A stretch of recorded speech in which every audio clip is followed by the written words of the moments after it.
Oh, talk love, don't test my tone, cause I'll fight that pain, I don't die alone. Trying to get open, fires away. Bang! It's over! The Bulls win at the buzzer!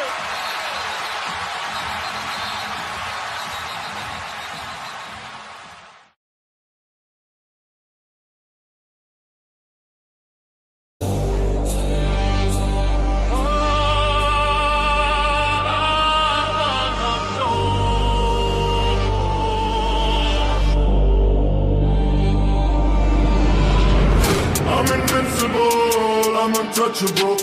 I'm invincible, I'm untouchable. I'm invincible, I'm untouchable. I'm invincible, I'm untouchable. I'm invincible, I'm untouchable. I'm invincible, I'm untouchable. Straight from the bottom, I rose from the pain. Untouchable empire, we running the game. Blood in my hustle, fire in my chest. Test me, boy, I'll put you to rest. I'm invincible, I'm untouchable. I'm invincible, I'm untouchable. Cold nights, hard fights, never gon' fold. Drill in my veins, my spirit is bold. Legends are written, they carve up my name. The empire forever, we changing the game. I'm invincible, I'm untouchable. I'm invincible, I'm untouchable.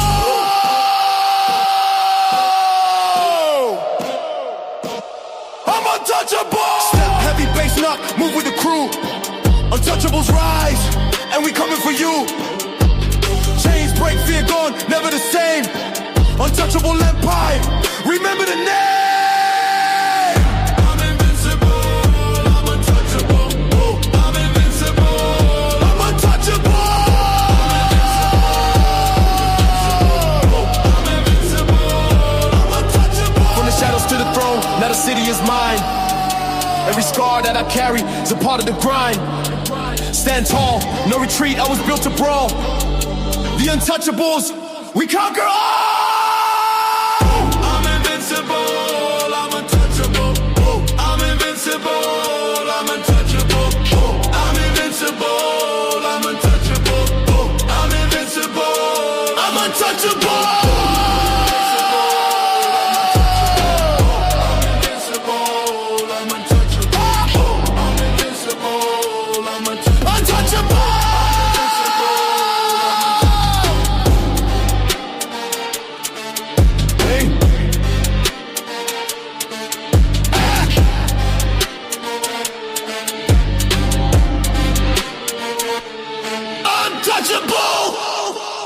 Untouchable empire, baby.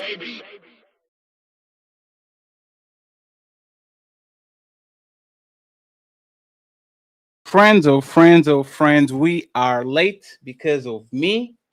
I am a mess. Apologize. Still trying to figure shit out. But I appreciate y'all being here. Shout out to my boy Ilkan, 5K subscribers. So shout out to the Untouchable Empire, baby, especially Ilkan for carrying the Untouchable Empire, baby. And to celebrate, we are going to make sure it gets $300 today on this Cash App. So play once again, friends.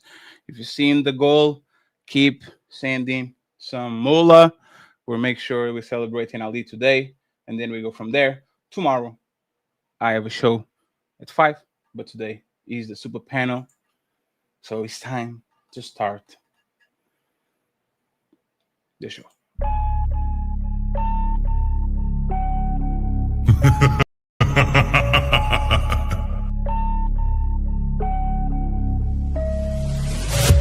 What you're seeing right now with the men is a response to your radicalization. So to try to project that onto us is absolutely ridiculous. And the men are not behaving the way they're behaving right now because they can't keep up. They're behaving the way they're behaving because you broke the social contract. You having a conversation in bad faith. Did you say women are children? Did you say women are children? No. Look at the construction industry. It's 99%, 98% men. But when you're talking about cooking, right, the reason, and by the way, it wasn't mostly women who did cooking, it was just mostly women who stayed at home who did cooking. That's why it's considered a traditional family role. It's part of the whole child rearing aspect. So you know that you're here because of your father? Because men determine the sex of the baby? Did you know that? Can we just say, if we're doing men versus women, like, women have infinitely more options. If you download a dating app, like, even grandmas get like thousands of matches. Right. And I understand that, like, sexual attention isn't the same as relationship attention, but out of 1,000, one will take her seriously. You wasn't putting it down mentally. You don't know how to touch her without touching her. You wasn't putting it down sexually, and you wasn't putting it down financially. So yes. But these women literally get to walk out the house looking like it's Halloween every day, but want to look down on you and tell you how you look. Bitch, I look like my 8th grade picture. You don't look like your 8th day old picture. You go on a lot of these women Instagram pages, it look like 30 different on there. Somebody tell me I'm lying. It's not that she's so awesome and intelligent and everybody missed out and you just so happen to walk up on a flower. Yeah, she's lying to you. Right. But these women saw you. When these women saw you, she already wanted you before you even open your mouth. Like Ali said, you didn't convince her to nothing. There's the male ego.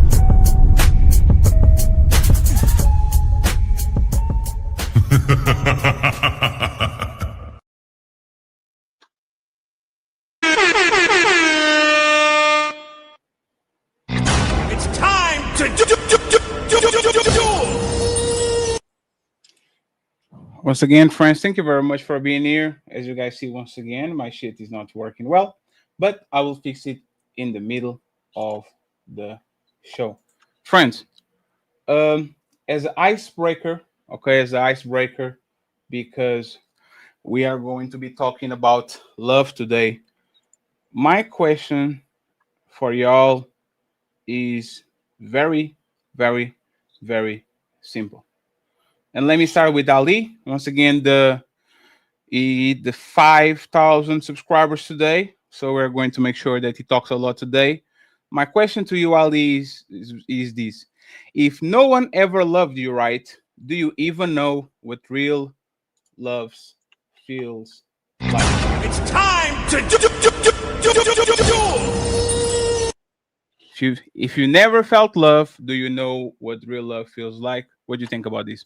It's interesting. I woke up yesterday morning, was thinking about that concept of the things that you've never seen. And if you never encountered, you'd have no idea of how you would proceed to love or be loved. So I truly believe, even from the start of birth, when someone is conceived, if they didn't see love, they didn't see a man and one woman love each other properly, they didn't receive love, they would know how to give love or receive it as well too. So I think it's very difficult for someone to be able to demonstrate love or be able to receive love if they've never seen it or encountered it.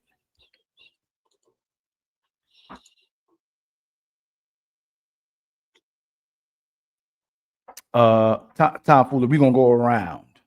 What do you? I think that I understand, like, the concept of lots of times we think of like a blind person, if they've never seen yellow, how can they actually conceptualize yellow? How can they think of what a color is if they've never experienced it?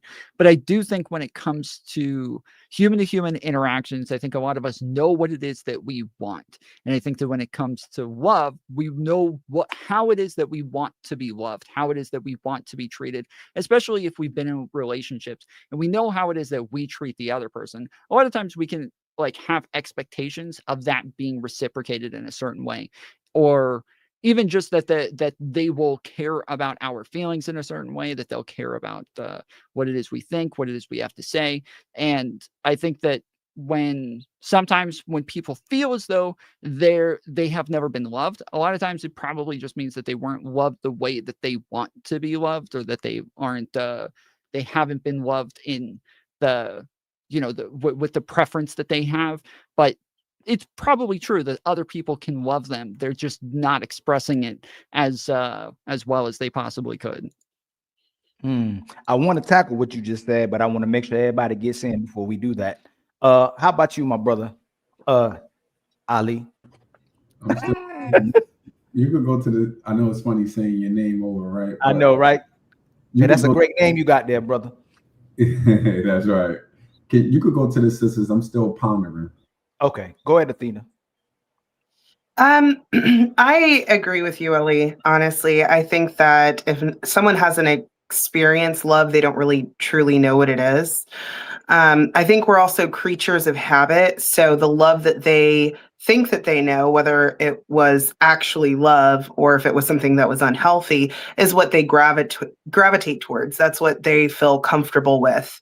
Um, so I think that if someone hasn't been loved right, that they wouldn't even understand what that should look like or even how to display it themselves.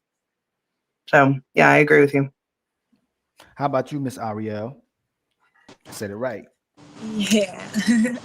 I believe that love is a spectrum, and I also believe that love is a chemical reaction that humans experience. We use the word love to try to express that reaction that we get from things.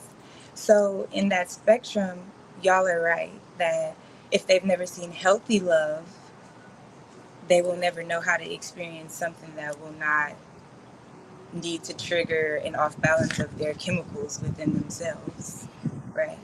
Then we call that trauma, right? They won't have to experience unhealthy or toxic situations. So I think, love is love. We're all going to feel love in this life, no matter what we do. But it ain't always right, the right kind of love. Brother Ali. So yeah, I actually agree with the panel. Everybody, like Sis said, it's a spectrum. But we're definitely taught that love is not just I mean, yes, it's a chemical that goes because your mind is nothing but a chemical factory. So when you feel love, there's a certain chemical being produced in the mind, but it's really an action word. I don't care about somebody telling me you love me all day long. If you're not showing love, in other words, with your actions, then it doesn't matter. I don't believe you. That's first and foremost. And then second of all, I think that is, until you you can have an idea of what love is if you haven't been loved properly. But I think depending on where you at, if you're a religious person, I mean, the God shows you the most love. He's the beneficent. At the end of the day, when you need to eat, he's not giving you the plate right then and there, but rain falls from the sky, wheat grow. You can get out there, do some work for yourself, and go produce your own or produce your food. But someone is the ultimate love is that he giving you the sustenance and everything, the tools that you need in order for you to take care of most of your desires on your own. So when you have that kind of concept, then you're dealing with people every single day. When a man shows uh, uh, his love to his woman, he ain't just saying I love you. Them bills is goddamn paid. He take care of the things that he need to take care of as a man or whatever the roles that they decide that they want to they agree upon in their own marriage. But I definitely do think you can grow and learn what true love is really is, even if you didn't feel it as a child.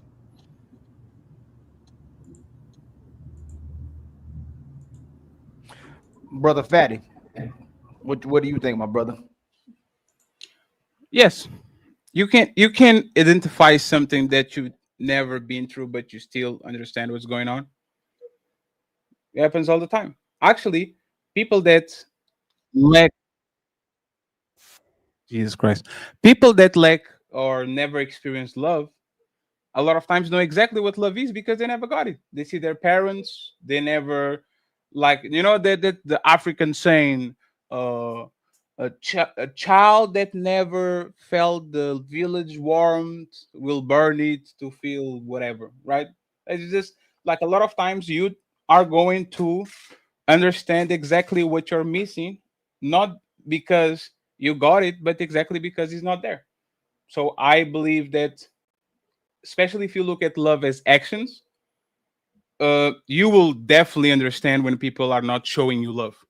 You will definitely understand when people are not leading up to the actions that will make you feel love, and you definitely will going to notice even though you don't feel it. So I think it's possible for you to never add it and still understand the concept of it. The feeling difficult, but the concept of love, absolutely. But what it so I disagree. Like, what would you say love is? What, like, to the panel, like, the reason why I disagree, what do y'all believe love is? You know, It's like an people say they can love someone. We talk about an action word or words. Like, what is actually love? Love is I think multiple Ariel things. was correct. I mean, Ariel said that it was like chemical reactions, and that's kind of what it is. It's like we are social beings. We've evolved to like have these human connections and to actually care about one another and create bonds within our tribes. And that love is this like chemical reaction that makes us want to bond with somebody and mate with them and have generally longer term relationships with them. And that these are just things that are like we've evolved to develop so that we do have these connections for more long term. It is a stronger bond than what it is that you would have with somebody that you don't want to mate with. And so it's something that generally is going to include like sexuality and romance and like a lot more intimacy that you don't share with the general public or even like your other friends and people like that. It is something that is like that not really categorized easily though, because it is a feeling. It is like kind of an emotion. It's a state of being. It is it's not really, it has multiple aspects to it, to where how you interact with one another, how you feel, how you think, how you like it. It has, you know, whether or not these things are reciprocated, whether or not there's transactions, like there's so many different aspects to it that it's not really categorizable, but it is, I would say, overall just a chemical reaction that we feel. And once we feel it, we kind of know that we have that thing. What is the one that you prefer, Tom? If you had to prioritize, because there's different versions of love. If you have to choose one that you want to actually have from other people to you, which one would you pick? The action, the feeling, which one would you pick? I don't think that any of them are actually like important without the others. I think that generally the bond is created with all of the different aspects. Like if I have somebody who feels very strongly about me, but they're not actually willing to engage in any of the reciprocation or transactions, then it doesn't mean much to me if I can't see that from them. So they can Ali, or is it Rashawn Ali? Is that what? So Rashawn Ali, if they tell me they love me, but I can't see it, it doesn't mean a whole lot. So I can't really pick one over the other. They kind of all have to be there in order for it to mean anything. But will everybody have different answers when it comes to love, though? Like to me, like I really feel like it's your duty and your responsibility to fulfill or your sustaining of what someone else already has as well too. So if I should already have peace within myself. I should already recognize how to give action towards somebody, have a responsibility towards someone. I believe my responsibility is to sustain what they already have in themselves as well too. But when it comes to a child, it's almost like you're teaching a child what their responsibility is, not just to themselves, but other people as well too, whether it's communicating, whether it's interactions, whether it's sharing. It's I think it's deeper when we talk about the concept of love, because if people know how to love, why do so many people demonstrate the ability to hurt each other, demonstrate the ability to manipulate each other, demonstrate the ability to leave each other, demonstrate the ability to use each other? And it seems like they like being with other broken people or hurt people, and it's not even necessarily love. It's like I hate using the word trauma bonding and going in the mental aspect of it, because it's always weaponized. But it seems like more people like to connect with people who have the same problem they have versus actually being in love with each other and sustaining each other's peace. But I think that that's a misconception. I think that like a lot of people can plant a seed and see something germinate and start to grow, but that doesn't mean that they're going to be capable of taking care of it long term. I think that a lot of these things are about like responsibility long term. And I think that somebody can hurt somebody, they can cheat on somebody, they can do things to betray that person. It didn't mean that they didn't actually love them, but sometimes it just means that they do have some like stuntedness, or that they're not mature enough, that they need to grow some more, or they need to learn how to hold on to things. Once they lose somebody that they did love because they fucked up, they start to learn, oh, I need to be better in the future and make sure that I don't do this again in future relationships with somebody else that I love. And so I don't think that like that. I think a lot of times people do get overly simplistic by saying, if that person really loved you, they wouldn't have cheated on you. Well, sometimes people love each other for like 3 or 4 years, but even though they love the other person's not giving them what it is that they need for that relationship to be sustained, and they end up moving on anyways, even though they love that person, it doesn't, it just still wasn't enough for them. So it doesn't mean they don't love them. It just means that it wasn't, there's other parts to sustaining love and making it matter. That's important. But that's what I mean. Just because you don't cheat on somebody doesn't mean you love them. You know, just because you cheat, Right. if someone doesn't cheat, doesn't mean they love somebody. Like it's very like, and like I say, I still believe that most people don't know what love is, and it's just a word that's being thrown on because a lot of people possibly didn't see someone love the rightful way. Like if someone saw their mother or father cheating, their mother and father neglecting their partner or neglecting each other, that's their concept of what they may see as a relationship versus what we say love is, because we keep throwing that word around, love, all the time. But if I truly don't, I believe that if someone never saw it, they don't know how to do it. And when they encounter it for the first time, they think it's something they're always supposed to perpetually receive versus what you're supposed to give when you love someone. Like I don't get my children, I get their reaction, their smiles, their playfulness, their reactions to do what I'm doing for them. But right now I'm in a place where I have to feed completely into my children and control myself, control my communication, control my body language, control everything that they see, control what they're watching, controlling what they're hearing, controlling where they're going around as well too. I think love is much deeper than the concept of what we keep saying, and we just throwing that word around. I don't believe most people know what love is. I don't think you're right, because I don't need to be an alcoholic to understand what an alcoholic is. I don't need to see a junk. I don't need to be on crack to understand what a crackhead is. Like, words have meanings, and just because you didn't feel it doesn't mean that you don't understanding. I think you can understand a starving kid even though you never starve in your life. I think you can understand it. I think you can put yourself on other people's shoes and kind of understand exactly what you need to do for that person to start starving. I think people that never felt love know exactly what they actually have to feel to experience love. They just didn't add it. But you conflated. If I see an alcoholic, I know I can see what an alcoholic is. If I've never seen someone love or seen them demonstrate love to each other, I cannot know what that is. How can you never not feel love? No, Ali. If love is it, let's go with the emotion. You know what anger is. You know what happiness is. How can you not know what love is? If we are talking about emotions and you can describe that person is frustrated and you're not frustrated, like even psychopaths can identify feelings on people. They never felt it, but they kind of mimic it. They kind of understands the smile means the person is happy, cry means the person is sad.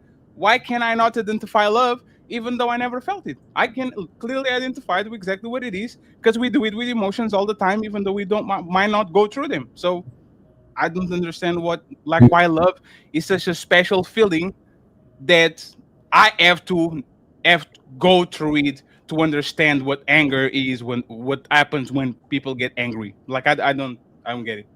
Well, but you've still seen it before. Everyone's seen it, whether it's in their household or elsewhere, so they can still identify it. But as far as receiving it, most people are creatures of habit. So if they've only experienced dysfunction and chaos, that's what they're going to receive. And the moment that they actually receive genuine love, they're going to run away. It's going to make them uncomfortable. They're not going to want to stay in that relationship. So I think, go ahead. No, I don't want to. I agree. And by the way, just 1 second.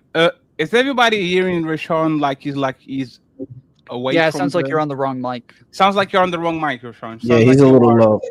I'm low. The microphone from the computer. But try it again. I'm glad you guys moved him too, because his suit is the exact color as the background, and when he was sitting here, it looked like he had this massive overgrown hand sitting on top of the desk right there. It was so weird. It blended in perfectly. Go ahead, Rashawn. Try now. Hey, can you hear me? Yeah, now it's better. All right. Listen. I don't want to make, I don't know where the confusion is at. Love, according to definition, is just nothing but a deep affection of something. So even if you never felt true love from someone else, you might love music. You might love, some people love getting high. Whatever the case may be. Like you had this deep affection for something before. So, and that's just by definition, that's what it is. I don't want to make anything up. I don't think that we should sit here and try to be so complex with something. We could just get straight to the point. Have you ever felt a deep affection for something? Now, if you didn't, that's one thing. And if you had, that is by definition. I'm not making anything up. I'm not in the business of hearing what someone's interpretation is. I'm not in the business of us trying to redefine something, because if that is the case, then we need to get your definition into a Webster dictionary or Oxford dictionary, and then we can go by that definition. Just by definition alone, it's nothing but a intense, deep affection for something. And if you have that, then you know what love is in that aspect. Now, yes, is there a spectrum? Yes, if it's action. Now, how do you show love to someone, right? Well, love is sacrifice is love. When you love something that you will make sacrifices for. Now, if you want to make a sacrifice for something, then you probably don't have a deep affection for something. But people, like, what's that saying? They say, people make time for what they want to make time for, whatever they care about, or whatever the case may be. You'll make some people go to work or make somebody they don't really like. Man, we just talking about like, we ain't even get to the love part yet. But someone that you may not like, and say, yo, listen, when you want to go out at 8 o'clock, you won't make that time. But somebody who you really like, you'll probably say, oh yeah, you'll move mountains to go out at 8 o'clock. Now, somebody who you have a deep, intense affection for, you will go even a little step further for that person. So let's not, we don't have to play with words or redefine anything. Just by definition, it's nothing but intense, deep affection for something. And I think that we all here on the panel, unless you're not human, had a deep affection for something. So Roshan, I agree with you, but the thing is, a lot of us are pragmatic, right? And me and Ali talk about this all the time. Which type of version of love do you want to get? I am done with the feeling shit. I'm sorry. Like you can feel whatever. Like if I make you feel butterflies, then they shove it up your ass. It's fine. You got it. I want action. You know what I'm saying? But it's not. I don't disagree, which is why I started off by saying the action. God damn it! Yes. Don't tell me that you love me. All right, you got to show that to me. I don't care about who's running around talking about, oh, I love you, I love you, I love you. I don't believe you. You got to show that. You know what I mean? I think people that are still looking for emotions are extremely juvenile and infantile. I'm sorry. Like if you are above 30 and you still look at love as a feeling instead of an action, you are extremely blessed because you never noticed, or you are a person that you are Peter Pan. You're still a child, a forever child. Because like you are going to notice that a lot of times people that say they love you, they say that because you make them feel some type of way, but every time you look at their actions, nothing that they ever did shows that they actually have love for you. So a mature version of love, and I think a world would be a tremendous place if people loved based on actions, not loved on emotions. I think the friendships, relationships, like all the feelings, person can love you on the day of your wedding and hate you at the day of your divorce, right? But that's why I'm saying I think we need to separate those two things. Like if we're talking about the way that somebody expresses love versus whether or not they actually feel the love, like these are different things. And the way that like whether or not, again, somebody can feel that love and just be really bad at expressing it, or be really bad at like taking care of it, be really bad at taking care of the other person. That means that the other person isn't going to feel loved, and that person needs to do better at like expressing it. They need to learn how to do this. But loving somebody and being in relationships, these are things that are learned. These are things that you have to understand. And this is why like growing up in a two-parent household is something that's really beneficial to people, because they do get a lot of that teaching from an early age to where they see these things and they start to understand it a little bit better and maybe know how to treat somebody else. But people who don't, they don't have that head start like a lot of other people do. And they may need to learn these habits over time. But y'all confusing me. Somebody says you like both. In one hand, you'll say that you know something you haven't seen, and then another time you don't know, you got to learn it. So is love something you have to learn, or if you're deprived of love and you don't know it?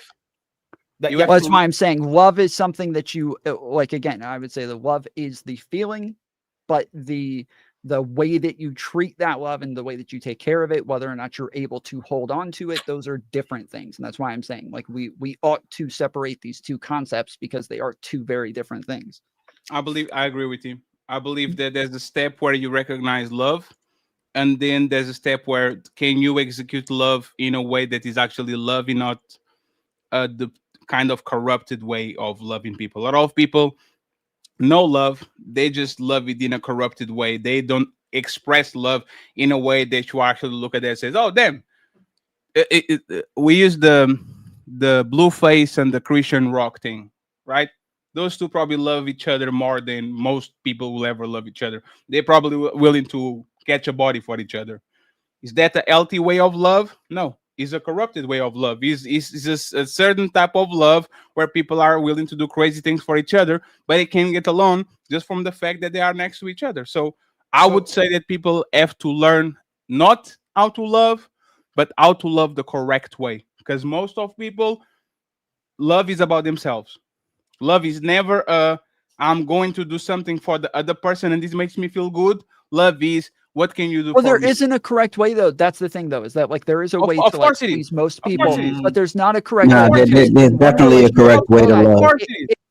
In one relationship, Of you might course have it is. somebody Correct way to who love. commonly, in one relationship, you might have somebody who does want to be with somebody, but they don't want to have to constantly interact. It might give them, like, nerves over time. It might give them anxiety over time. They might want to be able to have time with each other, but, like, also have their own space. A lot of times that person can't be with another person that's very needy. And a needy person is somebody that a lot of people will feel is showing them a lot of love. That person wants to be around them all the time. They want to talk to them all the time. They want to be, touching all the time. That person is somebody that a lot of people are going to feel like is showing love the right way. But the other person who wants to be left alone a lot of times, they're not going to want to be with that fucking needy person, even though they're showing love the right way, according to most people. That's not what other people are going to want. And so it is a very preferential thing from one to You're another. describing someone. See, when Ariel said love is a spectrum, you're describing someone who's stuck at a part of the spectrum, right? A healthy form of love is able to maneuver within that spectrum when the time is right. When a person you love needs space, you should give them space. When a person you love want touch, you should touch them. You feel me? So Yes. I believe a healthy form of love is knowing how to love that person as well and giving them the space if needed. Man, Sure, but that is, again, based on the match. Like, that's based on whether or not you and that person are even a good match in the first place. Because you could be with a person that you want to love a certain way, you want to express your love in a certain way, and they don't want to receive love in that sort of way. You're telling me that, like, there is a right way to love somebody, and there's just not. If you've been in enough relationships, there is no right way to love somebody. Some people just don't want to be loved a certain way, and you may want to express it that way, and that's just not a person for you to be with. But you're calling yourself. No, but you just made a point. You said just because a person don't want to be loved that way, don't mean that the person who's showing the love isn't loving them correctly. Just because not what is correct if not to keep the person. Love is when if this method, if you become receptive of what someone is showing you, if you become receptive to that, then if you see it produces something good, that is showing love to someone. If what they say, if it's good for what the gainer is good for the gooses and something like that. Yeah, but you're presupposing the good is what I'm saying. It's like what makes it good is whether or not it makes the relationship long lasting. And you're saying, well, it is good. But what makes it good? What does good mean in this scenario? You made it. That's what I didn't mean to stare wrong. You made my point that I think Athena was talking about. Sometimes people they are run from it because they've never been loved properly before, and then when they finally get somebody that does love properly, who do communicate, who does have patience, right, and who is trying to build something with this person that is off of healthy, having healthy conversations and stuff like that, or healthy things, they probably not ready at that moment because they are afraid, and now fears jumped in there. And then now they don't know how to handle, they don't want to mess up something. They start thinking in their own mind that they might, they're afraid to deal with you because all of the other either chicks that they was dealing with or niggas that they was dealing with, that, it was easy to gaslight and point the finger and be like, oh, this person was the problem. But now when you meet somebody who do know how to communicate properly to you, sometimes you run away and you're not ready at that point in time. So that doesn't mean that the person who was showing love is not loving properly, just because you ain't being receptive at that point. But you also the term again, just real quick, I just want to tie that off. There's again, the terms that you're using all have a lot of presuppositions in them, and so when you even say like communicate correctly or do this in the right way, like all of these things have this presupposition that there is a right way. And my question was like, how do you know it's the right way? What makes it right? What makes it good? And to me, what makes something the right way or good is whether or not it is like a beneficial to the relationship, whether or not it is something that makes this long lasting, or whether or not it's something that is conducive for you two to be together. Right. But that's why it's problematic that this is feeling, it's not a responsibility. And you kind of cornered yourself in when you said this person went through numerous relationships or has to go through numerous relationships to know what love is for them and love is for someone else. So if we go off of what your statement, most people, you said the person was going through someone. So typically people are going I said that we're going to separate love and how to actually engage with love, how to enact with love, how you need to learn how to enact with love, how to treat someone when you love them versus whether or not you love them is a very different thing as to whether or not you know how to treat them. And I was saying we need to separate those two concepts. You did. That's the first thing you did. I concede to that. After that, you said a person would go through numerous relationships to figure out how love is or how they would receive love. You said they'd have to go through numerous relationships. That's why people how to interact with love. Yeah. Yes. But if they can't keep a relationship, and most people today can't keep a relationship, either they don't know how to love or love really doesn't exist. And it's something we've created up in our minds, because what to sustain love would have to be a responsibility. It can't just be a feeling. I feel like I love my children. I just say that versus the responsibility I have towards my children. Versus if I encounter somebody, I have a responsibility towards them. So if two individuals meet each other and they saw, if you're conceived and you see your parents or the people around you continuously breaking and not staying together, is that what someone will see as love? Versus someone sees someone together and goes, okay, I may know how to stay together. They may not like each other some days. They might not be feeling each other some days. They might be on each other bad days. They might have good days, sunshine and roses and thunderstorms, but they are fulfilling a responsibility to each other, endure all the things that come from themselves. And I'm not saying something extremely detrimental to them, but love has to be a responsibility more so than a feeling. But I do, Rashawn, I do agree with you. If you look up the meaning and the concept of it, that's why we all have to agree to something.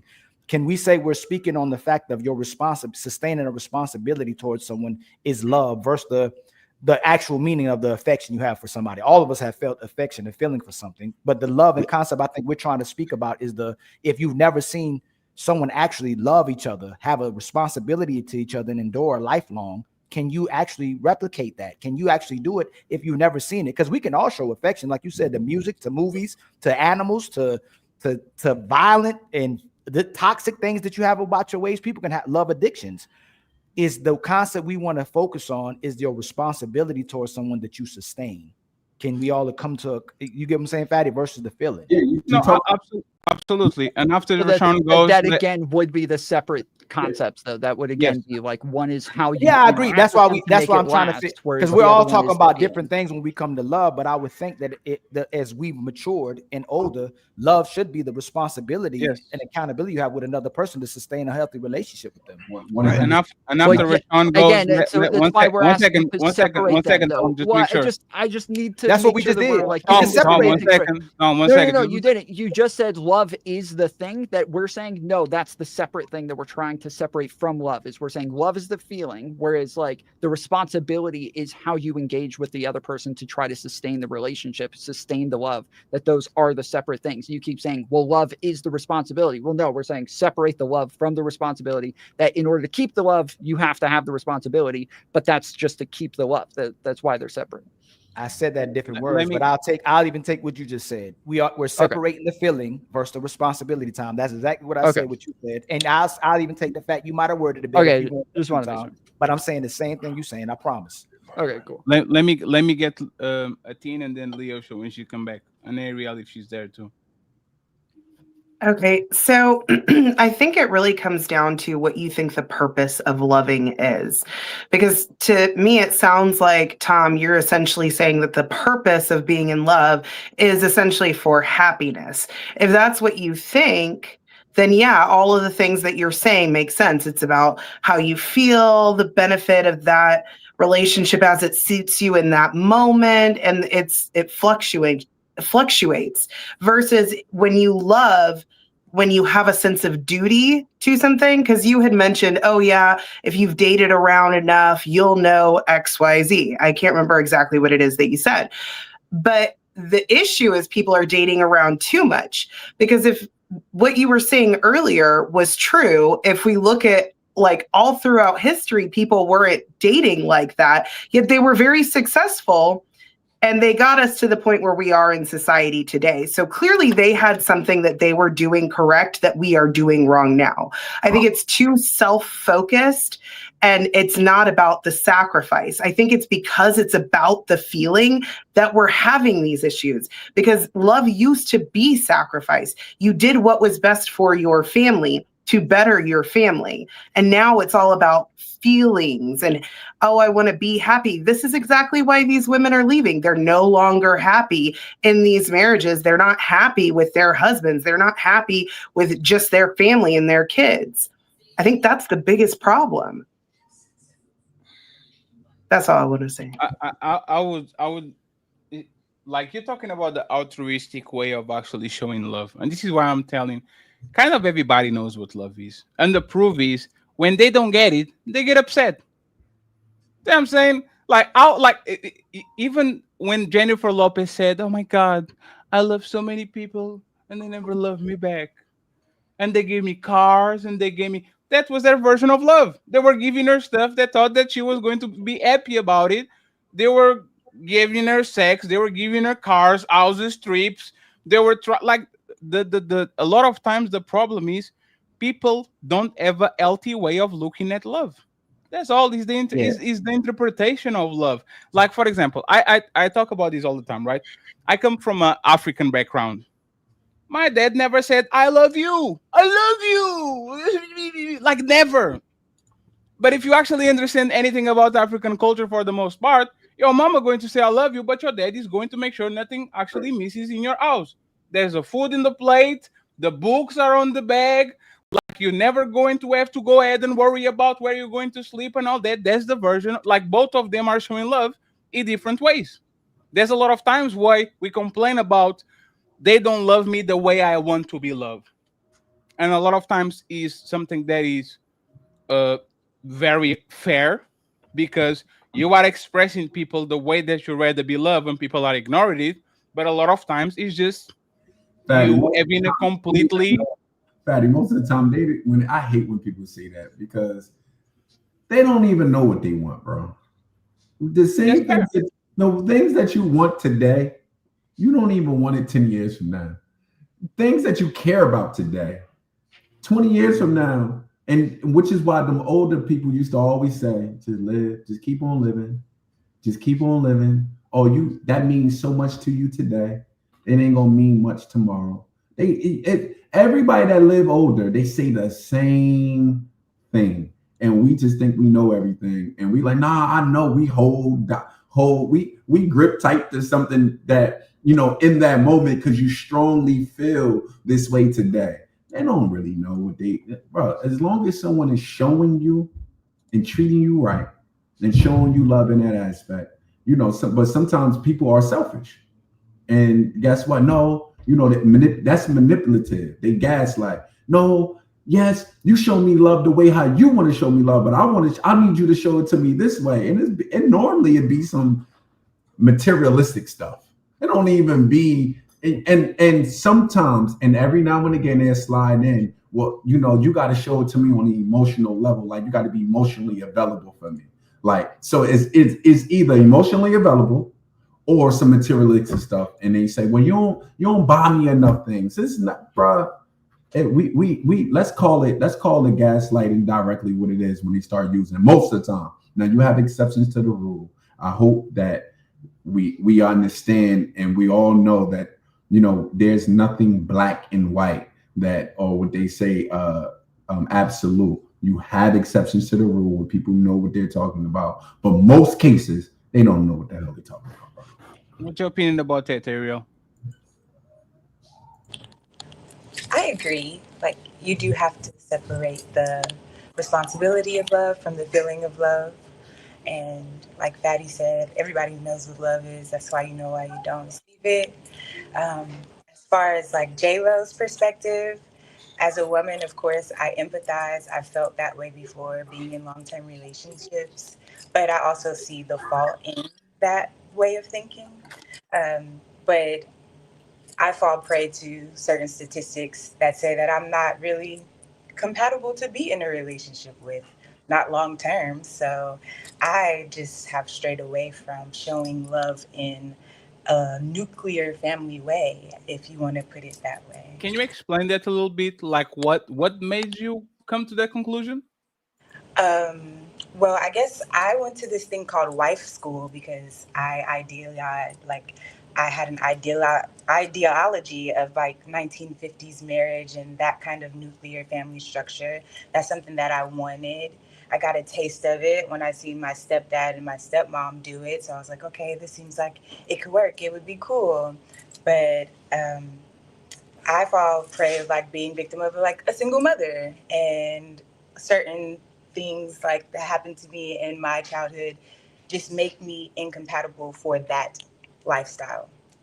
Now I went to wife school to try to correct that, but wife school costs money. So like I was investing in it on my own. I got pregnant and life took me somewhere else. But I was a clear example of someone who could use some deprogramming from the society so that I could be good at the 1950s marriage, the nuclear family, what you all are talking about building here, What and why what is love is what not is working. missing? What is missing on like what is the skill set that you don't have, that you think like if you added you would be okay with being there? Well, maybe it's like my generation, but I just feel like love to me is materialistic things. Like, how do I know, like, you love me if you don't take care of me? Like, that's how I have it in my head. And you said, like, earlier, like, something Hmm? about, like, naivety. And I do believe, like, I am a naive. Like, as I'm getting older, I'm, like, learning more things. But I'm making it personal just to show the example of, like, No, how it's fine. It's fine. Don't worry about it. It's fine. we could use things to like correct ourselves. So I like read a book called Man Leads because in a nuclear family structure, man leads. So I want to learn about that, right? So that was a great book that led me to wife school. And wife school was this really cool thing where they taught you how to be devoted and how to make the sacrifice. And they networked you with other husbands that were willing to be traditional type of husbands. So it was a really cool network. However, like I just feel like the way I grew up, I'm evolving into a different way of relating. I don't want to be married. I, I don't. If I find a long term partner, great. But love is love to me. I am love. So anyone that I want to be intimate with, or anyone that I want to devote my friendship to, I'm going to do that how I please and not So what if sacrifice. you got a rich man that is willing to give you materialistic things? Okay, cool, but Is it that doesn't what you have to need last to be forever. married? Okay, cool, but it doesn't have to last forever. No. Ariel, one second. You said love is materialistic things. Yeah. Now you find Rashawn very successful, going to shower you with houses, cars, gifts, and all that. Uh huh. If that's what you want, how it doesn't work? Because I want materialistic things from someone who I am compatible with. And compatibility is a momentary thing. Those things switch, right? So you could get into a situation with someone where, yeah, we're the sparks are flying, the love is in the air, and then all of a sudden it is not. Is it fair to say that is you, Rashawn? You're muted. Is it fair to say that is you that don't know how to love, especially somebody on the long term? Is that you? Is it fair to say that you can love somebody on the long term? I I love my child's father, but I don't have to be with him forever. No. One second. I ask you a very specific question, right? You are saying that you love in increments. I'm not judging you because I don't say that I like you. I'm like you sexually. I love you for 5 years without not wanting to do nothing with nobody. And then I love you, like I'm willing to die for you and all those things. But I'm going to get some Koji, right? It sounds like you, like what is there for you to get the attach of this person? Like you say you love the father of your kids, right? Is there anything you could do to keep you long term? No. And so what is that exactly? Is like what I will What are play you, this, right? what are you Don't take it personally. I will play this real quick, okay? Please don't take it personally. Belongs to the streets. Okay, gotcha. Like, is that the streets that are calling you? And you're like, oh, I need to go back to the streets. Like, what is the thing that you feel when you are like on a 4-term relationship? Everybody's okay. The man loves you. Like, what do you feel that makes you have to go just start all over again with, I don't know, Balone, another person? Like, what is that? or better question, what are you afraid of? Okay. I feel like there's certain things that happen to me, like that I can love you, but if you betray me once and you betray me Nervous. twice and you betray me 3 times and we go through these things where like I have to continue to like recuperate and repatch my love for you, I don't want to do that. I would rather explore love by myself and be single. It's not like I'm jumping from relationship to relationship. It's just I need to not be loving someone who is toxic towards me, that I I have a perceive question. toxic towards me. I have a question. Would you And by the consider way, yourself? Would you somebody, consider yourself? one second, please. Somebody as a, no, like I don't know what it is, but it looks like is it either like it's just something kind of flailing. If you're hearing it, mute yourself and see if it's you or not. Go ahead, CEO. Ariel, do you think you are a jaded person? You know, I might be because I am wearing jade crystals right now, so I might be a Right. little jaded. Okay. I Let me might let be. me Yeah, But that was it's why you with I the clicking prefaced what I too. was saying. That's why I prefaced what I was saying with my background and how statistically I am programmed not to be compatible for a nuclear marriage because I did Right. not see that growing up.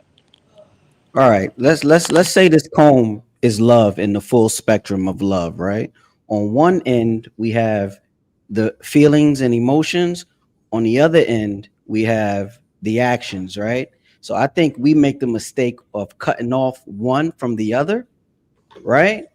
And that's why we are jaded from love. The problem we have as humans, we don't know how to exist in the full spectrum. You understand what I'm saying? Like we got to exist in love, right? We can't say I don't want to be loved like this no more. I prefer to be loved like this because then it's not love. It's just that thing. You want to feel loved or you want to be treated like you're loved. We have to exist in the full spectrum of love. And once you cut off one end from the other, it's not love. It's something else. It becomes just what you were saying. It becomes just other other things.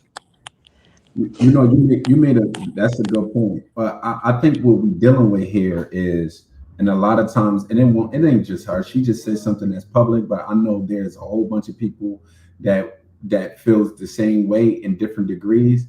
We're dealing with fear.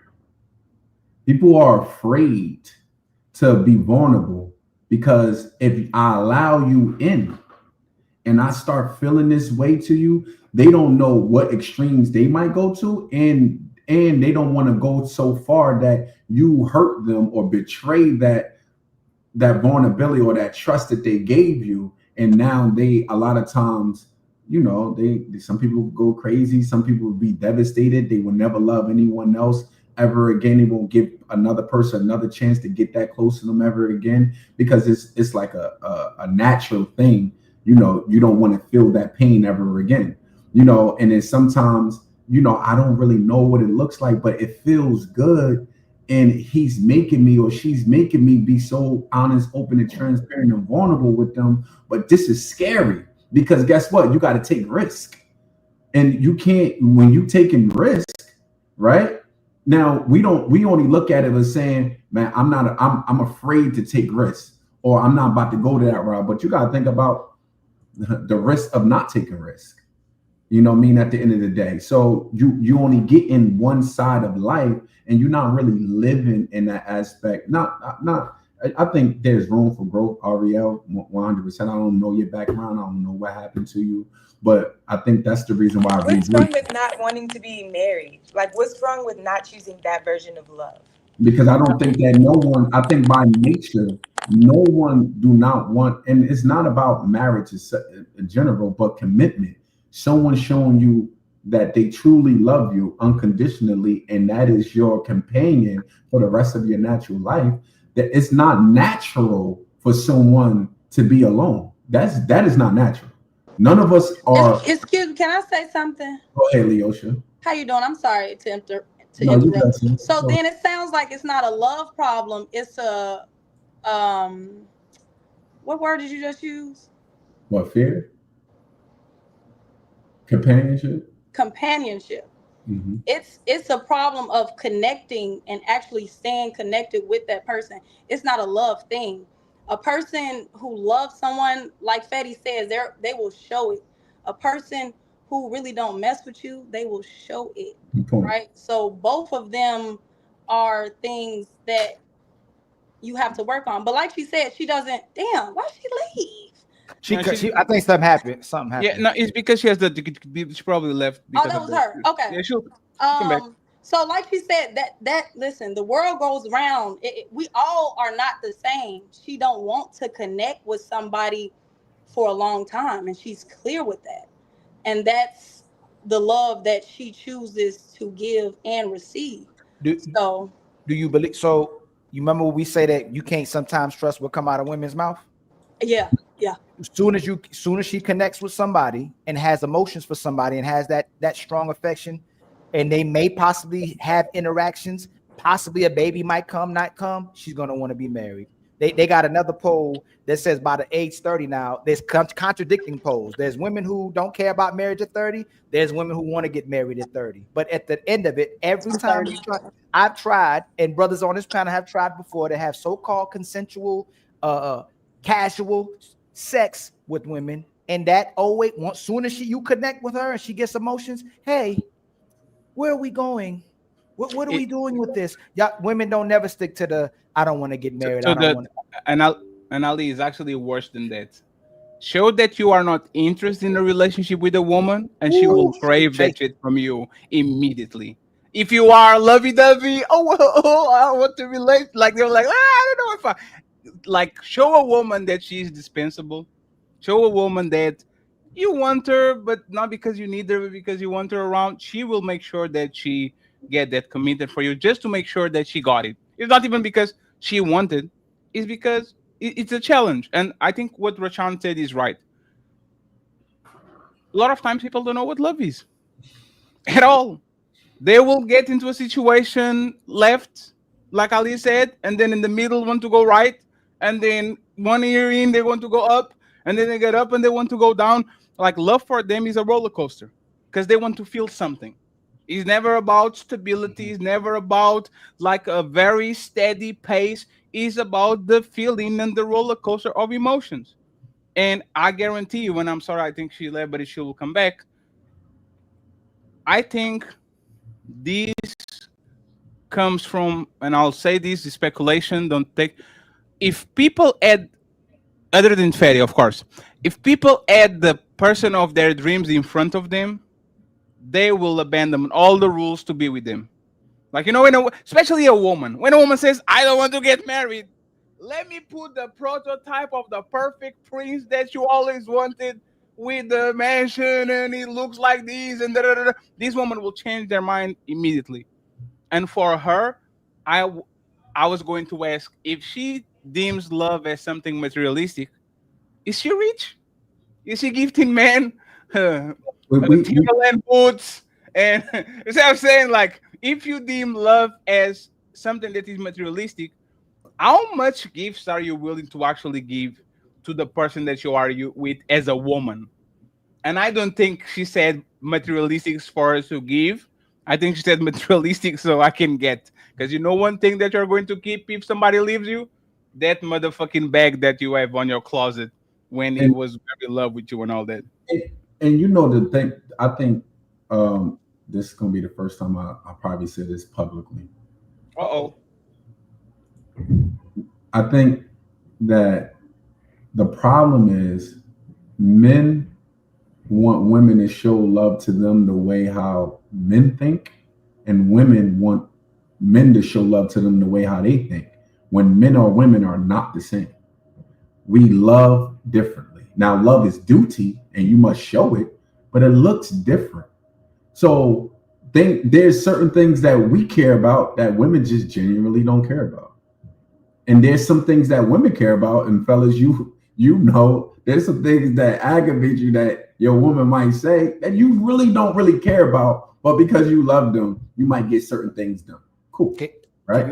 Can you add the last part? Huh? Men actually love women.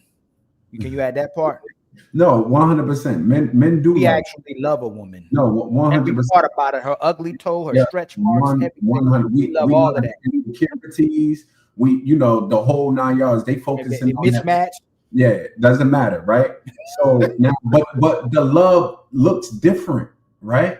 A man protects what he loves, right? He goes in to try to create a healthy environment for his woman to be able to live with, because he knows that while he's out there conquering, supposedly, if you're a man, conquering, doing whatever you need to do on your mission, you must have a mission in life.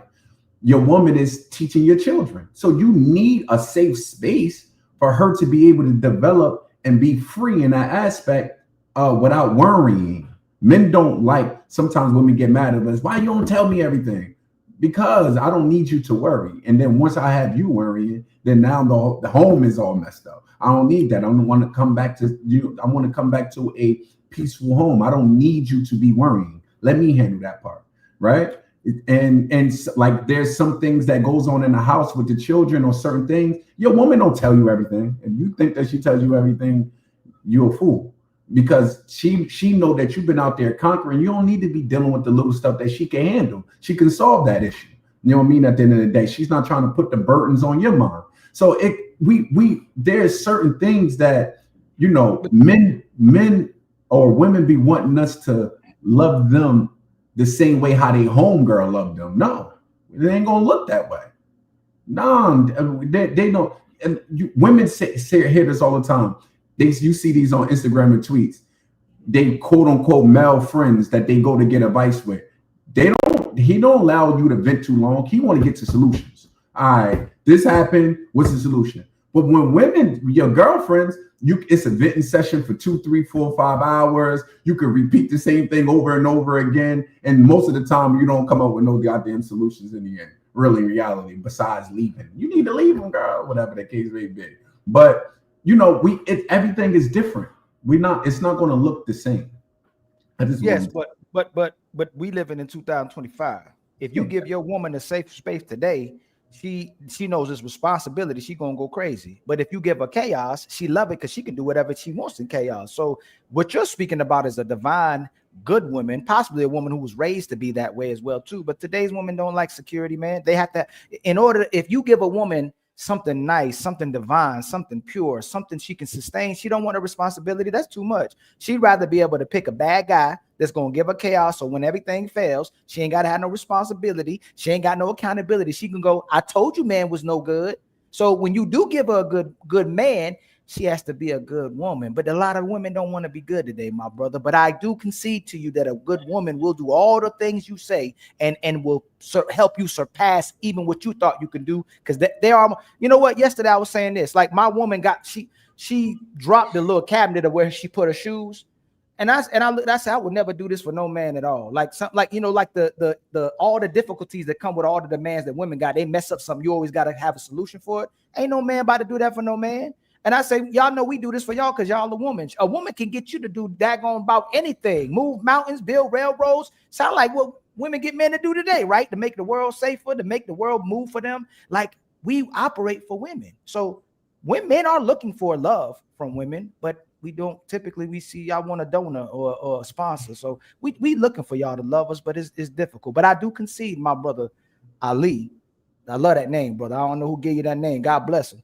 A good woman, man. God dang, boy, we could drink on that, boy. I don't know if there's anything better than a woman.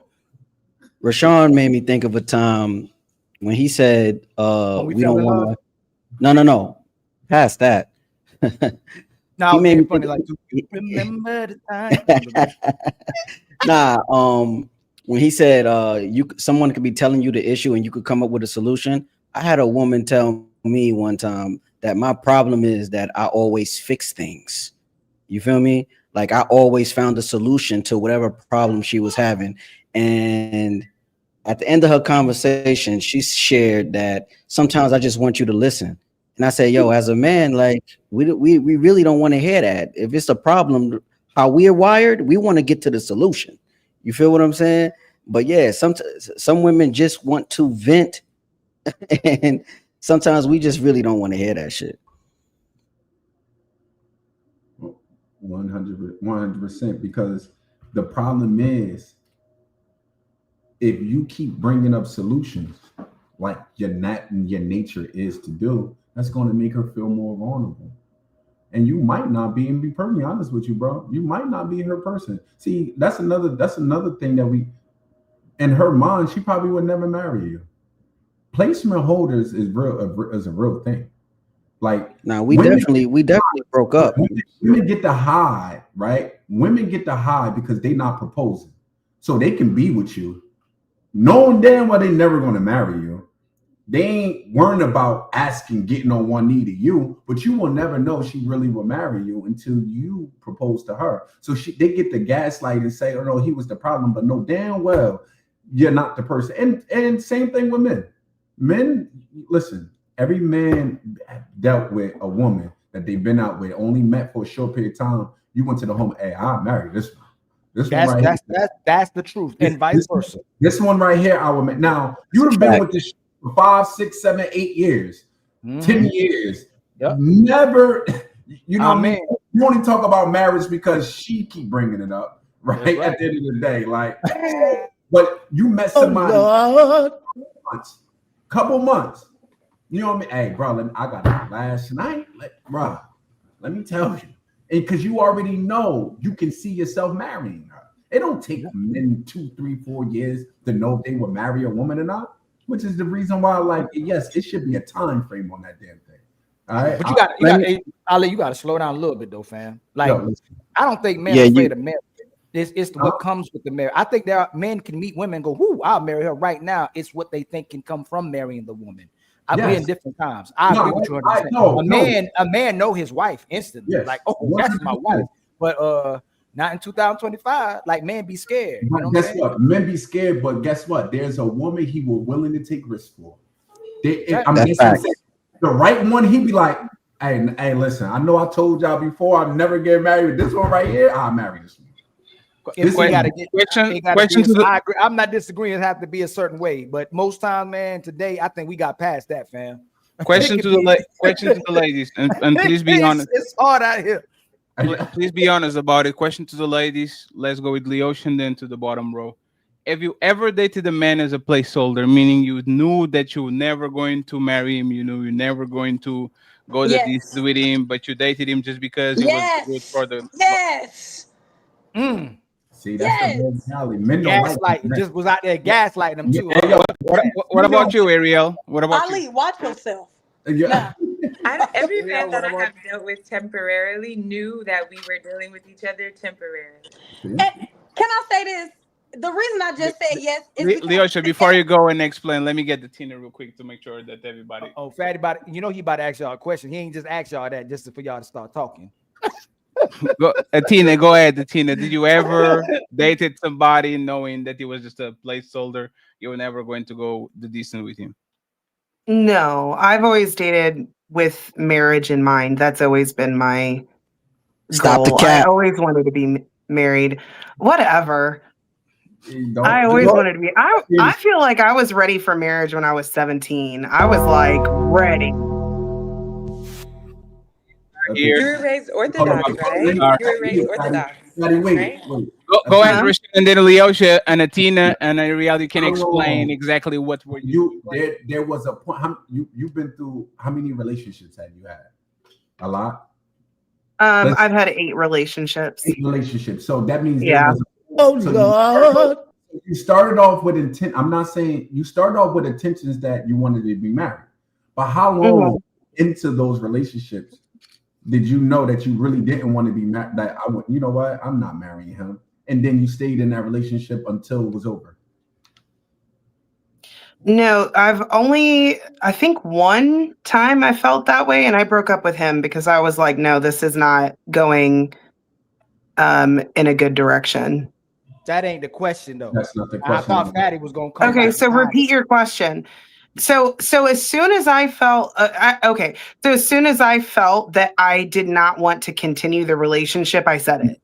That's not what I said.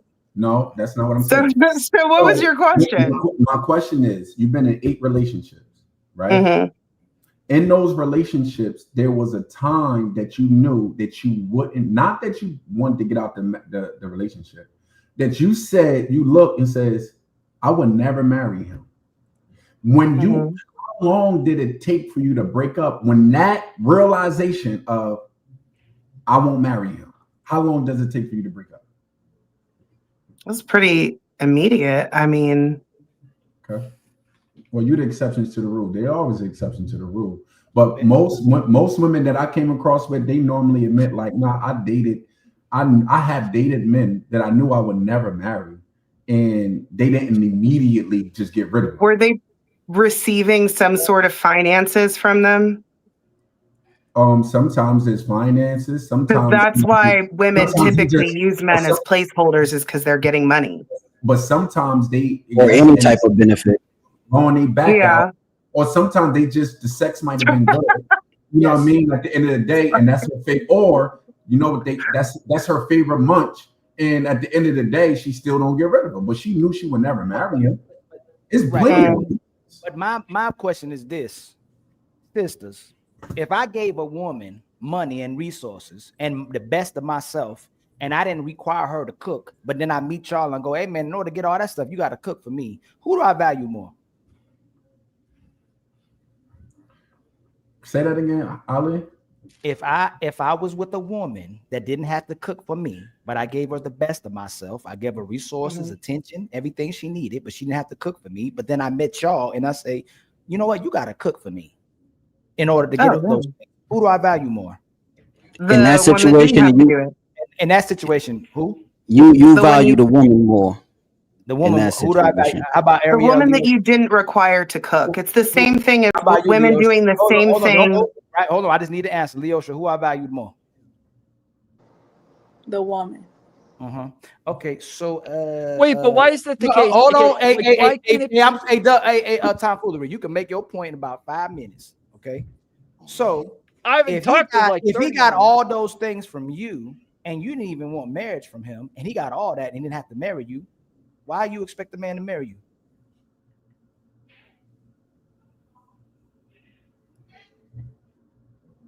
Who was that question for? Right. I'm like, who are you asking? I think it's for all 3 of y'all. Nobody else. No, y'all said y'all use men as fillers. If you use that guy as a filler, no. We didn't say we used them as fillers. They were fillers. Okay, we didn't know they were going to be fillers. They were. What? No. If they were fillers, you use them for filler. No. You said if you use them as a filler, they were a filler. You put them in the filler. They were a filler. So I'm asking y'all, if you use that guy as a filler and you didn't even value, see, we valued the woman if we making you cook and we didn't make her cook, but y'all are giving your best to somebody that y'all didn't even value. So if you gave that part of you to somebody you didn't value, why do you get this change of rules around? Just like sister said, why do I need to get married? She didn't have to get married to him. Why should someone come right back behind her and marry you? They should. Next question. But Ali, I agree with you with if it's that. No, brother Ali, somebody got to answer that question. We ain't gonna move on that fast. Why should somebody marry you when you didn't make the last guy before you marry you, and you even gave him parts of you that you ain't even like them. Why should he marry you and you gave somebody you don't like those parts of you? But Ali, I think it's no, my bro. Don't know. Hey, yeah, you know what? I'll let you rock out. Because they did. We asked, they did, and that is what it is. Right, but you didn't require marriage from him. And that's okay. We ain't talking about okay. Why should I come marry you if he got it without having it? Okay. And so Athena, she said I shouldn't. Athena, why should somebody marry you if you ain't make the last few guys marry you? You shouldn't if you don't want What do you mean make the last few guys marry? You can't make a guy marry you. No, don't try to move. Don't move it. If he didn't I'm have not to marry moving you, a damn thing. If he didn't have I to can't marry force you, a guy to marry me. If he didn't have to, what's up, family? What's going on, brother? If he didn't have to marry you, and he got all those things, why should we? What do you mean? So you're saying it as if, well, okay, I understand Leosha said that, yeah, there were some guys who are fillers, but if you don't have guys who are fillers, right, and you're dating with the intention thinking, oh, I'm going to get married to this person, right? So what do you mean that you didn't require it of them? Women know that men are the ones who ask let's take the words and everything for marriage. This is how men look at it. So what am I supposed to do? Say, ask me to marry you, or Ariel gonna leave right now. Athena, you gonna stop? Eventually.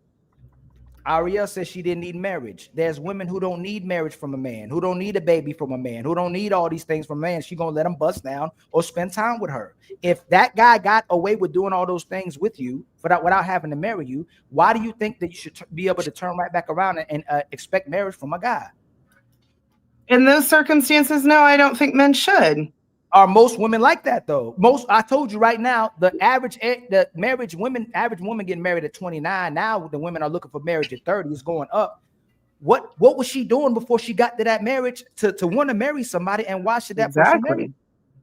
No, I agree with you. They shouldn't. You sure? Yeah. You gonna commit all the way to that? Yeah. Because I think people who really want to get married, they get married younger. So if they're not married, are they a problematic woman typically? At 30? Yeah. You gonna change your answer? No, I think that because for the most part, yes, I will say yes. There might be some outliers. That's why I'm like, but for the most part, yeah. If they're not married. You can jump in right after my brother. If a woman waited till 30 years old to do everything she wanted to do, then she meets this guy and she's requiring a marriage from him, but didn't require it from no one else, it's insanity. But go ahead, my brother Tom. I was just gonna say, I mean, I think a lot of times people do learn what it is that they want in relationships later on. And so if a guy is in a relationship where he doesn't want the woman to cook, but he does provide a lot of resources, he may learn in that relationship that is something that he wants. And then in the next relationship, that is now something that he requires. And because the woman does that, that is something that now fits him. Lots of times, especially in cohabitation as well, we're not just loving each other, but we have to be able to get along. I need somebody that I can love and that can be a friend and a partner and like all of the above, because we have to be able to be around each other more than we're around anybody else ever. And so there's a billion other like roles that you have to fill outside of just being a loving partner or just being providing things, but you have to be somebody that like actually meshes well. There's people, we talked about this before, that like sometimes there might be a guy who travels a lot and he's out working all the time. For somebody who loves him, that just may not be good for them. That might not be a good match for them. And they may love him more than anything in the world. It's just not something that they're capable of dealing with. They're not able to deal with somebody who's gone half the year in traveling in the NBA or NFL or whatever like that. And that's just not, it just doesn't work because their schedules don't work together. And so there have to be other aspects of their life that actually like get along, and it may have absolutely nothing to do with your expectations of, or loving them. So y'all missed my point, and my brother Alan, you can jump in. Majority of the men that do the most for women don't want to get married to. The majority of men who did do the least amount for women, that's who they want to get married to. So why should those brothers marry those women if they don't get married for them or valued from them when they value the men who do the least amount for them? Yeah, I don't know where that comes from. You don't know what comes from. I don't know where that idea comes from that you think women don't want to marry the guys who Hey do the Tom, most when a work. woman really Where does liked that you, come from? did you have to do anything for her when she liked you? Yeah, of course. No, you didn't. No, you didn't. No, you didn't. And when Okay, if yeah, she, just everything that I just said about the fact that you have to be able to get along and be friends and do all of these other things, that what you're saying just does not align with being adults and relationships. Like it just so doesn't there's make women, sense. you'll put that you'll have requirements for, like we just talk about, and there's women that men won't have no requirements for, and that's the same thing with women. There's a guy that doesn't have to do nothing for her, and she'll let him sleep with her. He ain't got to do nothing for her. Where there's men who got to put in work, got to put in time and energy. He may never even get to have sex with her. Ladies, am I true? Because Tom don't know what I'm talking about. I actually I want don't know to what interject. you're talking about either. Shit. I have no idea what No, you're talking about. I want to Okay. say I think you're right, because the women will marry these guys that they don't really like, but this is exactly why women are initiating 70% of the divorces, Right. because they don't actually like the guy. They married him so that they could get married, have kids, and then they're no longer interested in him. They wanted that thing, and then they turn around and leave. Because if they genuinely liked him, they would have stayed with him. It was just something to check off to do the next thing. But this is why they're leaving, is because they didn't actually even really like them. It was just the next step. And then they're cheating with and having sex with the guy that they like. And when you're Exactly. when people are looking at when they're looking at married women, over 70% of women already have a plan B.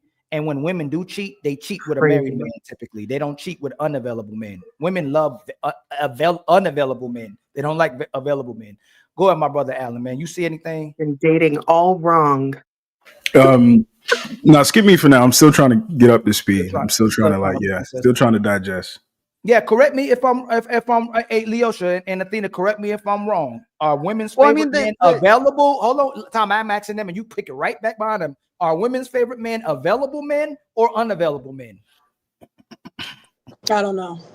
I think the majority of women. You sticking to the sisterhood. You sticking to the sisterhood. No, I didn't say all. I said most. No, I'm not. So who are most women attracted? So who are most women for myself? When you ask me a question, you want me to speak for all women. That'd be the thing. So when I say that?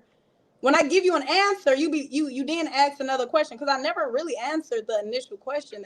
So you wanted me to move on from you. I asked you. You wanted me to move on. No. I wanted you to move on. Come back, that. answer it. No, so you didn't want to answer. So you didn't want to answer that question. You said you wanted me to move from. You just said, Leosha, you just said you wanted me to move on from that, which means you didn't want to answer that question. That specific question. That's what we were talking about. So how did I move? How did I skip you? You didn't want to answer the question. Thank you. Okay. Just say my bad, Ali. Okay. Hell no. Fuck all that shit. See? No accountability. That's why we in this. That's why we in where we at, man. There's no accountability. No accountability. That's okay. I thought you were my best friend. That's all right though. But hell no, don't start that shit. I'll ask Athena: are women's favorite men who are available or the unavailable?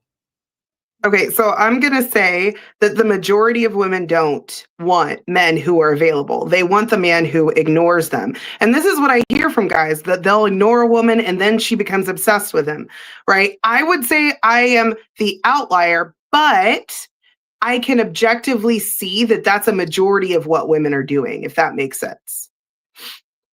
Well, I think it is true that women, there's like a stereotype about the fact that women do like men who are in relationships, or women like men who are already taken. There's an idea of like a man who's in a relationship and keeps a relationship, that this is somebody that is attractive because they know, oh, he's actually like somebody.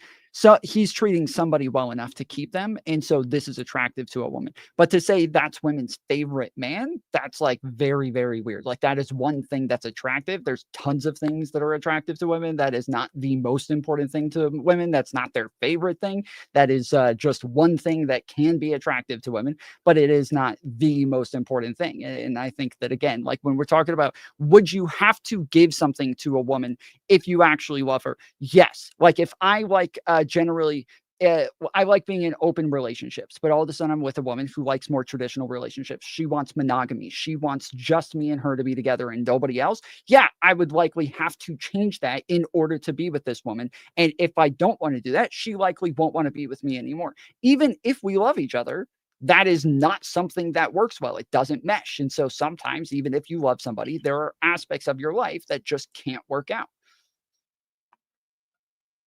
There's so much to unpack on that. And I'm just gonna You are going to bow down? No, I do want to say something earlier. You were talking about feelings and emotions and all of that. I did want to mention this. The time kind of passed, but I kind of want to revisit it. So there's two kinds of people. There are people who base their decisions on emotions and people who base their decisions based off of principles. I would say a majority of women base their decisions off of their emotions. And yes, there are some men who do that as well. But most women base their decisions on emotion versus men base it on principle. So I think it was whenever they were saying the difference between the types of love, how men and women love differently. I think it's that in modern society, women don't have principles. Yes, women a long time ago had emotions, but there was still a sense of duty that they had to being a spouse and contributing to society that we no longer have, that lack of accountability. So because women are still emotional, without that, they're basing everything on emotions. That's why they're making all of these bad decisions. Well, earlier you were saying that, like, you know, back in the day, they were able to do something different where everything wasn't about love and it wasn't about happiness. Like they would just pair people together and they were able to, yes. And so, yeah, it is about, like, you're saying that, like, yes, relationships worked out a little bit better back then. True. Well, to an extent, but we prioritize things differently now. And the main thing that we're prioritizing is, like, the freedom that, like, a parent can't own their child and just marry them off to somebody else and as like a property or something like that. Like that is the thing that we're valuing above these things, to where now people are going to use emotions like love to decide who it is that they want to be with. And that is just like a priority that we're using today. That is an emotional thing that we're using today. But that doesn't I think devalue it anymore. Like I could say that, like, I think that I would be I'm somebody who's very good at trying to make things work. That, like, if I love somebody, I want to make things work. There's other guys I know that, like, they've loved girls and they've had a job that was the priority to them. And even though they love this chick, they were fucking moving, like, across the world to another country and dropping that chick. And it was hard for them and it was heartbreaking and whatever, but their priority was their job and they were going to, like, make that work above anything. Whereas other people, like, I've definitely sacrificed jobs and I've sacrificed money a ton of times to make relationships work because that was the priority at the time. And so I think, like, it is about, like, how you're prioritizing things. But all of these things, I feel like a lot, just the conversation here keeps coming down to, like, very, like, small single things. Like, this is the thing. And it's like, nothing is ever that simple. Well, I think what you're referring to is Pavlov's pyramid, Pavlov's law, or whatever it is, like the hierarchy of needs. And so now we've gotten into this society of decadence, of richness, of wealth, where we're not struggling so much just to know where our next meal is. And I think that's why people are more focused on happiness rather than duty and responsibility like it used to be. And I would even argue that if you look at every society, that's when it begins to fall. Once you get to the point where you're so wealthy and you don't have that foundation of duty and you're more focused on happiness rather than what's right, I think that's when things start to degrade. And I think that's what we're seeing right now.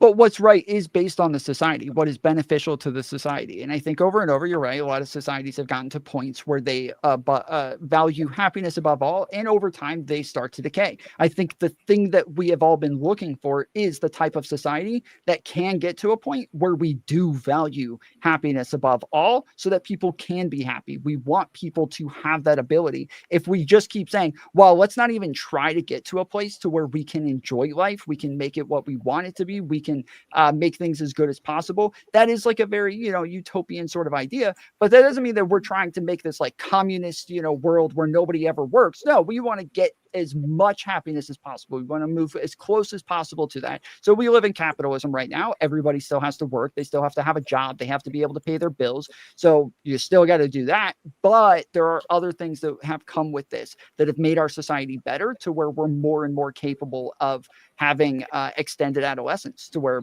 because parents are doing better and better, they're able to take care of their kids longer. The kids are able to go to college and have more and more time at home before they have to have all of these responsibilities and give up their life and everything. Extended adolescence is something that is amazing, considering kids were working at like 12 years old only a couple hundred years ago. Like still in some countries, they're working at like 5 years old in sweatshops, right? So this is a really good thing that says our society is progressing. We're doing better and better. And if we're able to prioritize happiness sometimes and it doesn't decay society, we're doing better. That's a better outlook. Oh, I gotta completely disagree with you on that. Maybe it's the Latin side, because we start working young and our parents put us to work. And I think it's important because it teaches discipline and duty. And I think that I do agree that happiness, it's kind of a balance. But if you want genuine happiness, it can't all be about happiness. You need discipline. Sure, that's what I'm saying. You need that's why I'm saying we need a balance. That's why I'm saying capitalism has been beneficial, because we still have those priorities where you have to have a job, you have to pay your bills. It's not all about happiness, but we are getting closer to that with things like extended adolescence, with things No, like I think that's more internet horrible. time, I think leisure time. that's literally why people idle hands are the work of the devil. And I know you're not religious, but I think because people have so much time on their hands, they're so focused on happiness that they're lost. They don't know what to do because they don't have that discipline and that sense of duty, because they were kids for way too long. Sure, People used to be. But we are saying the same thing. Just to be clear, we are saying the same thing. We are talking about a balance. I am saying that, like, Yes. we want to have as much happiness as possible, but we still need, yes, we need to have respect. We need to have duty. We need to have morals. And that's why I started off by saying that the thing is that we want to have as much happiness without having a decaying society. And that I think that is what we're looking for, is that balance to get as much as possible. Yeah, but I would say that with the extended adolescence, we can see that it is not benefiting society. And I would even say back in, I believe it was the 50s, when you graduated high school, you could already have a trade under your belt. You could do those trades in high school. And I think I'm very against the public education system, but I understand it's not going to disappear. I think if we bring back trades into high school so adults can start at 18 and actually have families, have a career earlier so that they can get married, have kids younger. I think part of the reason why we know the more sexual partners a person has, the more likely they will struggle with pair bonding or staying faithful long term. So these people aren't getting married until their 30s. How many sexual partners have they had? They essentially, I've said this before, but they build a Frankenstein person from all the different relationships. They pick and choose little pieces here and there that they like from each person and make someone up that doesn't exist. I think people need to get married young, have their babies, stay together, be disciplined, work young. I think that has proven to work. That was, I would say the 50s was probably some of the best years that the U.S. has seen. I'm sorry, when but it you're comes to the family spending structure, like hours every week with me on fucking panels, just sitting around talking shit for hours at a time. Like, we both have a lot of leisure time. Okay, we both have a lot of time to just bullshit around and just throw it out the window for whatever the fuck. And this is like, yeah, this is good. This is beneficial, and these are things that are also healthy for humans. Like the back in the day when people did have to start working at very young ages, they died way earlier. The fact that like people had a lot more stresses and they had way less time to actually do things that they like, they died way earlier. These are people who were not happy, who did not live good lives. And for mental health, for humans, it is part of our psychology. It's part of our biology that we do need to have some leisure time so that we are psychologically healthy as well. And it is those balances that we need. While again, I think that it's good for people to learn basic work ethics and shit like that at an early age. That doesn't mean that I want my I'm not going to move my family to China so that my baby girl is working in a fucking sweatshop at 5 years old. I'm not doing that. But it's the medical advances that made people's lives longer, because you can look, as soon as they came out with certain medical advances, the life expectancy increased substantially. So it's not because people are working less. I'd actually say we work more now than what we used to, especially you go back 100 years ago. I think people work more now than than even some people who were the poorest of the poor in kingdoms. I mean, we work literally 5 days a week, 40 hours a week, and then you have so much more on top of that that's expected of us. Like, you got to do your tax. They don't even teach that shit in school, how to do your taxes. I don't agree with you there. Sorry. The life expectancy changes you can see are from the medical advances. I learned that's Part of the medical advances is that we know that leisure time and like psychological benefits are helpful to living longer. This is part of the medical one of the biggest ones. One of the biggest ones was antibiotics. I can't remember the exact one because I learned this in my biochemistry class. So no, I don't agree with you. I learned about this particular subject. We know that it is because of medical advances that people's lives. Just the medical advances. I'm saying I'm agreeing with you. This is part of the medical advances. We have learned psychological benefits is like, things like being happy, having leisure time, making sure that you're actually doing things that you enjoy, that these are part of the medical advances. This is part of the research. This is part maybe a little bit, but we're talking about the majority. No, not maybe a little bit. Like human rights laws and like humane I'm about to look it up right now. Workers' rights, like things with how many hours people have to work, and like making sure that look they up Japan, overtime for things Japan over 40 hours because. No, but how is she not right? Look up Japan. Hold on, Ali. Look up Japan, because what he's saying is right. Getting leisure and being happy, that's a medical diagnostics, right? How many times did you go to the doctor and they said all you need is a little bit of rest and some more water, right? But if you're going to research Japan, it's okay to take a nap at the job because they think since you need a nap, you're working hard. You understand what I'm saying? Okay, so if you look at antibiotics specifically, added more than 20 years of to the average lifespan. It used to be 47 and it jumped up to 80 years. Again, I said I learned this in my biochemistry class.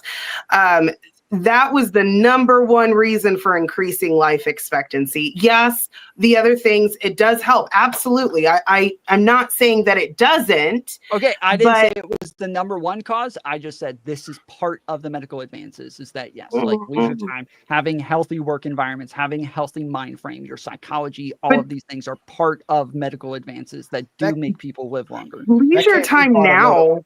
That can't be part of medical advancement. But not only that, though, it's like. Am I reading that right? Isn't part of that's a gifted 50. Leisure, medical advancement has nothing to do with having leisure time. Those two. Psychology. That's still not a medical advancement. Tom Fuller, are you gonna? Psychology is not. Hold on. Wait. Just say these words. Psychology is not medical advance, or it's not medical. Tell me how psychology is not medical. No. Tell me how psychology can play a part in medical advancement. How does that have to do with psychology, though? She's saying the antibiotics, the vaccines, all these things are sustaining people's life longer. Versus what you're saying is psychology may have part to do with creating those medical advances, but it's the medical advances.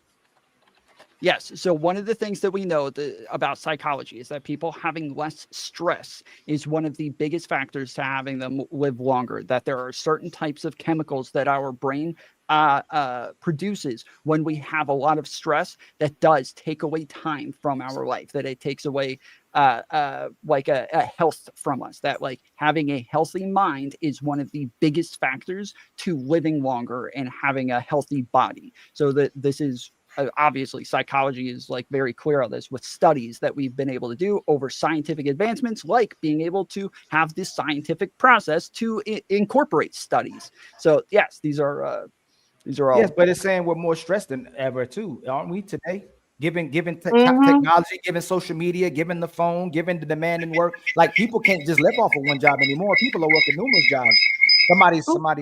Somebody's people have to work multiple jobs to sustain a living. Like we're like the most heavy we've been as well too. People are obese, so we have a lot of stress and health issues that are occurring to us because of the demand of life that we have outside of just the relationship you have with another person or your family. The demand outside of your house is much greater than the demand that's inside of your house.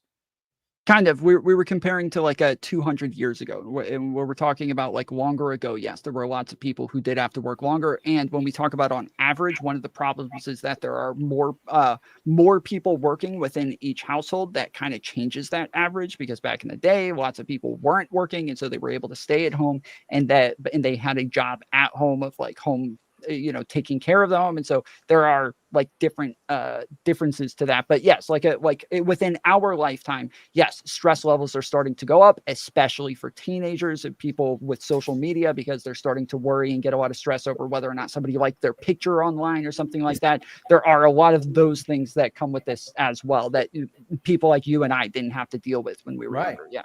The demands And and people are expectations have to addicted be. to. Yeah, they're addicted to social media and to entertainment in general. So I would say currently with those addictions, having more leisure time is not healthy, because if we had more leisure time and we were going out on hikes, going swimming, building a chicken coop so we can have a hobby farm or something like that, then yeah, absolutely, leisure time is great. But people are filling their time with meaningless things that are not benefiting their lives. I'm sorry, I should have clarified when I said having better psychology with leisure time. I should have clarified that I didn't mean like tying your nipples to ropes and hanging from the ceiling with that for the weekend. Like I should have meant like, yes, actually doing healthy things that are actually healthy for your mind and less stressful. I should have clarified Rest. that is what I was talking about with that. Yes. But That's aren't we crazy. struggling? Isn't the biggest part what we factor in is that people are struggling with families and relationships. That factors in the biggest amount of stress that people have. They don't have no foundation. They don't have no family. They don't have nothing to live for. And that's why a lot of teenagers are struggling, because they're not motivated. They don't have no purpose. No Well, again, discipline. there's a mixture of these things. So again, like it's some good things that are beneficial is extended adolescence, and there's some good things about the people who are in the upper echelons. There's lots of these people who really don't have to work for their entire lives. They don't ever have to gain a skill. They don't ever have to like do much, and they have tons of money coming from their parents, grandparents, whatever, who were top 1%ers that are able to just keep passing this money down, right? Like obviously there is a full spectrum there. My point is just that, yes, there is a full spectrum when it comes to responsibility versus like happiness as well. And that these things have to have a healthy mixture of both. And so if you want to be in a relationship, you do need to do things that makes the other person happy just as much as like, even if a king had a woman married off to him, right? He could just beat the fucking shit out of her and rape her every single night if he wants to, right? Who's going to do anything about it? But like he's not going to have like a fruitful relationship with that person that's actually going to be meaningful to him. It's not going to be a good bond between the two of them unless he actually tries to make her happy and makes it to where she is happy in the relationship and she's trying to make it where he's happy in the relationship. This is something that is beneficial for both of them. But that's why it's not your job to make someone happy. And if we're gonna have a relationship based on happiness, it's impossible to make women happy. Weren't you saying earlier love is responsibility? No, Didn't you a say responsibility to sustain their peace? That's what I said. They should be at peace when they meet you. That's what I'm talking about. No, it's not. So making someone happy, tomfoolery, is different than adding to someone's happiness or their peace. You can't. No, if someone doesn't have peace within themselves or happiness within themselves, there's nothing you can do to make those people happy. If they don't already have it with themselves. If you meet someone that's already in misery and miserable, and their expectation for you is to make them happy, it's going to be very difficult to make them happy. And I think what we're conflating happiness, or instead of looking for peace, we're looking at happiness. Like peace should bring you happiness. So if you meet someone that's at peace and you're just adding to their happiness because they have peace, then that's a different thing. But to make someone happy is different than the fact that you're adding to their happiness or their peace. Would you disagree or agree? That was the biggest word salad I've ever heard. You're saying that the goal is to add to their happiness by adding to their peace, but I'm wrong by saying you want to make them happy, but You it's can't still make the end goal is you're no, making that's them not word happy. salad. So we're saying two different things. You said you cannot make someone happy. You can't make nobody happy. They have to be happy. If you try to attempt to make them happy, no.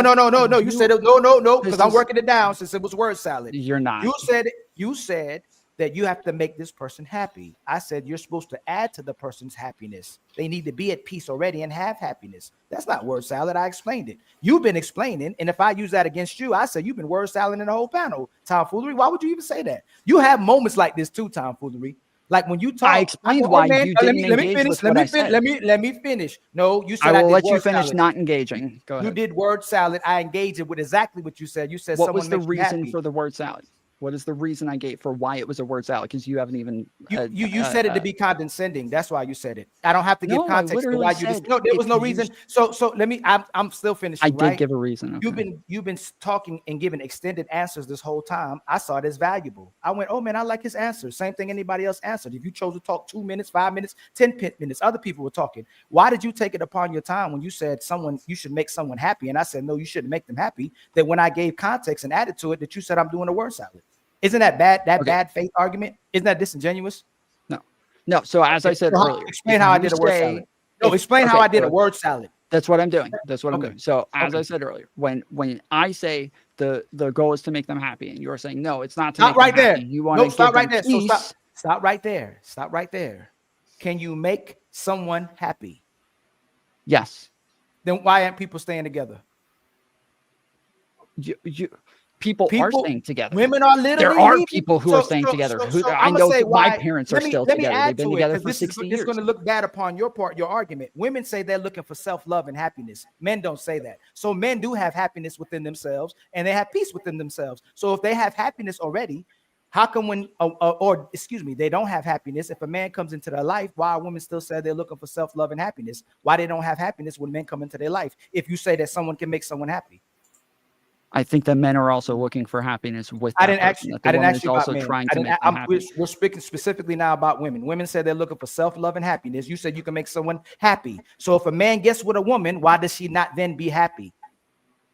She does again, there are tons of women who are happy with their husbands. I don't know what you're talking about. We're seeing now most women are leaving their relationships, and they're saying it's because of lack of commitment is the first one. And there's irreconcilable differences is another one, right? They're not saying they're happy. They rather be by themselves. They rather do it by themselves. They rather be single. That's the lady alone says she don't want to be married. So if they're so happy, why when a man gets with them, they're not happy? If you can make someone happy, especially with women, just gave a reason for lack of commitment. No, okay, so that's your answer. But you said you can make someone happy. Well, I think that men do struggle with this. And I think that this is when I was talking about earlier is the fact that I do think that women have trouble accepting that men love in different ways and that women want to be loved in the way that they love the man. But the man has to adjust to the way that she wants to love. But the women are very good at adjusting to the way that men love and kind of accepting that. And so I do think that lots of times they feel as though they're not getting commitment and they're not getting attention when the way that the man is expressing his love might just be different than the way that she expresses it. So correct me if I'm wrong to make sure that's not a word salad. If you give a woman exactly everything she wants, is she typically happy or does it make her miserable today? I don't know. Then why you giving you're giving word salad? So why are you speaking? Since you want to do this, since you don't know, oh my goodness. That means you're doing answer the question salad. Before you say you don't know. You say you don't know. Can I answer the question before you start going off? I didn't. I don't think you know what a word salad is. But I'm going to finish my answer. I did not. I did not. I was in the middle of it. I was in the middle of. Did you say you didn't know? Yes, I said I don't know. So how can you give me an answer if you don't know? I don't know. Because I don't know a single woman who says she got everything that she wants in a relationship and left them anyways. I don't know a single woman who has ever said, I got everything I wanted and I left that relationship. It happens all the time. One second, you just make up a make-believe scenario? 1 second, Tom. It happens all the time when women say, I had the perfect husband, but that's literally what they mean. It wasn't lacking in anything, but I wasn't feeling something about him. Like women say this all the time. So there was, so they didn't get everything that they wanted. Thank you. No. They keep changing what it is that they wanted. One second, friends. When a person says my husband was perfect, means it was giving me everything I wanted, but was feeling some type of way. It's not about the person. It's not about the person not doing their job. It's about you perceiving what the person is doing as something that is not enough, and you can pinpoint exactly what it is. It means that they it means that there's not a problem with him. It means that there's a problem with what it is that they want and that this person isn't giving them. That is the difference. So you can't make someone happy that's not happy. You changing your answer. That he can't make her happy. So tomfoolery. You're talking to both of us on here, right? Now you change your answer. You're saying you can't make the person happy because what's wrong with them? Hey, CEO, you're listening to the conversation, right? Has he changed his answer now? Now he said you can't make this person happy because what's wrong with them? Correct or incorrect? He said you can make someone happy, and then he just said you can't make someone happy. Yeah, where I'm confused. Say this. Athena, did you I didn't say that. That I didn't even say the word happiness. Go ahead. No. Fatty just asked you why you can't make that person happy. You said it's because something's wrong with them. That person can do. Fatty asked you why. That person, you're doing all these things for those person. You said, hey, well, typically in a situation like that, something's wrong with that individual. That's what you just said.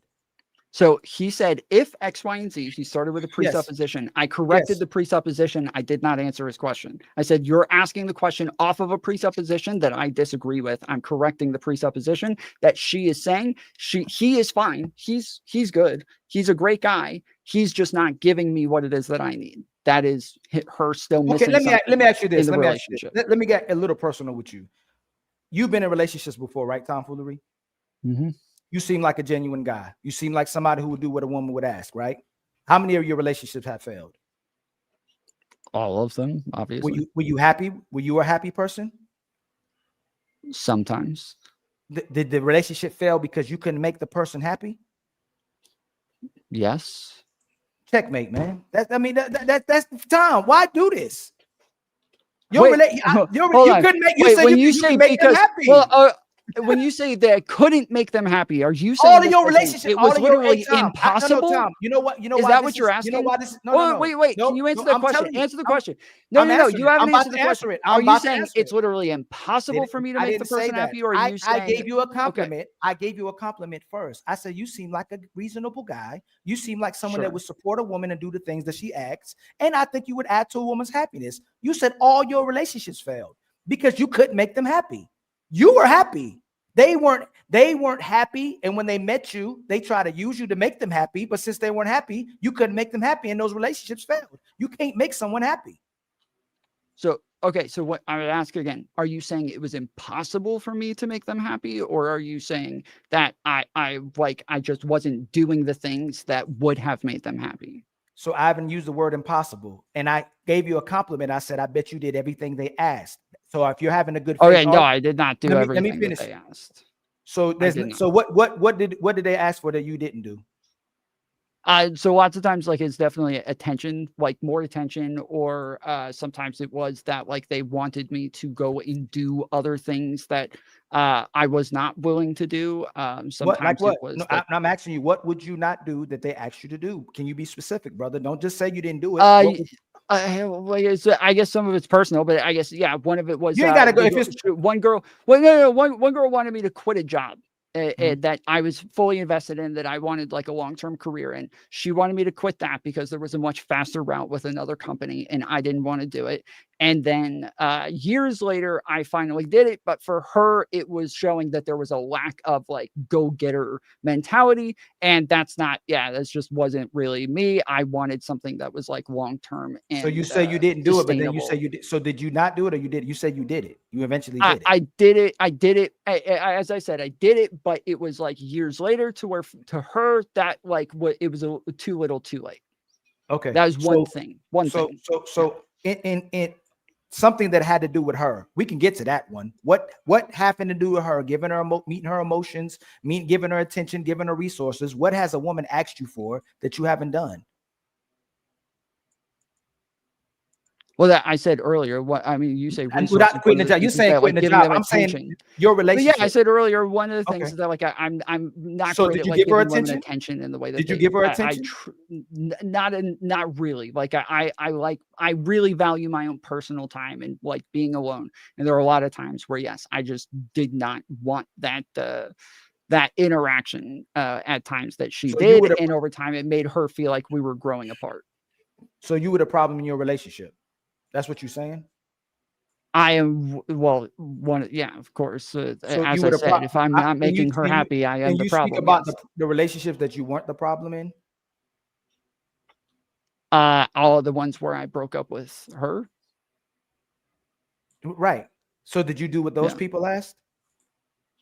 To an extent, yeah, sure. Yeah, and you couldn't make them happy. Sure. So why are you Well, arguing again, about in so those, why, it wasn't so why about we me so making why them is it a work? happy. It was So about them when I not said making me happy. so when I said you can't make them happy, why did you go on public right here and say that I did a word salad when you're admitting that you couldn't make them happy? Well, because as I said earlier, if you're asking about like whether or not it's possible, yes, it was possible for me to do these. I didn't things. ask. No, It I'm would not make saying these possible. people I didn't happy. say that. I understand. That's why I'm not- answering your question, though. All right, I'm Tafu, saying you that repackaging what earlier. I'm asking you. I'm answering the question is that earlier I was saying that if you're asking about whether or not it's possible for me to make them happy, the question, No one the said answer is that. yes. It is That's not what possible for me to that's make not, them no, that happy. wasn't. But when you You're, say you have you to couldn't make them happy, You realize well, no, you're I'm doing a saying red yes, I herring. You're doing a could. red herring, and you know No, you you're debate. playing You're debating. semantics, and I'm No, I trying didn't to play. I never clarify, said and you nothing won't about allow me impossible. to because you want to When did I play speak? I semantics. never You said want nothing to about. stay in the semantics instead of having clarity. And You want to make sure there is no clarity here. Hey, you know what, tomfoolery? I'm not going to over pursue, but everything that you're saying I'm doing, you're actually doing. All I did was cornering it with your words. You said you can make somebody happy, and you literally couldn't make the woman you were with happy, whether you did what they wanted to do or didn't do what they wanted to do. All your relationships failed. And I went as far to say, everybody, I believe that you probably did what the women asked, but you can't make a lot of these women happy when you do what they asked for. And you admit it too to everybody else. All your relationships failed. The ones that you did want to be with because you couldn't make them happy, not because you were a bad guy. I straight up said that I did not make them happy. I said the ones that I said the ones where you did. I said the ones where you did. You said there were ones that I broke up with them. Yes, you broke up with them. I You said did what I they broke wanted. up with them. Yes, right, because you couldn't make them happy. I broke up with them because I couldn't make them happy. You broke up with because them they couldn't make me happy. Or vice versa. Did you? No. Were they appreciative when you did what they asked? Yeah, of course. So why'd you break up with them? Well, because I didn't want to be with them because they weren't making me happy. So if they still wanted to be with me, I'm making them happy. If I don't want to be with them, they're not making me happy. I'm not getting what I want from them. So You're still making my point. So you were making them happy and they weren't making you happy. Excuse me. If you were making them happy, they would have made you happy. They didn't make you happy because they weren't happy. If she was really happy, she would make you happy. I mean, anybody on the panel, if someone's making you happy, typically, won't you reciprocate and make them happy as well too? If they're happy, you just say that people can't make each other happy. Jesus. I don't believe people can make each other happy. You can make each other happy. When did that come from? I heard Ali say that you can't make someone happy. You said that, Ali? Yeah, I said you can't make them happy. Tom Foolery said you can make them happy. Damn, Ali. But he's still fighting on how he couldn't make somebody happy. I can defend you on that. Or they couldn't make him happy. But it's funny how he went from not making someone happy to now they couldn't make him happy. Why did they make you happy? Again, as I said earlier, the people who if they broke up with me, it means I did want to be with them, and I was still trying to do things correctly, and I just was failing at it. That is a thing that happens: is you can want to do things and fail at it. You're saying, well, no, if you didn't do it, you didn't want to do it. I just totally reject that philosophy. Who said everybody's watching? Tom, you what are you just talking said about? No, I did you not. Just said. Yo, this crazy, Tom. What you doing? Tom, you smart. You better than this. I didn't say none of these words you saying. Those are word salads because you're saying stuff that I didn't say. I don't think you know what word salad means. Word salad means you're just using words in a way that doesn't make sense. That's what you did. Tina, who is right and who is wrong? You're siding with who? Oh shit! I don't think people can make. You can be cursing like that. Don't do word salad. Oh, don't do a word my salad. Bad. My bad. So I don't think. Real quick, don't think too deep. No. Tina, don't do the same thing Tom Foolery did. Who do you think? He's controlling your answer, Tina. Don't listen to you. Without being biased, who do you think is Fatty. correct without being biased? Just quick answer. I was going to give a quick answer. I was going to say, I don't think that people can make each other happy. No. I think you can. No, who's correct? Me or Tom? Ali, you keep me letting Eeny, meeny, miny, mo. Catch a tiger by its tail. Come on, Ali y'all. Benjamin, so hard, hey, man. Theo, you see Ali Benjamin, the It's the very best one, and you are not it. Oh, well. Okay, do with that, Ilkan Ali. No, I didn't answer this question. Who is right and who is wrong? Oh God. I think that if Ali was saying that people can't make each other happy, then that would be correct. Yes, because I did hear tomfoolery say that someone can make you happy. I don't believe that people make you happy. I think, like Ali said, they add to your peace. CEO, who you think was correct or incorrect, my brother? I didn't hear that last part of your question. Who do you think was correct or incorrect about the assessments that were made just now with the word salads that we mean? The word salad means I don't. I believe tomfoolery believes you can make someone happy. I said you no. Can't make I don't believe you can make someone happy. Happiness who do is you something. think was so? Who do you think was correct? Me or Tom? Well. Anybody who says you can't make someone happy was correct. I don't believe you can make someone happy. Happiness is a choice, right? So make it if we can make someone happy, we'll do it, right? It'll be done because as a human, you want to believe that people want to be happy, right? I don't believe you can make someone happy, bro, at all. Happiness is a choice, is an individual choice. And Fatty, have any of you guys ever been locked up before? Hold on, Fatty got to answer. Have you guys ever been locked up? They don't. Hold on. Wait. Let me never. Let me out. Tom, what was your question? I didn't hear you, Tom. I asked if you guys have ever been locked up before. No. Yeah, I've been locked up. I made sure I wasn't. Okay, so like I've been to prison before, Tom. and No, I didn't. and there's new rules and laws around the idea of the whole, right?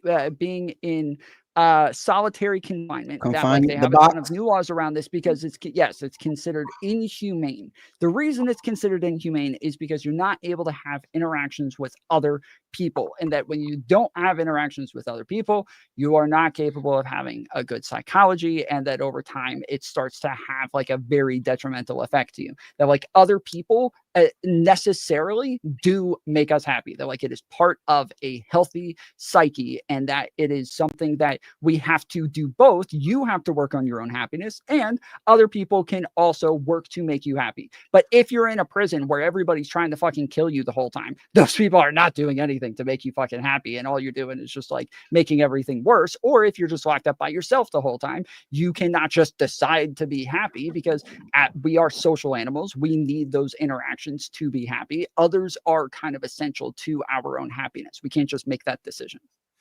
I think people can definitely make you happy. I don't think that's something that they can do it long term. So it's something that they're going to do it here and there, but at some point it has to actually be like so let me do this, right? A lot of times we say happiness is internal. I believe there's a gigantic component of external stimuli that make you happy. If you are successful, if your videos are getting views, if you're getting money, if people are giving you attention, if people are saying you're looking good, you lost weight, like all these things from outside can make you and contribute for your overall happiness. I think at the end of the day, you have to have a good receptor on your brain that actually can get them and channel them and put them on the right places, because you can be Robin Williams and getting all of these stimuli from outside, and as soon as they get inside of your brain, you are punching them out because you're depressed or you are on your feelings or something is not acting right. So I think he's like the nurture or nature conversation. Is both. I would say it would be 80% external and then 20% internal, or how you actually channel that shit and you can not fulfill, but how can you then water it down in your own motherfucking mind and making sure that you're actually getting the stimuli that you need. What did I got wrong, Mr. Ali?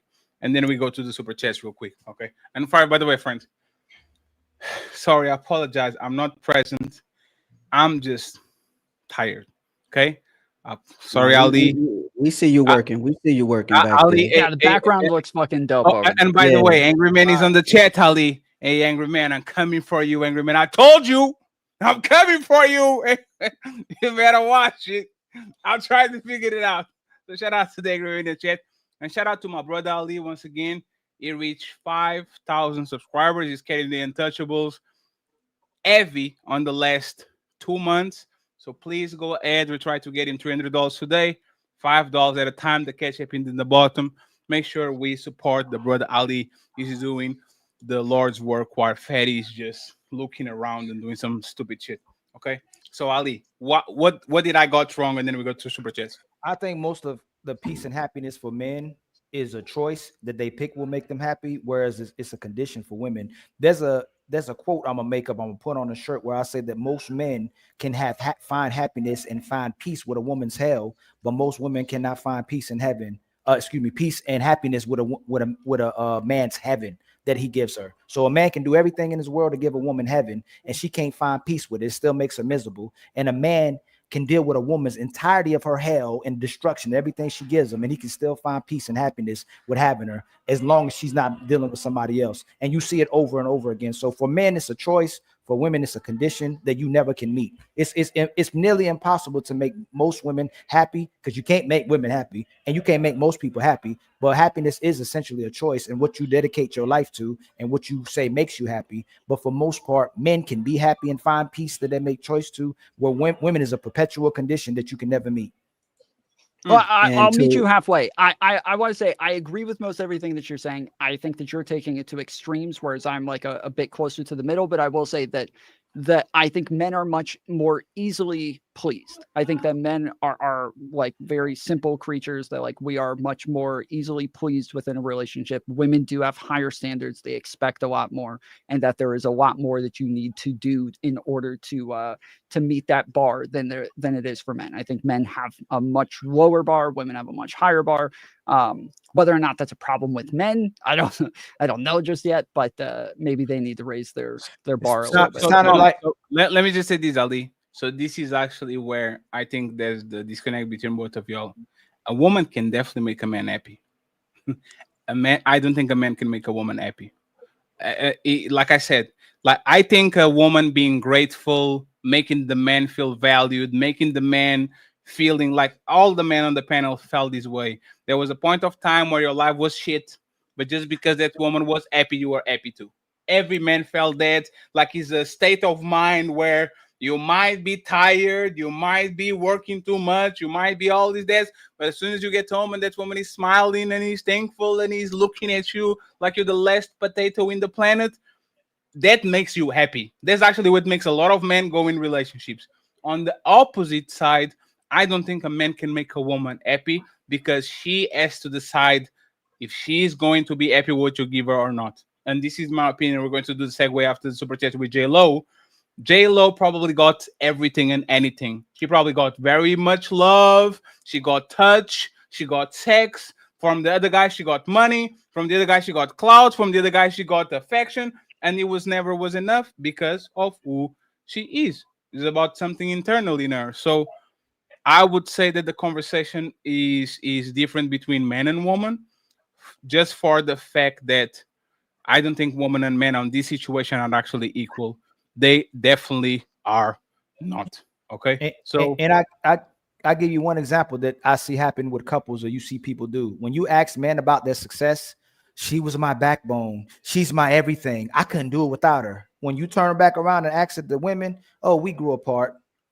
He wasn't ambitious enough. You know, it's like the man was a problematic to her. Versus when you're praising the man, he gives the credit to the woman. When you give the praise to the woman, she takes all the credit. She won't say nothing about the man that did it for her. So and y'all see it. I'm sure you see it. You may not see it. Some of you say it's the word salad. You know, tomfoolery. I'm gonna give you a hard time a little bit for those, but tomfoolery. I really value you, man. I think you dope when you come to the show. Things like that, man. That really gets under my skin when people say stuff like that, especially when you can share your ideas and process them it seems condescending when you say something like that. And I usually would try to tear somebody's head off, but I'm gonna catch myself because I actually like you and value you. But I see it as disrespectful, man, when people say stuff like that. If you disagree with it, it's one thing. If you don't agree with it, that's fine. But when it seems condescending, you go. Just to be clear, a word salad is just like like things that in a sentence that doesn't make sense. All I was saying is that there's semantics there to where I'm trying to get clarity on what those mean, and currently they just don't make any sense to me. And so that's why I kept trying to go back to like the statement, like you can't make them happy. Like you're saying it's impossible because I don't agree with this. And so yeah, but you flip. You'll say someone can make someone happy, and then you'll turn right back around and say they can't make them happy. So but you said that you weren't saying it was impossible. So you also think they can make them happy. No, that's the argument you sticking on. That's why I'm saying you're doing that. I made my statement. If you hear me and you choose to make something else out of it, that's your choice. You're seeing a word salad. Okay, I'm sorry, I'm confused again. I thought I asked you, are you saying that they cannot, that it is impossible to make them I didn't happy? say any of that. I am not saying it. Exactly. If I said, well, just let me ask this again because we're getting confused. No. If you're not saying, you're moving too fast. I'm not. I promise. This is the part that I'm confused on. I'm just trying to tell you. This is the part that I am confused on. No, it's almost like you're trying to prove a next time. You can't ask me if I said something I didn't say. You can't say that. I know. That's why I'm trying to ask you the question, so you'll let me tell you what I'm confused on, so you can clarify it. I'm saying, I thought that you said that men cannot make women happy. And I said, are you saying it's impossible? And you said, no, I'm not saying it's impossible. But then when I asked you later, like you're saying, I think it was Athena said, you're saying that they cannot make them happy, that like it's impossible. I don't think someone can make another person happy. You said, yes, I agree with that. So now I'm not. I didn't. I said you can't. No, I never. No, I didn't agree. I said you can't make someone happy. Hey, Tom, how can you make a woman happy? Can you tell me so we can all? Well, can you just tell me what you mean by that statement? No, I don't have to take because I said you can't. I said you can't make a person or a woman happy. I said you can't make her happy. So I'm asking you. So it sounds like you're saying it's impossible. You can say it's impossible if you want me to say it's impossible, but you're saying what I didn't say. I didn't say it was impossible. No, I'm asking you what you mean. No, I'm asking you though. No, I already answered the question. That's the 5th time I answered it. How do you, since we we don't know, because you say we think it's impossible. Can you tell us on the panel? I'm not saying you think that. Buckle up, everyone. It's time for some super chats.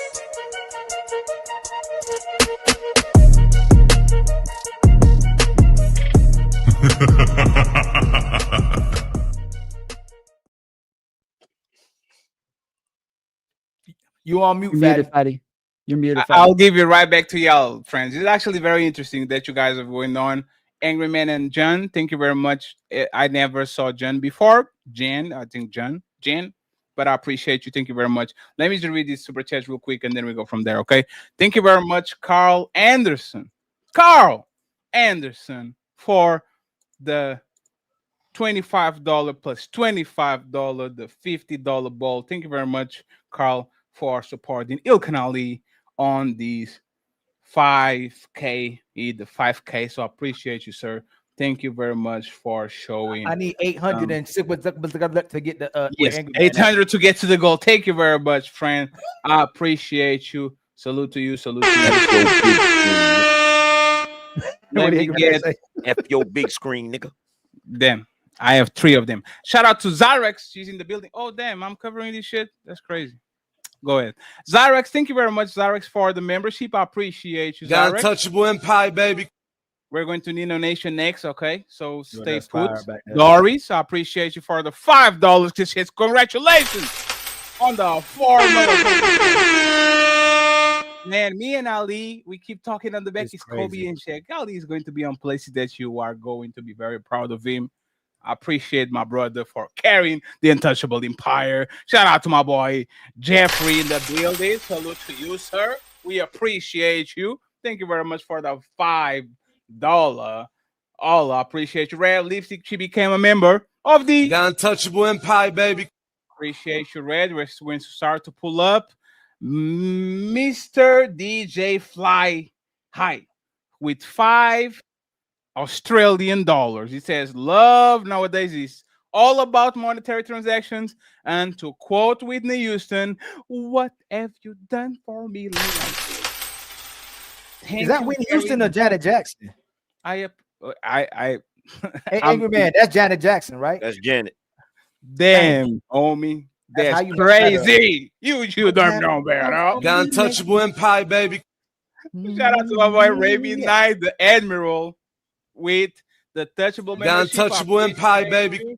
Thank you very much. Oh my God, we have my boy Lou, the legend, with 50 untouchable membership. Brother. The legend is going to be streaming very That's soon. fire. So Making my let's brother. celebrate Lou the legend.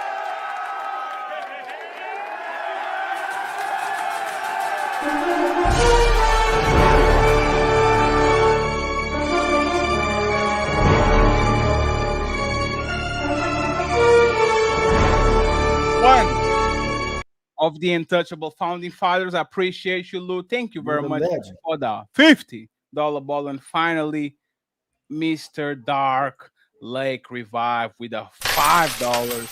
Thank you. Thank you very much. I want to show appreciation to Mr. Patrick.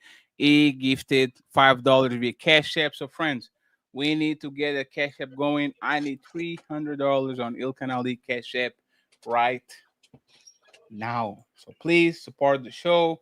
Make sure you support the show. We are going to go corporate. Let me actually give my flowers once again to the people on the panel. Shout out to my brother Ilkan Ali. I truly believe Ilkan Ali is going to be up there. So I appreciate him, all the love and all the shenanigans that he has to actually deal with me. So I appreciate you. Okay, thank you very much. Okay, I think me and Tom are going to get a lot of money once I doing politics start on Monday. So I appreciate you, Tom, the lovely Tina. Of course, we're going to get a husband. Okay. Shout out to my boy CEO in the building, always showing love. Shout out to Angry Man. Everything you see aesthetically pleasing on my shit, I stole it. I was watching Angry Man 2 years ago, 3 a.m. in the morning, looking at his equipment, trying to steal every motherfucking thing. So shout out to Angry Man if this shit looks good. A lot of it is shout out to Angry Man. And my boy Fantastic joined the panel. We are the worst generation. We have to make it, and I think Mr. Fantastic is going to come with us too. So I appreciate y'all. Let's go back to the show tomorrow. I'm going to do a little monetization / studio introduction and all that shit. I still don't know how this show is going to float, but I'm going to work on it. Okay. So once again, thank you very much, Untouchables. I appreciate y'all. Let's go back to the show. Psych! Who's calling that shit? Who's calling that shit? Who's calling that shit? Who's calling that shit? Who? Yeah. OVO Sound 2025.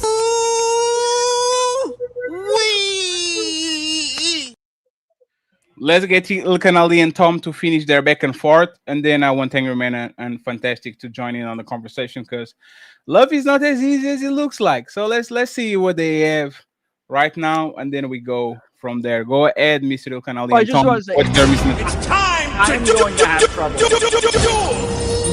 I'm going to have trouble moving forward in the conversation until I have an answer on like just what it is that you mean when you say they can't make them happy. I'm gonna give you. It's impossible to make somebody happy. Okay, It's so you are impossible. saying that. Okay. Okay, now what? Now what? Can you make someone happy? Damn, he said now what? Yes, I think that you can. Nigga. So tell me how you make an unhappy woman happy, so we can all know. So we can all do it. So I think that one of the biggest things is whether or not you know what it is that you're looking for. So like lots of times I was in relationships where I thought I knew what it was that I liked. I thought I knew what it was that I was looking for, but I didn't. I was wrong. And when people would do those things, it either wouldn't make me happy or I hadn't met somebody who did other things that is what I was looking for and did make me happy.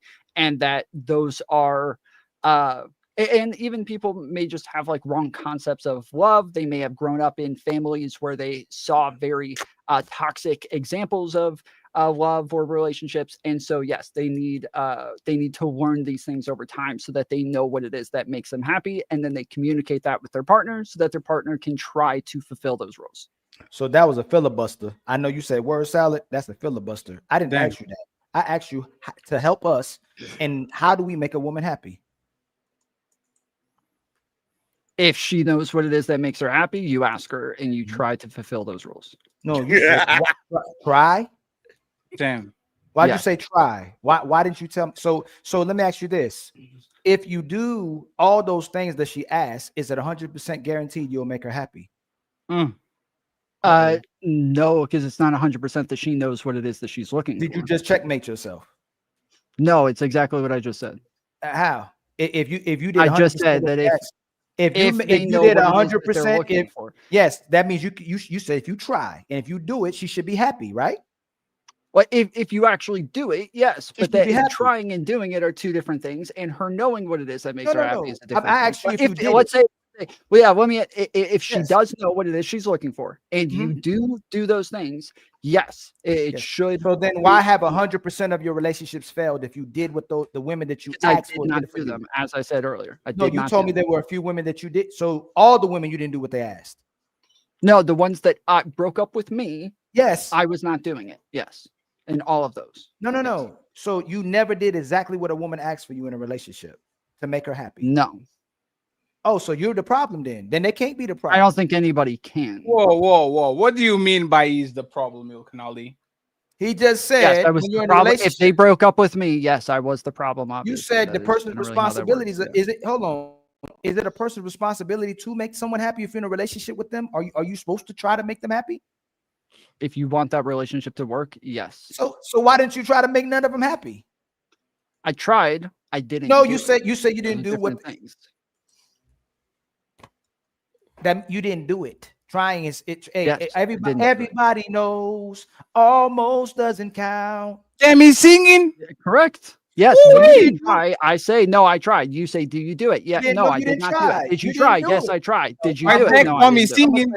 No, Tom, you didn't do it, and you couldn't make him happy, Tom. Damn, that's and crazy. you could say you could That's walk what it I'm back, saying. repackage it, word filibuster, word salad it, Tom. You can't make him happy, Tom. But it's okay. If she But, wanted you yeah, to we make her weren't a good happy, match. if she wanted you to make her happy, she would have been happy. But you couldn't make And her he has a happy. glass on his end, Tom. That's crazy, Tom. You're not going to let doesn't him. make sense. And he's And there's drinking actually- juice. No, And he's drinking. no, this again, no, this is I would alcohol. say- He's drinking I would say orange that, like, juice, yes, Tom. so Orange juice. if a woman is saying like, hey, I want somebody who's rich and who's like making like a minimum like a couple $100,000 a year and blah blah blah, and I'm like, man, that's not really like my dream. That's not my motivation, but like I'll try to do that for you. Like if that's what you want, like I'm willing to give it a shot, but I don't ever get to that point within like a couple of years. And then she's like, yeah, he just doesn't have like the drive or motivation that I'm looking at. And then she moves on. Yes, that is me trying to do it, but not fulfilling it. And she's not happy. So she moves on and finds somewhere else. Like that is an example. It's a fucking shallow example, but that is just an example of somebody trying and failing at it. Dang, Tom. You know what, Tom? I know why you couldn't make him happy. You know why? Because you never seen it before. That's why. Well, I don't know why you don't like engage with the examples that I get. Like I did, if Tom. I'm saying, yes, Tom, I try. Tom, you're double talking, and then you're giving reasons to why you're saying you made someone happy, or excuse me, you didn't make them happy. You tried to make them happy, but you couldn't make them happy. It means you attempted to do what they asked, but you couldn't make them happy. So you tried to make them happy. You couldn't make them happy. You attempted. There were people that I made happy. No, you said you didn't make them happy. No, I said the ones that broke up with me, I didn't make happy. The ones that I broke up with, I was making them happy. So all your relationships, one person was making the person happy, and the other person wasn't making them happy. That's what you're telling me. That's in all your generally why people break up. Yes. Damn, Tom. It's a matter That is what breaking up generally means. So you got with women that didn't want to see you happy. They tried. They just failed. You told them what you needed to be happy. I saw yes. So if they tried, did they do what you asked for? No. Then they didn't try. No, they tried. No. Hey, fatty. If the you main asked thing, me to shoot, listen. no. The main thing is that let me. If you didn't just do let it, me no, just. no, I Tom, promise no, it'll be no, quick. Tom, that don't make sense, Tom. If I didn't do the very, did I lag out? If I did, yeah, I lagged out. Did I lag out? Or he lagged out. Did I do something? It's the question. Yeah, No, I think we all lagged out. I was If just you gonna say, didn't do it, listen, if you didn't do I told her that I wanted her to deep throat, and she couldn't do it. It was too big. She tried. I promise. She tried a bunch of times. That's what she said. It was too big. She couldn't take the whole That's a thing, good way to try and to get out of eventually it, we had Tom. to break up, bro. We had to break up. It wasn't possible. She tried though. I promise you. She did. She did her Tom, best. you did exactly what they did. You found a reason to get out the relationship just like you did. You never truly committed to none of them women, just like they truly never committed to you. That was the problem. So what you gonna do is manipulate and make up reason why the relationship failed. And you say you tried, either you did it or you didn't. Either you did it, Yeah, I'm not like a gonna man commit would to say, somebody that son, doesn't make either me you happy. did it or you didn't do it. If you tried, you didn't do it. This is not that complicated. Come on, not how man. anything works. This is not that complicated. And by the way, CEO. And by the way, I made 5K subscribers, y'all. So I'd appreciate a fantastic donation or angry donation. or foolish donation too. Nah, I'm joking. Damn, that's crazy. I'm messing with y'all. Let me just say something real quick, right? CEO, is John the woman that was here? Was that your friend or that's? Yeah, that was my homie. Okay, send her a message again, cause she left. I don't know what happened there. Oh, her phone died. Yeah, Okay, I got you. her phone died. Yeah. Yeah, I appreciate you, bro. Thank you very much, Mr. No Fantastic doubt. and Anchorman. And then CEO, if he actually has something to say. Do you guys have anything to say about anything that you heard here? Because we've been talking for a while. Like anything at all? Anything? Y'all hear any tomfoolery? It's not that complicated. Uh-oh. In fact, Fatty already gave you the answer. Women can make men happy. Men can't make women happy.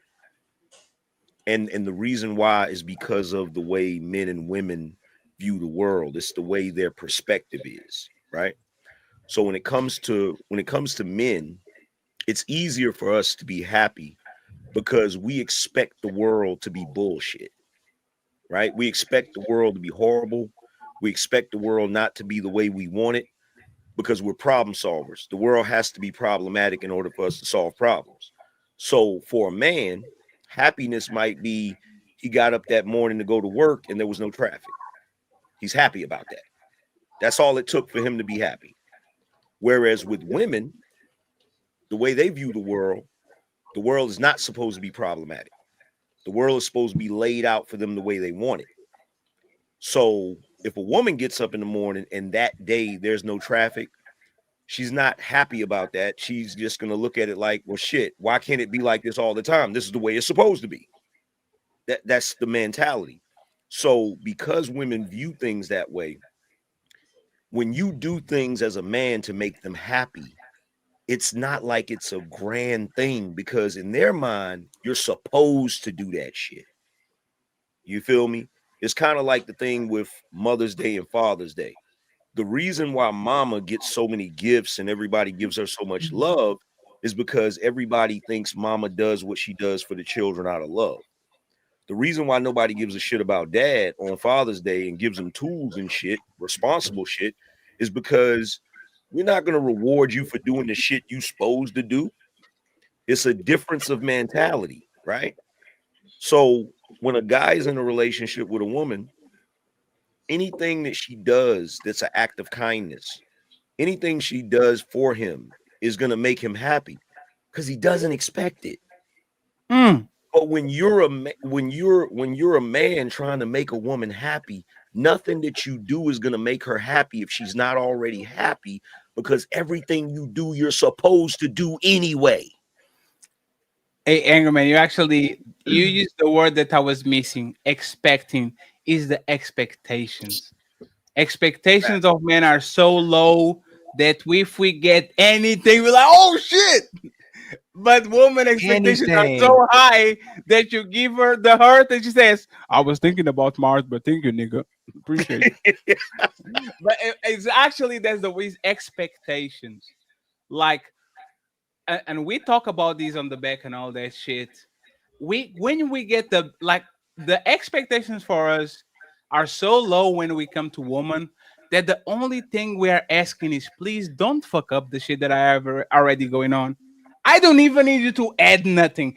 Just get out of the way.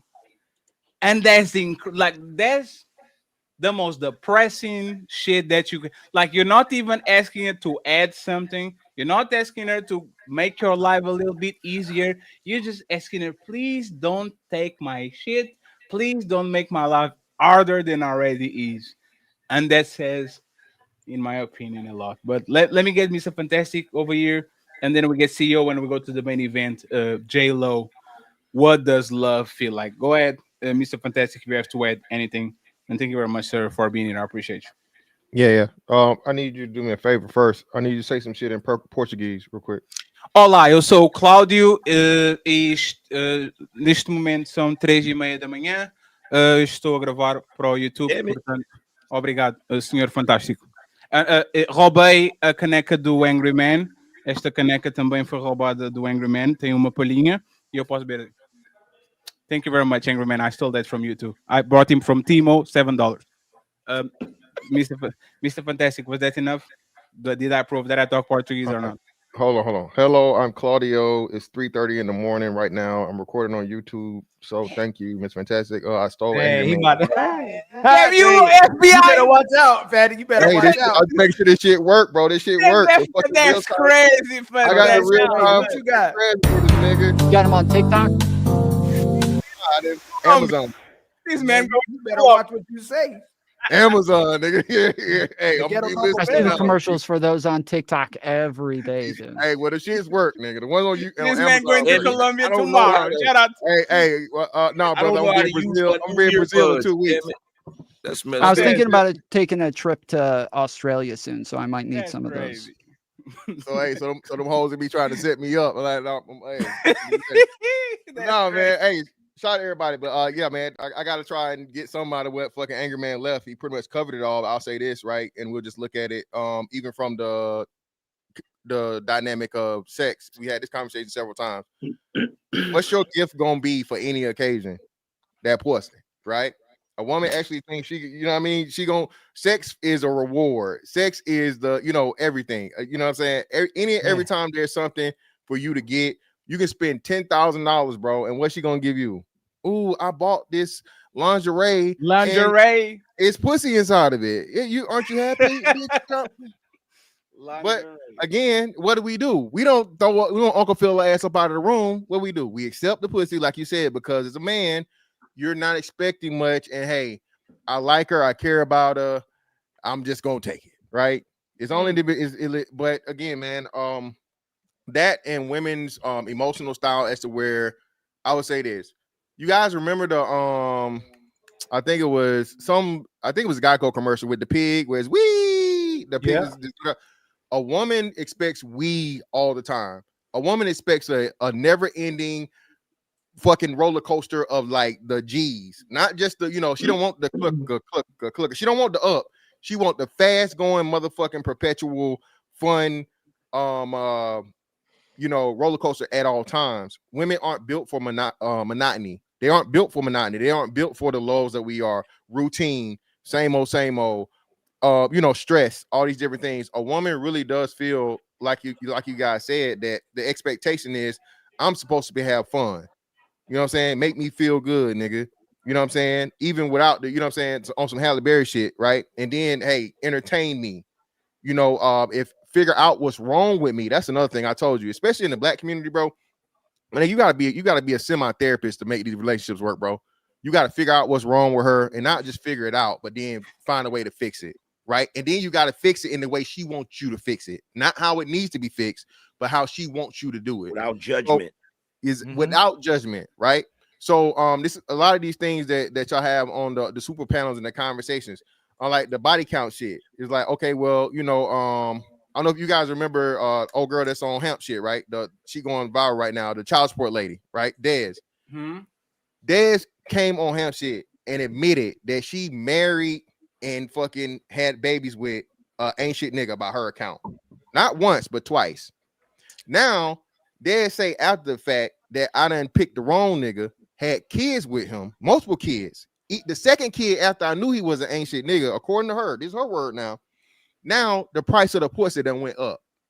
Now she's saying every nigga after she picking the ain't shit nigga that she married to and paying child support to now, the new nigga got to come in and be everything that the first nigga wasn't on some more shit. So that's what women expect, bro. Women are really moving out here like my vagina, accrues value the more it's used, which I don't know what the hell does that in life, bro. That's all I got. Charizard's card. What do you say? I was gonna say also, fantastic. A lot of people don't realize, and women don't realize this. it is absolutely exhausting for a man in a relationship or a marriage when Valentine's Day comes or Mother's Day come and you're like, okay, last year I did XYZ. And the year before that, I did XYZ. It's like every year is some sort of you gotta top what you did the last year. You know what I'm saying? Luckily for me, my wife is in a place where whatever I do, she appreciates it. But you know, I could go to the same restaurant or do the same thing. But most guys, you got to do something different. It's like you're a performing monkey or some shit. It's goofy as hell.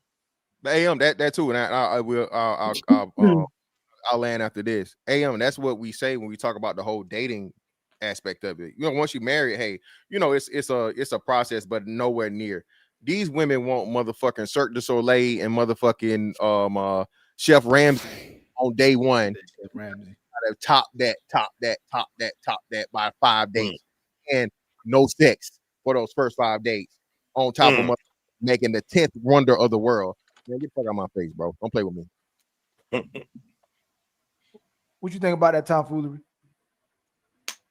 I mean, most of the stuff that I heard, like it was a lot of just like ways of trying to make the woman happy, of like, yes, buying things, being her therapist, like all these things. I agree. These are all things that you have to do in a relationship. These are all things that like you have to kind of go a little bit above and beyond. Men and women have different expectations of one another. They have different cares. They have different brains. They have, you know, different things that they expect from one another. And the fact that you're trying to be her therapist is that you're trying to make her happy somehow, but she's got to do different things to make you happy. We have different expectations. Women really like gifts, and it means a lot to her. Guys, they tell their families pretty clearly, yeah, for Father's Day, I just don't want a lot. I would like something that gives me utility, like tools, like socks, like a sweater. Like they're pretty clear about the things that they want, and those are the things that they get because that's they want different things.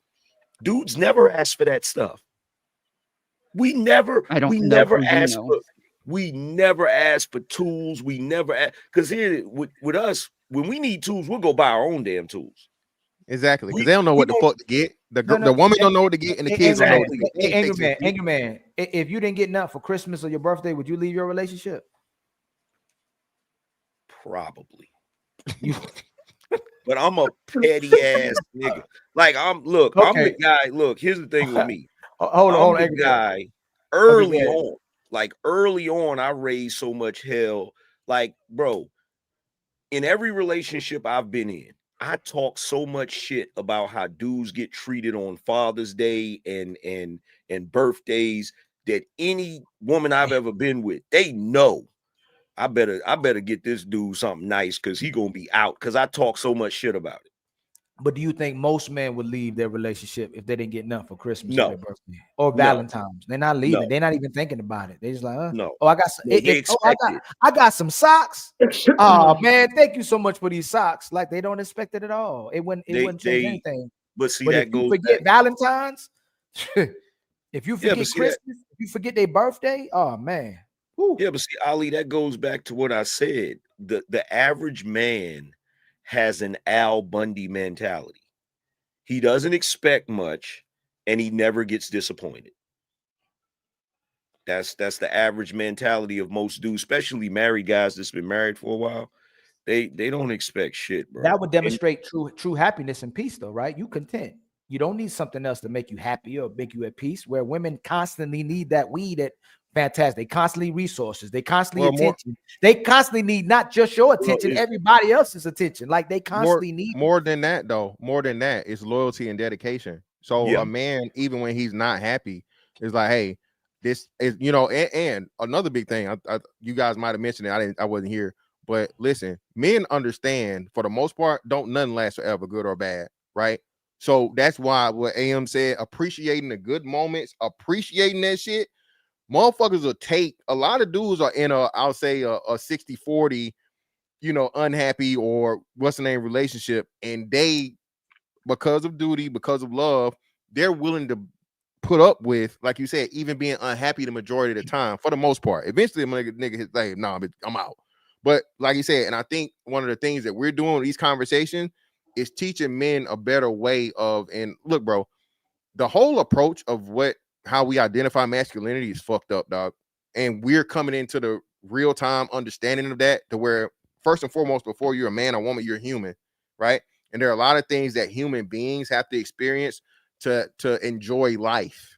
This motherfucker ain't that long, bro. It don't last forever. Ain't no motherfucking nigga landers out here. Ain't no immortals. One of these days you're gonna leave this motherfucker. You feel me? So I think we're having these conversations. Men are starting to demand more of humanity. Yeah, it's just simple. Men are just starting to demand more of humanity. Like, look, I ain't gotta be, happy all the time or even most of the time. But damn, shot, at least half the time, 50%. That's that. What's more than that? What's you know what I'm saying? And I think, like you said, a return on the investment of simply being, hey, you ain't got to spend a whole lot of money on me, but don't make my life difficult. Don't make me fucking miserable, and don't have me looking stupid, right? But see, that's a man's very, very low. Requirements extremely low. I'm gonna go ahead. But see, that's like a conversation I had with my wife when we was just dating early on, right? We got into this conversation about men and women and the differences between us.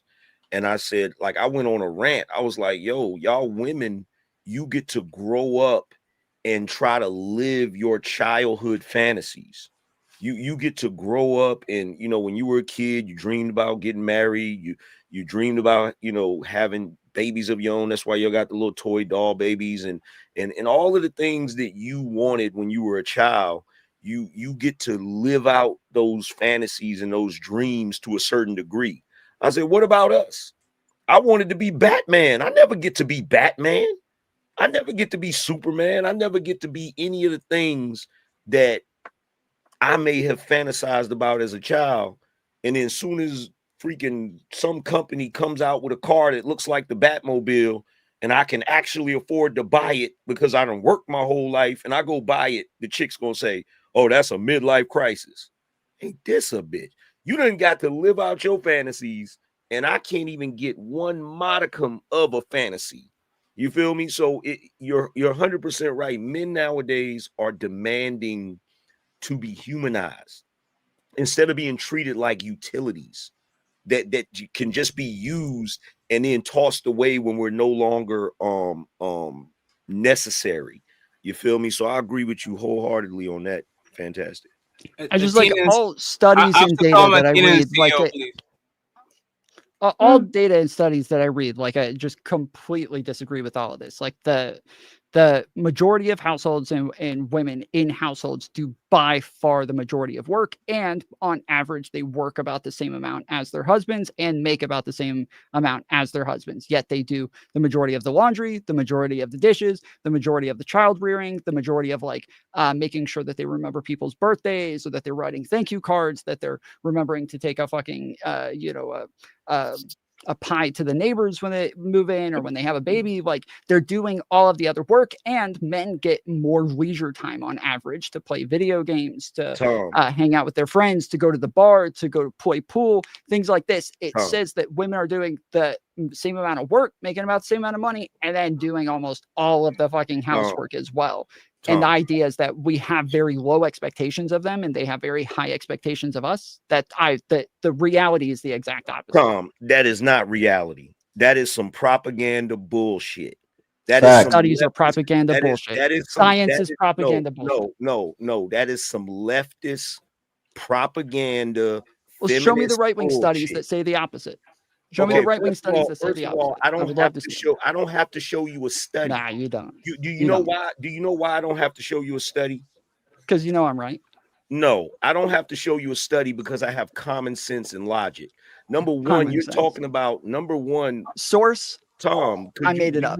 Tom, do you mind letting me say? Yeah, let him. Tom, you're rebuttaling him. Tom, remember you rebuttaling him. Just let him land. You're rebuttaling. Let me say what I gotta say. Then you can say what you need to say afterwards. So number one, I don't have to pull a study to extrapolate from my experience and the experience of the countless men who watch my show and chime in on the topics that I'm talking about. When you're talking about women work just as much as men, that is so intellectually dishonest. And I'm gonna tell you why. Most women have jobs as professional chair sitters. They go to an office, they sit at a desk in an air-conditioned building, And most of the time they're on TikTok on their phone playing around. Most of a lot of the jobs they do are paper pushing jobs. Meanwhile, the husband that she's in a relationship with is actually doing work where he's outside, where he's actually sweating, where he's actually doing manual labor.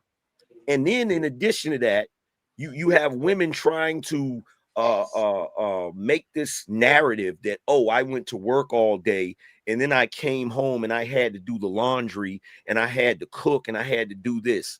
Really? You're not doing laundry the way my grandmother did laundry. You're not washing clothes on a scrub board. You're throwing them in a machine that's washing them for you. Then you're throwing them in a dryer that's drying them for you. A freaking set that costs $6,000 that your hardworking husband that does construction actually paid for. Meanwhile, you're not making food from scratch. Most of the stuff we have is in cans. Most of the stuff is already prepared. You just got to put it in the oven or whatever. Men have went out of their way. This is how much men love women. Men have went out of their way to invent things that make it so much easier for women to do housework. Women are doing the housework that women are doing is nowhere near what they had to do back in the day. So this idea that they get up in the morning and they go to an office where they don't even break a sweat while they're working. They may get some stress mentally because they don't want to deal with people, but they go to this office, they don't break a sweat, they come home, and most of the housework they're doing is not even strenuous labor. Meanwhile, you want to ignore the fact that the guy goes to work in a job that he can probably get maimed or lose his life. You feel me? Then he comes home, and when he's at home, it's like he's not doing nothing. And most guys aren't somewhere shooting pool. He still has a house he has to maintain. He still has yard he has to cut. He still has to do a ton of other things as a man. But you know what he doesn't do? He doesn't say to his wife, you know what? It's really messed up that I got to go to work all week. And on Saturday, I got to cut the grass in the hot sun. We don't do that. But here we got to listen to women talk about how, oh, I went to work and then I had to come home and do the housework. Well, guess what? You fought to go to work. You fought to go to work. You wanted to work. Most of us were content with you being homemakers, but no, you wanted to go to work. So can I add one more thing too? Because since Tom wanted data, and I'll do it for you, that even AM won't do it to you because he don't even want to take time to do it to you because he know it what you're saying ain't true as well too. The Bureau of Labor Statistics, 74 million men have full-time jobs versus 58 million women. Men work 3 more hours longer a week than women do. Women in a household, women work 2.74 hours per day. Men work 1.3 36 hours per day. So they work a little bit over an hour. Is that fair if a man works 3 hours more at work and full time and she's working? Also, Ali, she's only doing an hour. Can I land? Hold on, let me land real quick, y'all. I'm asking you, if he works 3 more hours at work and she does only an hour more labor at home, is that fair? No. No, again, that has nothing to do with what I said. Why did you sit here and perpetuate something that's untrue, though? Why did you perpetuate? I didn't. That's not what I said. No, you said women work more. What I said. Also, Ali, you got to add this into it too. They actually showed this.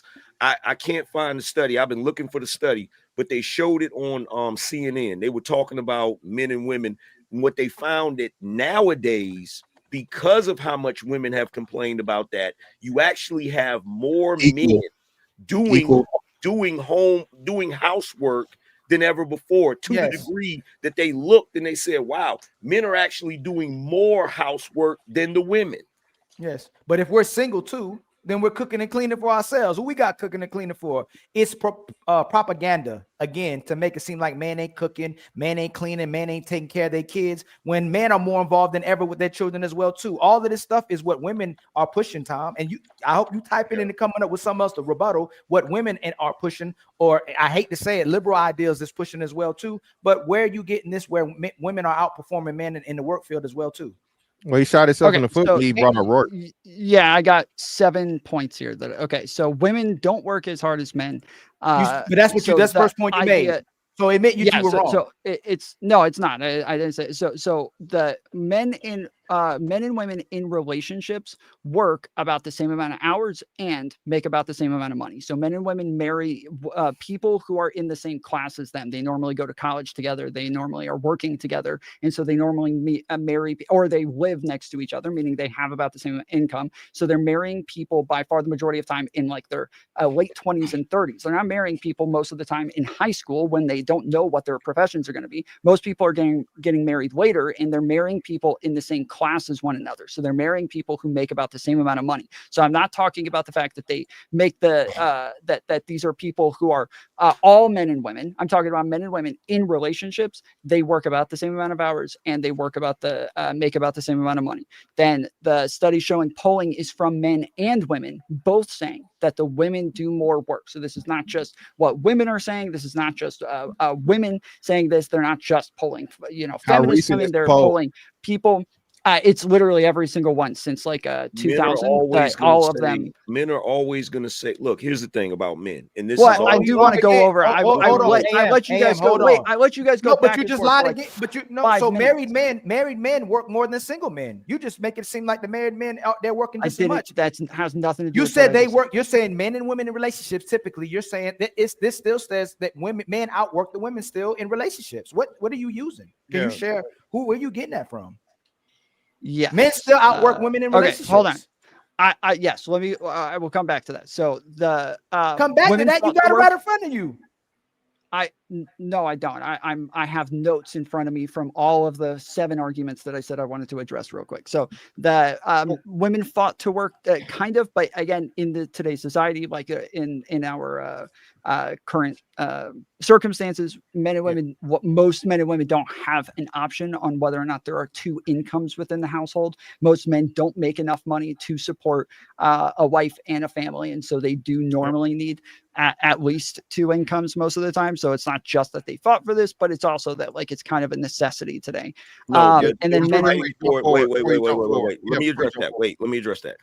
First of all, that now you're being disingenuous again, because number one came before the other. Them fighting to be in the workforce came long before we got to a place where the families needed a 2-income household. Correct. Yeah, I'm not disagreeing with that. I'm not saying that they didn't fight for this. I'm saying that doesn't have anything to do with the circumstances of today, that is the case, that women do work a lot and then also do the majority of the housework. It absolutely has to do with the circumstances of today, because part of the reason that men do not make enough money to hold down a household by themselves is because of all of the women in the workforce.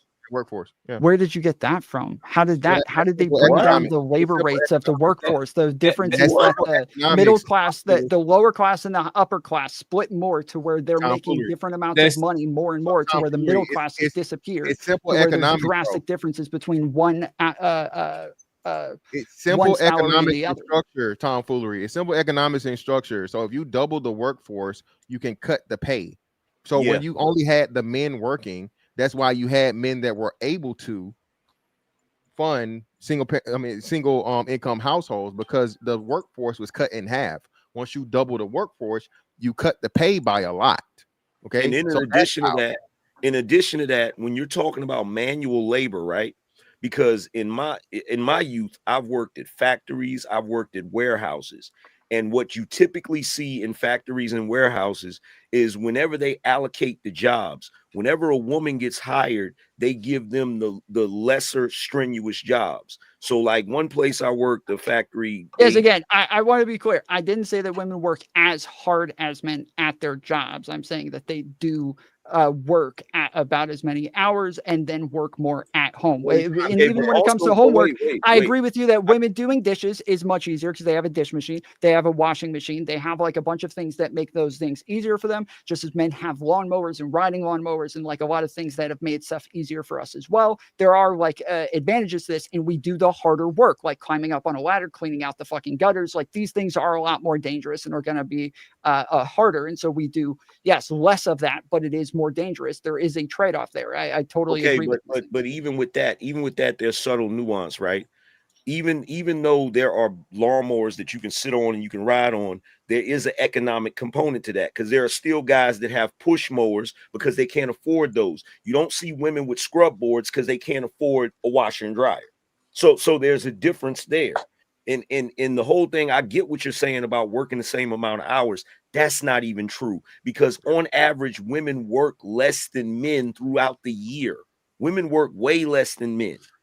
Yes, Men actually that put is in for the more same hours. jobs. No, For the no, no, same jobs, yes. no, but the thing is, men and women that are married don't have the same jobs. Men are the one taking the extra hours. Men are the one working on extra shifts, third shift on the weekend, taking nights out. The woman usually 4 p.m. I have to go home to go get my kid from school or all that. So for the most part, even if women are trying to get to the same path of men, you know for a fact that men get way more hours work than women, just for the simple fact that we fantastic. No, real quick to his point.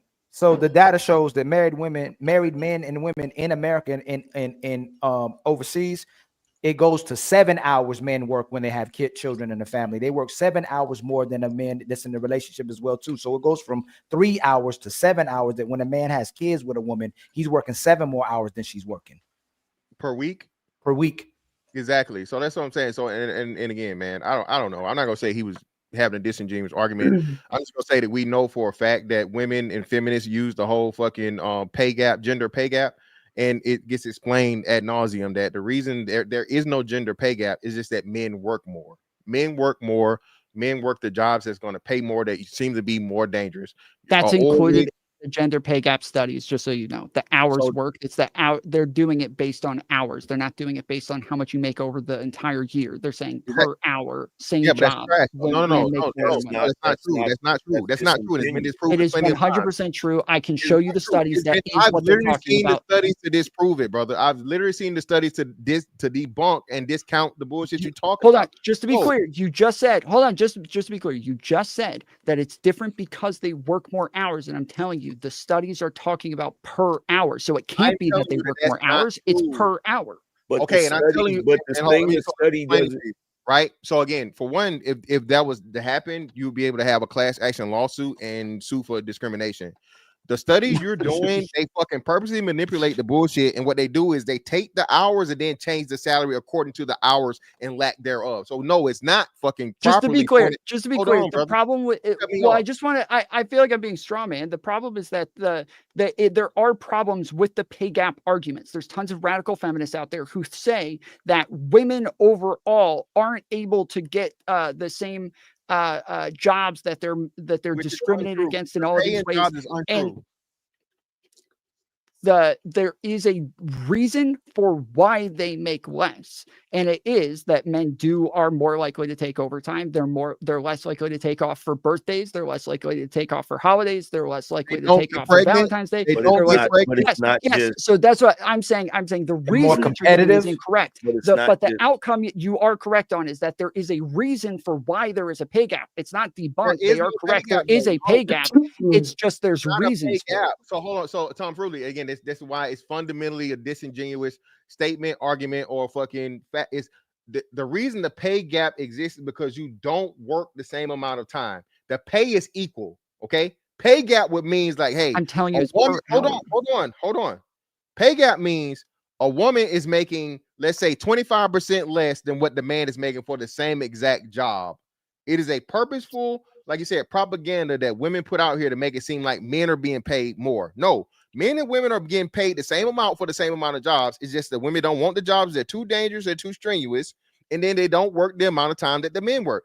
Ali just gave you the stats. Men work more overtime. Men work more dangerous jobs. And that doesn't disagree with what I said. So I have Pew Research right in front of me. The gender pay gap is high. Pay has slightly narrowed in the United States over the past 20 years or so. But in 2024, women earned an average of 85% of what men earned, according to a Pew Research Center analysis of median hourly earnings of both full and part-time workers. Fantastic just said. That doesn't debunk what he just said. It's literally what we just disagreed on. What he said, it was not done on per hour. I said, yes, it was done on per hour. This just said per hour. So You said it does median debunk hourly it earnings. You have directly. to. Can we be honest about something else too? What jobs are these women earning less per hour Hold on. than men? Anybody that's been in a relationship, let's take the data out of this real quick. Let's put the emotions in real life. How many of your women didn't like the way you folded clothes? How many of the way your women didn't like the way you vacuumed the house, you cleaned the dishes? They would take control of it. Most women don't even want the men to do it. They can't stand. So why women want to go to work? Women want to be in control of the household. Women want to be in control of all these things, is what you're saying. But they complain about what they want to do. They want to work. They complain about it. I don't want my wife mowing the fucking lawn either. Let me finish, Tom. They want to be at home, a homemaker housewife. They hate being a homemaker housewife. They end up being a mama. They stress about, I hate being a mama. They go to work. Oh, I don't want to go to work. All they do is complain about everything they wanted to do. And in reality, isn't that the least you can do? If you don't want to go to work, or you have someone working for you, or if you want to go to work, since you don't want to give up, if that was their responsibility throughout the history, throughout the course of time, do Athena, I'm gonna ask a woman because Tom Foley, I think you might be disingenuous. How many women come on here and say they want a man to pay 100% of the bills? I don't know about going on there, but most women, I think, want a man to pay. But I asked you for a reason. How many women come on here and tell women they should do 100% of anything, 100% of the housework, 100% of the laundry, 100% of anything? How many women go, hey, sis, you know what? If I can get that man to pay 100% of the bills, I need to be doing 100% of the housework. How many women you hear come on here say I need to do 100% of everything in the house?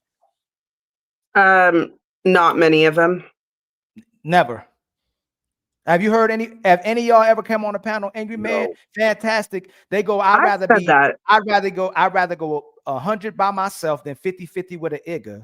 But they'll want 100% from a man, but still expect them to help in the household as well too. But I've said that. So you said what? I that's why I said most women.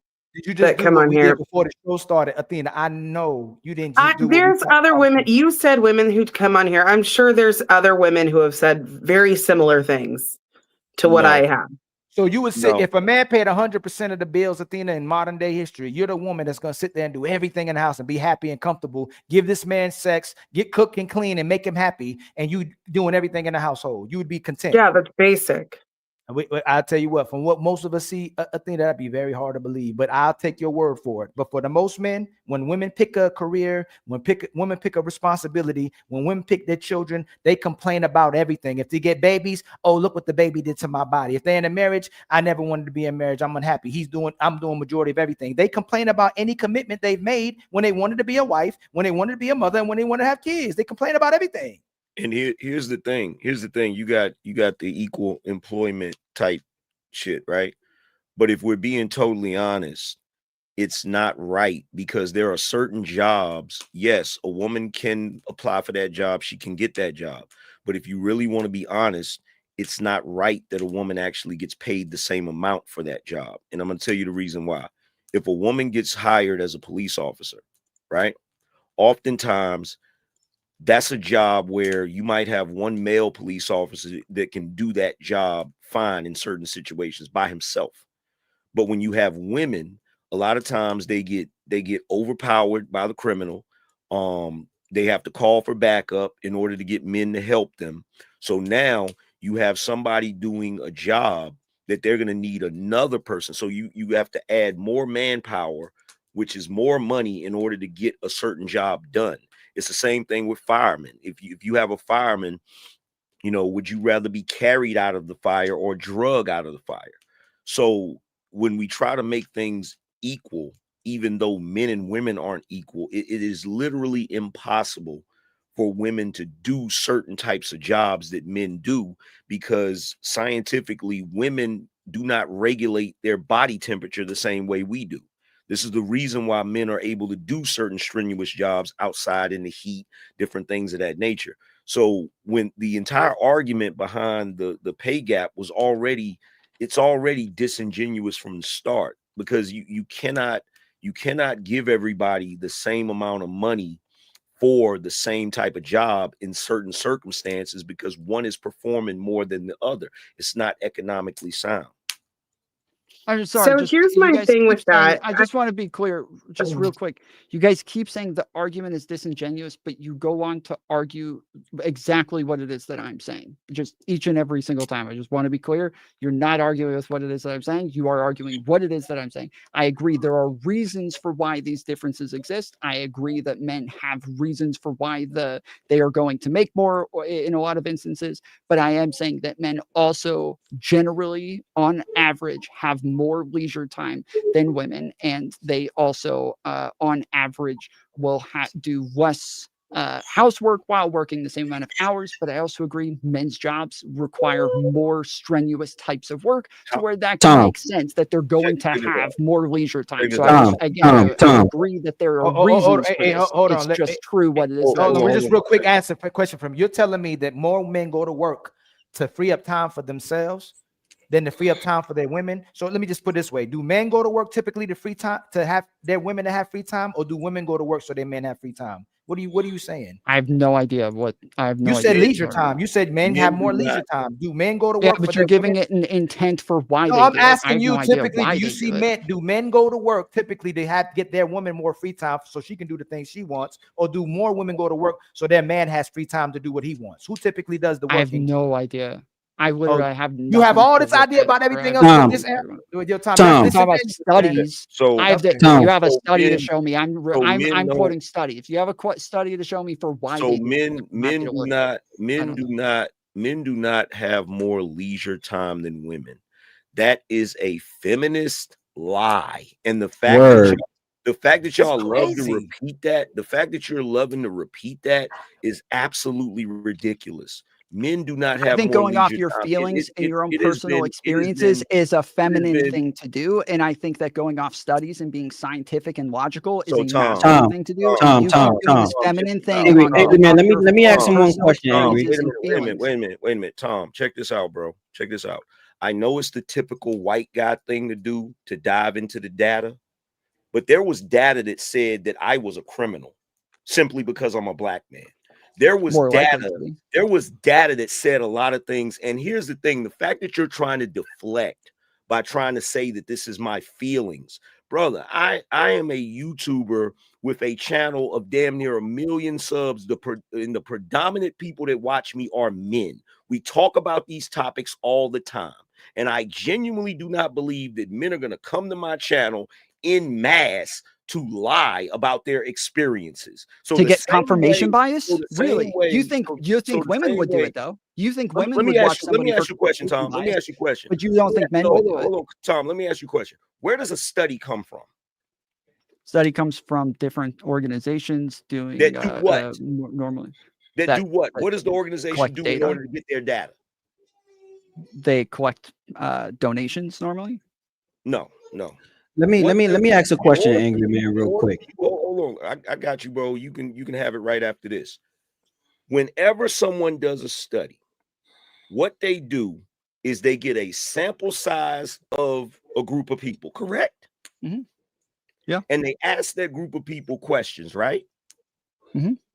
And from that, they get data. What would you say is a good sample size to get data about what men go through? What would you say would be a good sample size? It depends on how the study is done and how they're collecting the sample sizes. It's not like a one size fits all for anything. I would say 1 million. But just to be clear, the most important thing is that like most different organizations are doing the same studies and the same polling. And once you look at all the different groups doing all of this, if there's outliers where one group has just a drastically different response than all of the others, then yeah, that one's probably wrong. But if everybody is doing a sample size of 1,000 to 2,000 people and they're all coming to the same conclusions across the board, it seems as though that I had this same argument with you guys, with you and Powder Dusty a little while ago.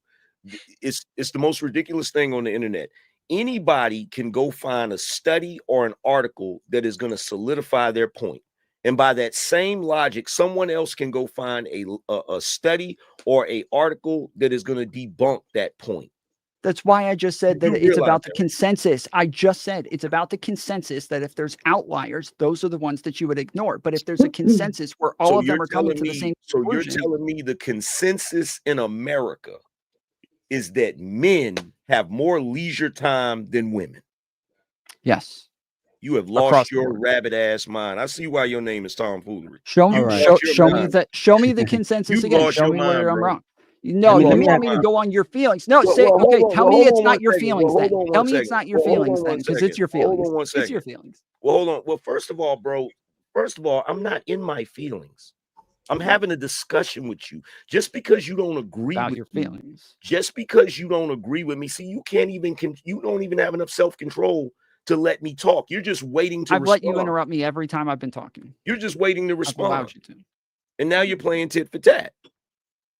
Like, I'm not surprised that your position about women working more than men is what it is, because you act like a woman. You argue like a woman. You throw shots like a woman. You throw shade like a woman. We are having a discussion as two men. And every time I say something that you don't agree with, the first thing that comes out of your mouth is, oh, you're in your feelings. Yeah, I said that once or twice. I don't. Did I lag out? Oh no. Okay.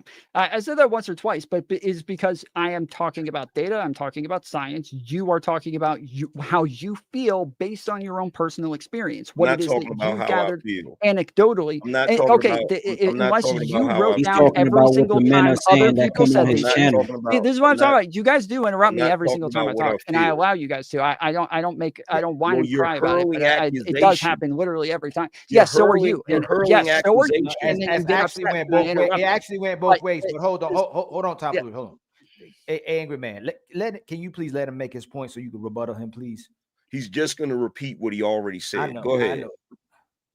Go ahead. That unless you are writing down every single anecdotal experience that you have and you have data on this, outside of that, it is just your experience and what it is that you think you're gathering from this. It could be that you're wrong and that you're just like out of hundreds of thousands of people that you run into, you are getting a different experience. But especially if I look at my chat, right? So I'm a liberal streamer. And if I look at my chat and I ask them, hey guys, do you think that people should, have equal pay beyond the genders or something like that? I know that in my chat, they are likely all going to say the same thing. But I know if I go to Andrew Wilson's chat and ask them, they're going to have a very different answer. If I just go and look at like very small sample sizes that are where I know what the bias already is there, it's not a good example. And when you're talking about what it is that you get from your chat and your channel, I do think that yes, men are very emotional. I think that they want to be victims. I think that they want to find ways to feel bad for themselves. And I think that they go to people who give them the excuse to feel bad for themselves instead of somebody holding them accountable and saying, this is what you ought to do to better yourself and make your life better and make the people around you better. So what's funny about this is you literally just described what women do, and you projected it onto men.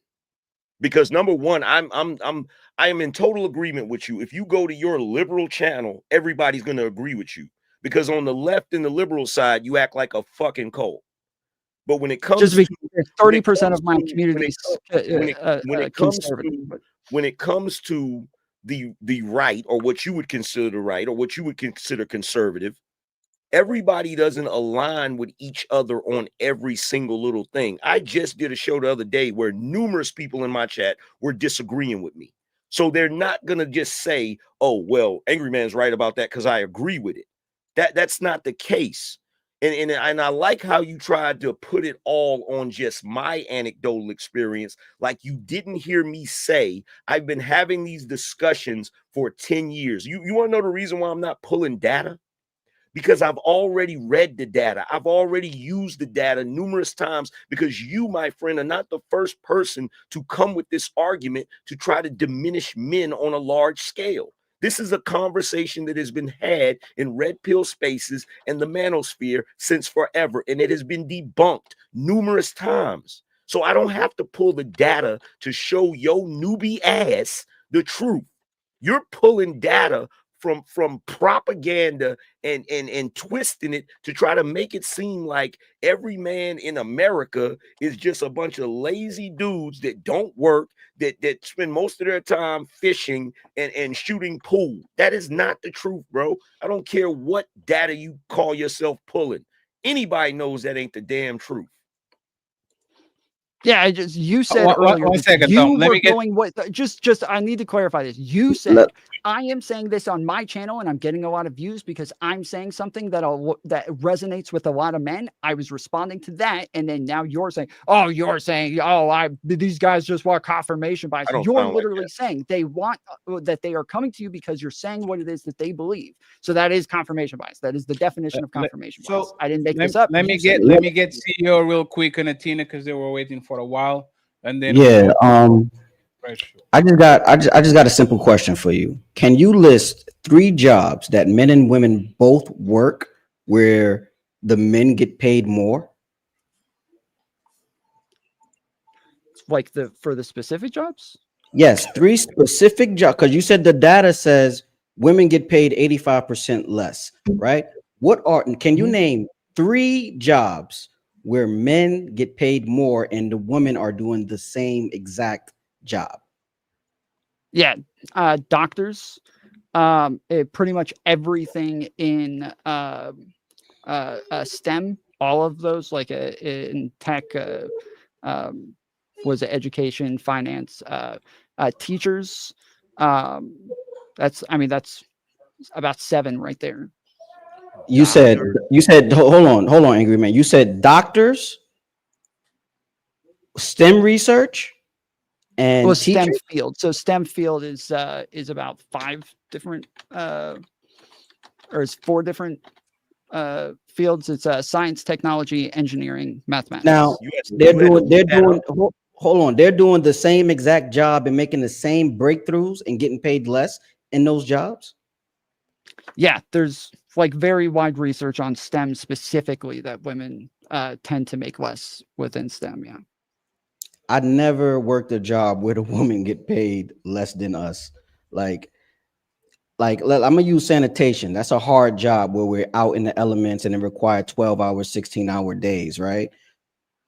I used to ride on the back of the truck just to let the women sit in the truck to shield themselves from the elements. They get paid the same amount. You know what I'm saying? So when you say STEM, can you name like a regular job that's not like a career driven? Can you give me a hourly? Can I ask you, because I did say earlier that women do take more time off. They're more likely to take off for like vacations, for birthdays, for Valentine's Day, for holidays, for all of these different things, right?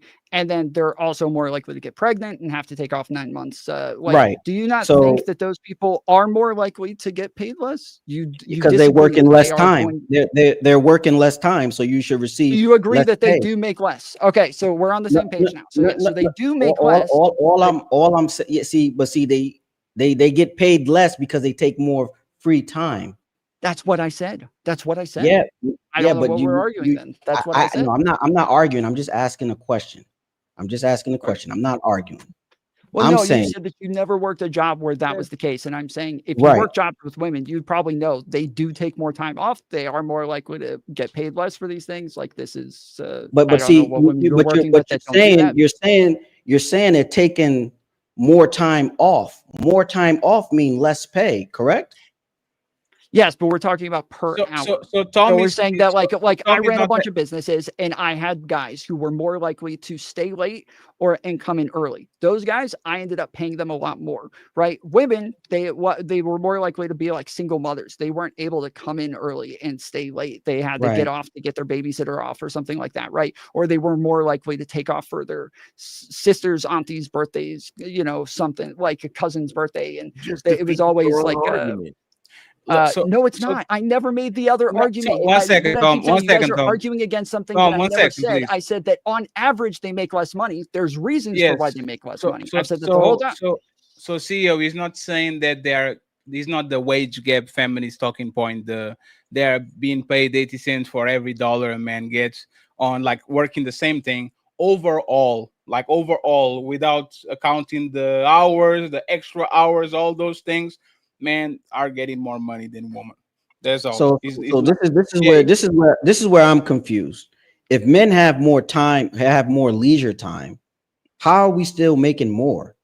Because he's saying that is work plus household chores when they get home. meaning so they will work 7 hours. So I said the men might earlier, work- the men might- that the work that men do is harder labor, like mowing the lawn or like cleaning out the gutters or like chopping down the trees. This is harder labor, but we do it less, right? We mow the lawn like once or twice, once a week or once every other week, whereas women do dishes and do laundry almost every day or every other day, and so they end up putting more time into it for easier tasks, whereas we put less time into it for harder tasks. Let me ask a question. Let me ask a question real quick. Tom, do you live in an apartment or do you have a house? Yes, I have a house. You have a house. You do yard work, right? Yes. Okay. How nice does your yard look? It's all right. It's all right, right? Not great right now. Okay, so here's my thing. I'm a guy that does yard work because I want my lawn to look better than anybody else's. That is not a once a week thing, my guy. That is I used to do landscaping. Yeah, that's a strenuous job, and most people don't realize this, but there are people, if you really want your yard to look really nice, you have to cut it more than once a week. Sometimes you have to cut it 3 times a week to get it to adapt so it'll actually look nice. There's some people short, so it even stuff like that is nuanced. That's why I said the idea that we're just taking the thing and saying, okay, well, a guy only cuts grass once a week is not necessarily true.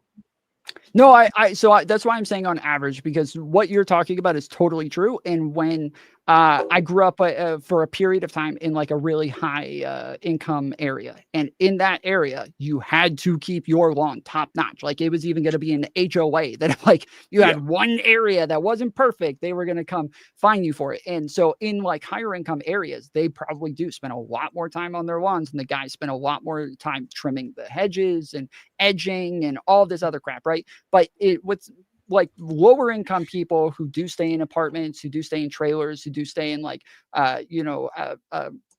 lower income housing, they don't spend as much time on their yards. Most of their yards do look like shit, and they do mow it like once a month sometimes. And so it is on average, most guys are not mowing their lawns 2-3 times a week. There are some guys who do, but that is going to be in the upper echelon, and they are going to be the minority of probably most guys, unfortunately. But by saying that on average, you could also say on average in this day and age, women are not doing housework the way we think about housework. On average, women are not doing look, I hate to be anecdotal, but let's be real about this. Women don't do housework the way they used to do housework. Let's just be real. Sure. And there's a lot of reasons for that. One reason for that is because of the advancement of technology. It's microwave society. You just throw it in there and you walk away from it. So the idea that, I think women try to live off of the reputation of women from the past. Because if you go back to the 50s, if a woman had a job and she was a homemaker, then hell yeah, she did a lot of work. But that's not the case today. So this is where, Tom Fuller, I'm not even going to make a assertion that you're making statements that are disingenuous and bad faith. It's like me saying men are violent, and then you address it and say, yeah, that's because men are protectors, men are in the military, men are law enforcement. I go, oh, I'm just saying men are violent. You you address the fact that there's a pay gap, and then we responded to it because the way you said it, oh, that's the reason for pay gap. But you realize we're basing the leisure thing, we're realizing leisure means that they're not doing as much as cooking and cleaning as the woman, that it's unpaid. So now that I'm looking at it, the leisure means they're doing less unpaid labor in the household. Tom, if men are working 8 more hours, that's what it is. Just be clear. No, just be clear, both things. The very first time the pay gap was mentioned, I said there is a reason for the pay gap. He kept saying it doesn't exist. Why did you make this statement? I said, no, it's not been debunked. Why did you? So why the way you? Okay, this is what I'm saying. No. He made the statement, and I want to address the other thing too. But he made the statement that. But I didn't even finish. I asked him to let you land. I actually let you land. Right? You can fix it. What was the second thing that you said that I was going to? The second part is that you said that men have more leisure. You just make the statement. Oh, yes, I am saying that they more leisure time, right. And I'm not including mowing the lawn. I'm not including cleaning the gutters. I'm not including any of those things. I'm saying that is not leisure time. What I'm asking you is this: now that you look at the data, because you have all of us looking at data, men work 8 hours. What happened? Men work 8 hours more than women a week. Men just have 3 more leisure time, not doing I hate the fact that that's women verbiage too. Unpaid labor. That's crazy that we even saying unpaid labor in a household when it's your responsibility to clean your damn house. But they have 3 more hours of leisure time. Men have 3 more hours of leisure time than women do, but men, they work 8 hours more when they have children. Is that fair? Yeah, again, I'm talking about within relationships too. I'm not saying I'm asking you because what it should be. I know I'm trying to clarify what we're talking about. I know, I'm just asking you. You can do that. I didn't ask for context yet. I don't know what you're. I don't you know don't what want you're nobody asking to do that to you, but do you do? this. No, I just asked. No, men work 8 more hours than women do a week. Women have relation. I need to clarify what you're talking about. So that data they address, Tom, when they're addressing that leisure, it's addressing the men and women with children specifically. When you go to leisure, yes, okay. Men and children. The men that are married with children work 8 more hours than work 8 more hours than the women. The men that don't have children when they work 3 more hours than their women. What I'm asking you is that fair if he only gets 3 more hours leisure time in the household and he working 8 more hours than her? In the labor force, is that fair? I said earlier that it can be fair. I've been very clear on all this from the very beginning, like very clear. We can rewind. How is that fair? No. If I work, I was very clear. No. If I work 8 more hours than you, and I only get 3 more hours of free time, even if we concede to you that's unpaid labor, isn't that still an injustice to the man if he's working 8 more hours than her, but only getting three more hours of leisure time? He's still working and he's still cleaning, he's still cooking, he's still with the kids. He just had 3 more hours leisure time that he's not there, but he's working. So wouldn't it add up the fact that he's working less in the household is because he's working more? Yes, again, I said that makes sense that but when you say it, it's like in bad faith to make it seem like man, it's not. It's not. I've been. Hold on. I have no. So. I have clarified 20 fucking times. You guys are just too much in your feelings to where you get offended too easily, and you're arguing against things that I never said. And every time I get a chance to talk, I say again. I say again. I am not saying the thing that you're arguing against, and then you come back and say, "Oh yeah, well what about this?" I'm not saying that. Oh yeah, well what about this? I'm not saying that. Well, you're being disingenuous because you're saying this. No, I'm not saying that. And then in the end, now that we're here 30 minutes later, you're still arguing against that. How am I not supposed to think that this is people in their feelings? So please tell me. Somebody tell me. Tell them, Tom. I'm gonna concede to you for the 100th time when you repackage it. So if that's the case, that means when that data is used, it's used being disingenuous to make men look a certain type of way. Right. But in reality, men are working more and they're not as much as at home and having this so-called leisure time because they're not at home. They're working more. I agree that if people do not contextualize data, you can use it disingenuously. I am not using it that way. I have clarified the entire time. I have put it in context the entire time, but I have said the entire time yes, people can use it disingenuously. I'm not. If you guys want to argue with those people, they might be on another panel somewhere. Go find them. That would be nice. Tom, wait a minute, Tom. I literally said that to you about the data when you demanded some data from me. I didn't want to go into the data thing because I already knew the data that you were using, the way you were using it, you were skewing it. The way you were using it was not, and that's why we're right here. And you keep repackaging your argument, Tom Foolery. Okay, hold on. We need to take it back to the beginning. And the whole reason, That's not what I said. Wait. Let me take it back to the beginning. We started arguing about this because you guys were saying that women aren't doing as much and men are doing way more. And I started saying, no, they actually do a lot more and men end up with more leisure time. And I was very clear to that saying that there can be reasons for why that's the case, but to say that just women are not trying as much than men are trying way more often. Nobody said that. You keep saying stuff nobody said, Tom. Nobody said that. The guy, okay, I don't know where he went. The guy who I was responding to, who said it, was gone now. So I don't know what the fuck. But you guys have been arguing against me, arguing against him, and now he's fucking gone. But we can rewind he did say this shit. He did say it. Here's the thing. Hold on. Here's the thing. Look. Here's the thing. You're good, Tom. You're good. We're saying what we're MJ, white MJ, let's go. The entire reason the entire reason, and you're never going to own up to this, the entire reason that you said anything about the gender pay gap, right, was because you were presenting, and hold on, if I'm wrong, you tell me I'm wrong. Ali, you tell me if you felt this way too. You were presenting this to say that women were getting paid less just because they're women. And then in your conversation, you then adjusted and you said, well, the reason why, because you gave the story about when you hired somebody. And it's like, oh, well, this guy got paid more because he was more reliable and he did more work and da da da da. So then you went into the whole thing about, oh, there's reasons for it. But before, it was just strictly about they're getting paid less because they're women. Right. That's where I was confused. Okay, so just to be clear, I did not bring up the gender pay gap.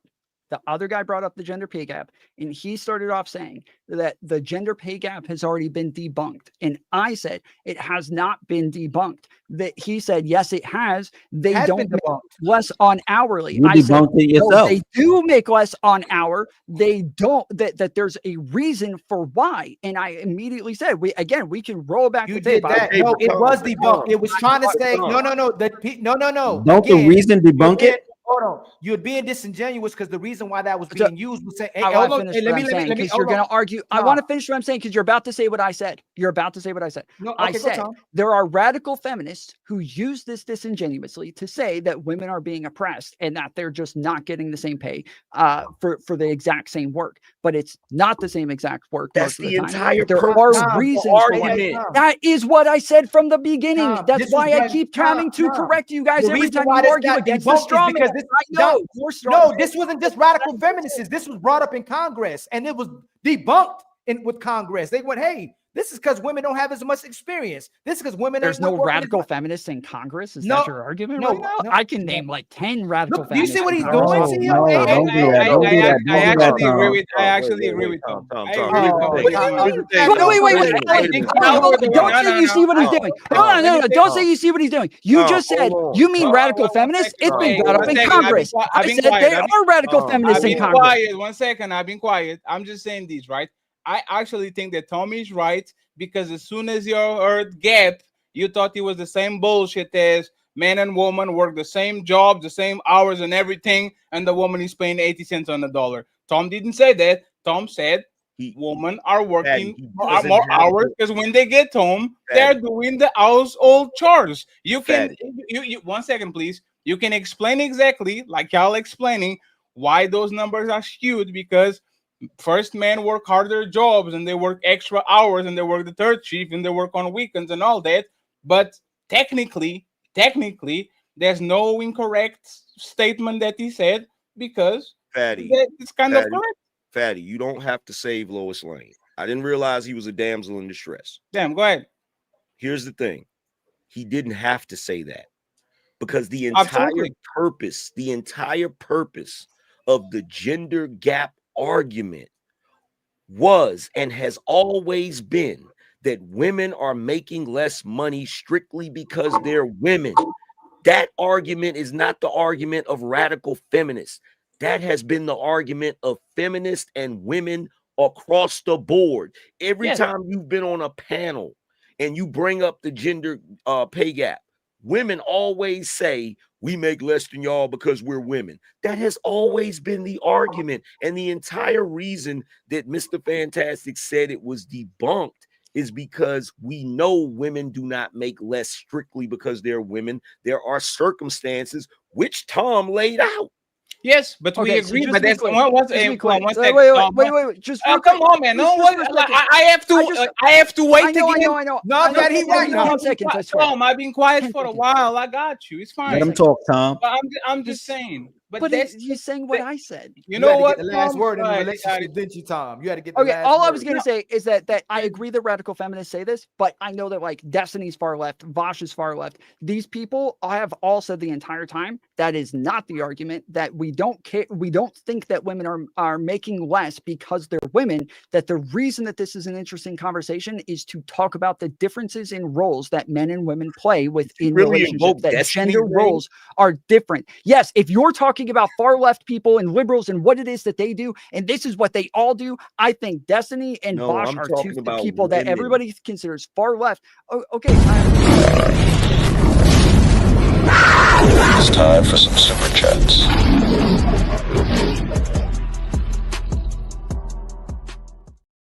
I gotta learn to do that. The clock was up. He thought I was a woman, is what he's saying. The talk was up. Sophisticated jerk, $10 says, Tom is not that hard to put dishes in the sink and closing the washing machine. Teenagers do these tasks. They are called chores. Oh Lord. Oh, that's the other part too. A lot of these women got their kids helping them do the shit. Oh man. Thank you very much.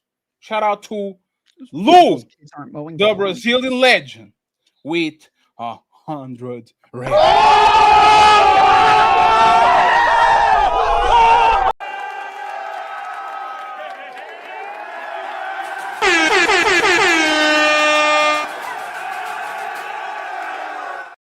Lou put in more, like we already got 50 membership from Lou, and now 100. Ria says, my mom keeps cleaning the same area multiple times per day. She also washes the same load twice every time and broke the machine.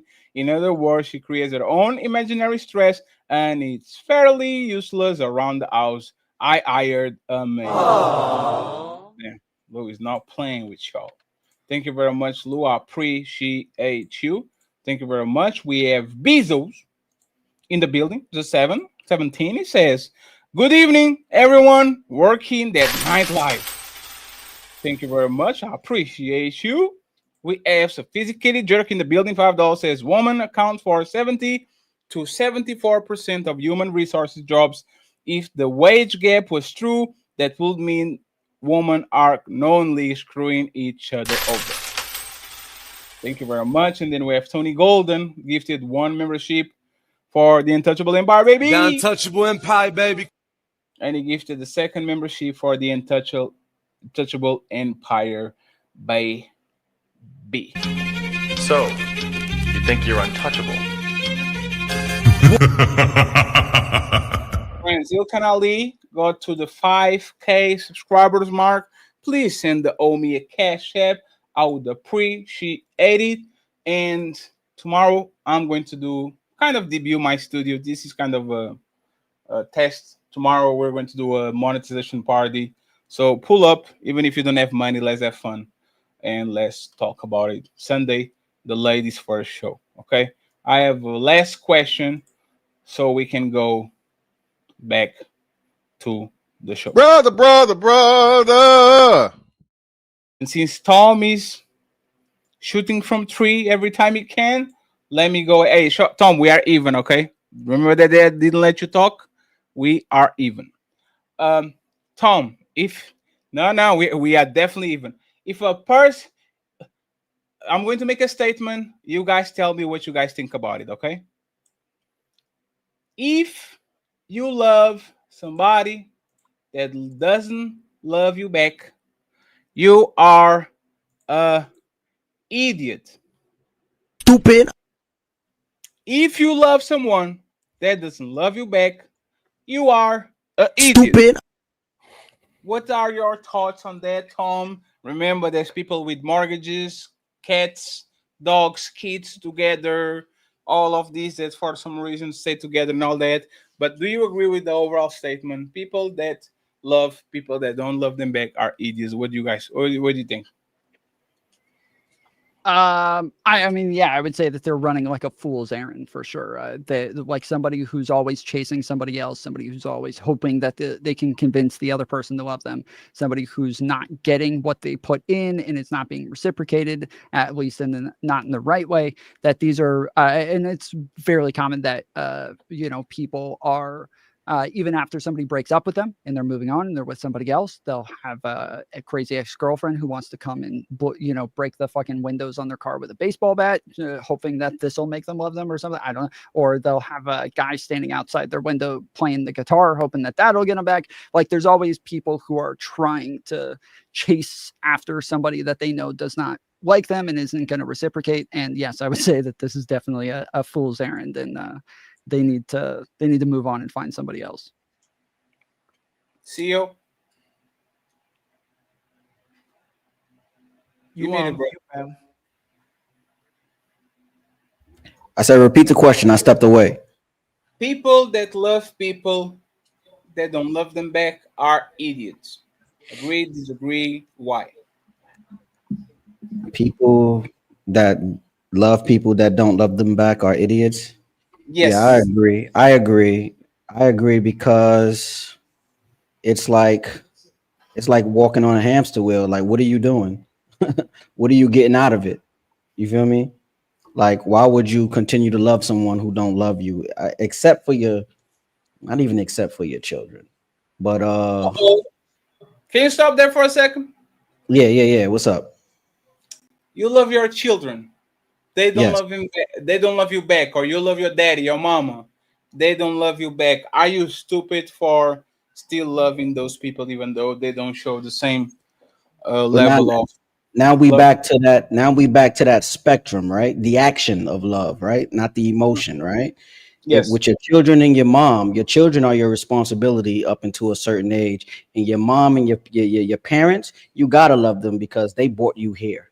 They're the reason that you are here. So now we're back in the action of love. You don't have to be emotionally attached to continue to love someone. Like, you can love someone from a distance. So it's like, with your mom, if your mom was to die or your child was to die, you still going to do the burial and all of that, correct? Wouldn't you agree? So that's, now we back to the action. So the action of loving someone like your parent or child, that's the action part. But emotion, giving someone the full spectrum that doesn't love you, that's just ridiculous. That's retarded. They are idiots. Damn. Angry man? No, you're not stupid for loving somebody that doesn't love you back. Oh shit. You can hear me? Yes, absolutely. I was just not expecting that. Why do you No, mean? Why do you mean? You're not stupid for loving somebody that doesn't love you back, because you can't really. Love is not something like you really control like that. So I can't call somebody stupid for that. I can say that they're stupid if they expect love back just because they love them. So like if you're in love with somebody and you think that they're supposed to love you back just because you love them, then you're being stupid. But like my man just said, just because you love somebody doesn't mean you have to allow that person to spitefully use you or mistreat you simply because they don't love you back. Because you definitely can love somebody from a distance. You can love somebody and be like, okay, you know what? You obviously are not reciprocating. You obviously are not putting in the same amount of work in the relationship that we have. And when I say relationship, I don't mean intimate, because it can be any relationship. It could be the relationship between you and your mother, you and your father, you and a friend. If they're not putting in the same amount of work and not showing that they also love you, you don't have to deal with that. But it doesn't make you stupid for loving them. I personally don't think you are stupid per se. I think that you are stupid if you have expectations that you think that if you keep going, something in them is going to change and they're going to finally love you the way that you want to be loved. True. Because there's nobody that has symmetrical relationships that is 50-50. I get exactly what you get. Like, if me and Ali are friends, right? He knows where I don't perform well, and I know where he doesn't perform well. Pause. Right? No pause. That's a pause. That's a big pause. Oh Lord. Okay. So after the pause, like I think what the problematic part is when you want people to love you the way they love you back, or when you start, like when you're expecting your friend that is not good with money to send you as much money as you send to him, when you're expecting your friend that is not a good driver, a good drinker, not good with woman, to be on the same type as you are. Like I think that the relationship usually fail when you're expecting exactly the symmetrical. If I do A for you, you do something for me. I think expectations is what makes you an idiot. Because at some point of time, you know that your man is not good with woman. You know that your man is not good with money. You know that even though you go on your man panel and you chilling, he's not chilling when it comes to yours because that's not who he is, right? So expectations to me, even on relationships, like on friendships, business, work, and love, I think you are an idiot when you are literally expecting like symmetry. Reciprocity is okay. Symmetry is unrealistic. But hey, man, there's some cases where the person, for whatever reason, snaps out of it and starts loving you the way that you want to love them, even after you lost the hope. So I don't know. Like Michelle Obama said that she was miserable for 10 years. Sounds like you work for her. See what I'm saying? So I don't know. Love is a confusing, like love is a little bit confusing or a little bit harsh to understand. I just think that on principle, you will only become an idiot when you are simping for somebody, knowing exactly that you are not going to get nothing similar in return, and you're still expecting that shit to actually come your way. So it is what it is. Ali, go ahead and take us home. We're going to go to Nino Nation. And once What again, you won't do for love. love. I know that song. You tried everything, but you don't give up. That's I know all we that got. song. That's all we Perfectly got. composed. Perfectly composed That's song. Who all. sings that song?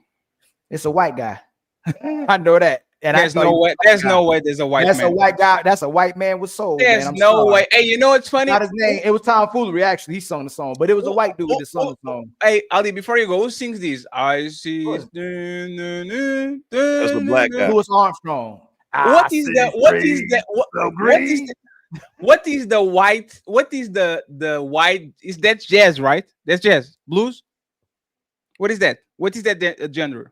I think that's blues. It's Like blues. there's a song about a guy that is saying, like he's like one of these songs that everybody knows like this, that I really thought he was a black man, and they said nope. Is Frank Sinatra black or white? White, right? White. He's white. And Yeah, that Frank thing, Sinatra sounds like a black person. and that song. And by the way, no, I knew it. What a Wonderful World is jazz. It's not blues. Jazz. Yeah, and that jazz. song has been stuck in my head for 20 years. I What you seen want that. to do for love? That's my song, man. That's us, man. That like men don't give up. Like men don't get it. What? Hey, man, this was be a plain world without men. Love. We the romancers. We love, and what we won't do for love is how this world keeps revolving. Men do everything for love. Bobby man. Caldwell. Bobby Isn't Caldwell. No, isn't Do for Love to Pack And Shakur? he just That- recently the sample. died. He remixed sampled it. it. Sampled He it, remixed yeah. the sample. I don't care. That's Tupac Shakur. Thank you. That you know what else is a cruising on a Sunday afternoon. That's a white dude. No, there's not. There's not. So this is the thing. I don't think people are stupid for loving, and I think all of y'all put it together pretty good with how you worded it. I think it's when you're putting the actions behind it and expecting something that you're never going to get. But I think most of the time when people fall in love with somebody, it's typically they were getting love from them and then they stopped and they trying to get that old thing back. You know what I'm saying? But it's typically you trying to get the love back. But there's actually a good point. Is the sex, is the food, is the intimacy, is the touch. Once you feel it, you think, oh, I'm going to get. It's what we live for. It's what we live for. And what we die for. That most men do everything they're doing for because they think right at the end of that tunnel, there's light that goes love. She loves me. You know, she's gonna give you everything you was looking for. She loves me not. But I don't think someone's stupid for loving somebody. I think it's stupid when you get to the place where you completely compromise yourself as a person, like CEO was saying, and you still are giving the action of love and expecting something in return when the person has completely cut that out your life. So I think it's okay, like Angry Man said, to love people from afar.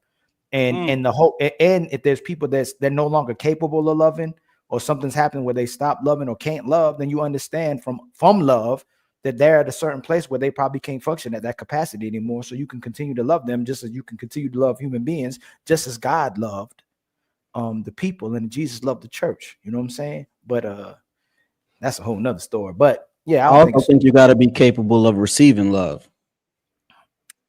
But that's why I said you got to know what love is. Right.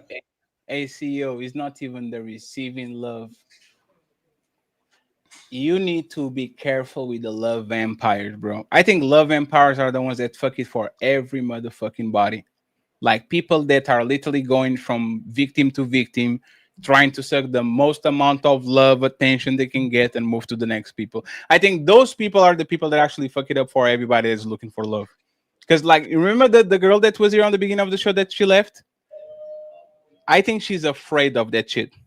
She's afraid of opening the door. That's why I asked if she was jaded. And it's like sinners, right? She's afraid of opening the door, and somebody's like, "Hey, can you let me in real quick?" You know who you can go to see who love, and that's how you know who implements order and righteousness is men.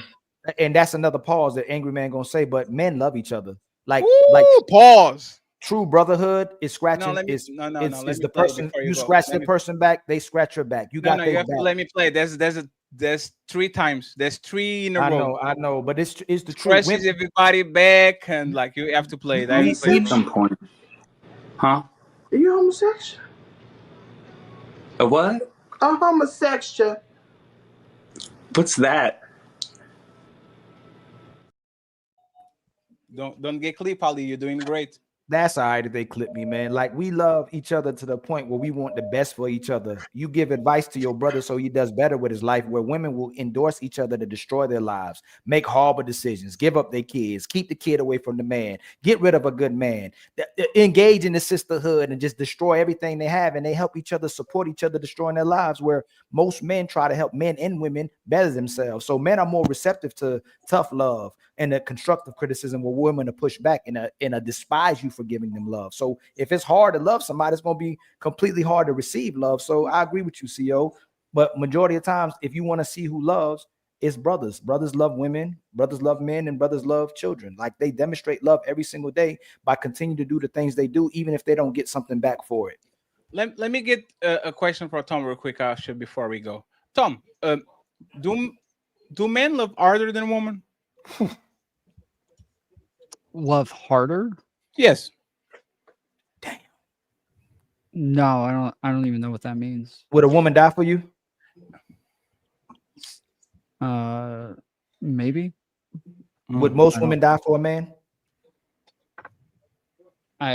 They love on the scenario. I probably not. Like most of the time, it probably would most men die. Would most men die for a woman they love? Yes. Yeah, I don't know. You got most men die for a woman they don't even. I would think if I would give my life up for you, I would think a man loves harder than a woman if a woman wouldn't give her life up. If I would give my life, so I don't know if you're Christian or you're righteous or most people that worship people who give up their lives and sacrifice. Women always talk about, you know, it's funny how women talk about sacrifices, Tom, but it seems like men make those sacrifices. But if a man would give up his life for his women and children, I would think he loves them harder than the women that may not. Women, I think, may give their life for children, but I don't know if they're not going to give their life for a man. I would possibly. To me, it doesn't have anything to do with love. It has to do with like utility. Like if I'm bigger, stronger, more capable in the scenario, then it is just kind of better. You see how you changed my argument to be the one. No, I'm not changing your argument. I literally said I don't agree with the premise. I'm explaining that I don't think it has anything to do with utility or love, and I think it has to do with utility. So I'm not changing your argument. I'm telling you I don't agree with the premise within your argument. Do you think men love men more or women more? Do men love men more than women? Do men love men more than they love women? Like straight men? Do straight men love women more than they love men? in like a romantic way or like in a yes. In any kind of way. yes, obviously if they're Yes. straight, they're going Do to love women love women more or do women love men more? Women love men more in a No. romantic way. That's No, not. no, women love women more than they love men. Men love In a women romantic way, then why aren't they in lesbians? any kind of way capacity. You even said utility. Women will use men. Women don't use each other. They just enable each other and gossip with each other and be toxic with each other. Women go to men when they need somebody to fix something. Women need someone when they need somebody taken off the earth or beat up. Women go to men when they need attention. Women don't go to men when they need money. Women only go to each other to talk about other people. They don't go to each other to help each other. They go to each other to talk about other people. It's harder for women to love the way you're talking about because they attach transactionalism to it, right? So the only time you really see a woman display love, in my personal opinion, is with her children. And today is that's why I tell dudes, like, if you look, you better off trying to get respect out of a woman. Because if you're looking for love, the only person that you can expect, the only woman you can expect to love you is your mama. And sometimes she ain't gonna do it. That's what I'm saying, angry man. This is different That's a days, fact. family. Do a lot of women love their sons and daughters today? Like most of people, and I'm gonna keep saying it over and over on each show that I can. Even that's become transactional. Women's typical biggest hater is their mother. It's Mhm. their mama. But see, here's the thing. That's why I said sometimes the only way you see them display love is with their child. But even in this day and age, that's become transactional. Because when they have a kid, they expect to be compensated for that kid. They expect to get certain benefits for that kid. You feel what I'm saying? And you start to notice, like, sometimes in a particular group of women, when their child gets to a certain age, they're ready to put them out because they can no longer benefit from them. If most of these women look like, and I'm saying a shout out to the mothers who love their kids and they men, to the good women. I love y'all. I don't want y'all don't even gonna keep going. I'll be talking about all women. But if the woman doesn't make sure that there's a father in her kid's life, does she love her kids? Good question. I think women love people on a very specific way. They love their kids because of how the kids make them feel. I don't think they love, like, it's still it's still like kind of a utilitarian type of way. So it's still transactional. They're getting something from it. Yes, they're getting something in return. Yes. You know what I think is mostly angry man? Control. It's just people that can control, just like It's they cat definitely dog. control. It's somebody they can control and control their narrative to say they're a good mom just because they taking care of the person and they living with them. Oh, that's my dog. Watch this. Watch this, Ali. How many times have you heard guys say this? I just wanted to be happy, man, even if it ain't with me. Mace. That's love. Yeah, that is. But there's Yo, that's how we are. You don't hear the reverse. And actually, if she knows that man is happy without her, or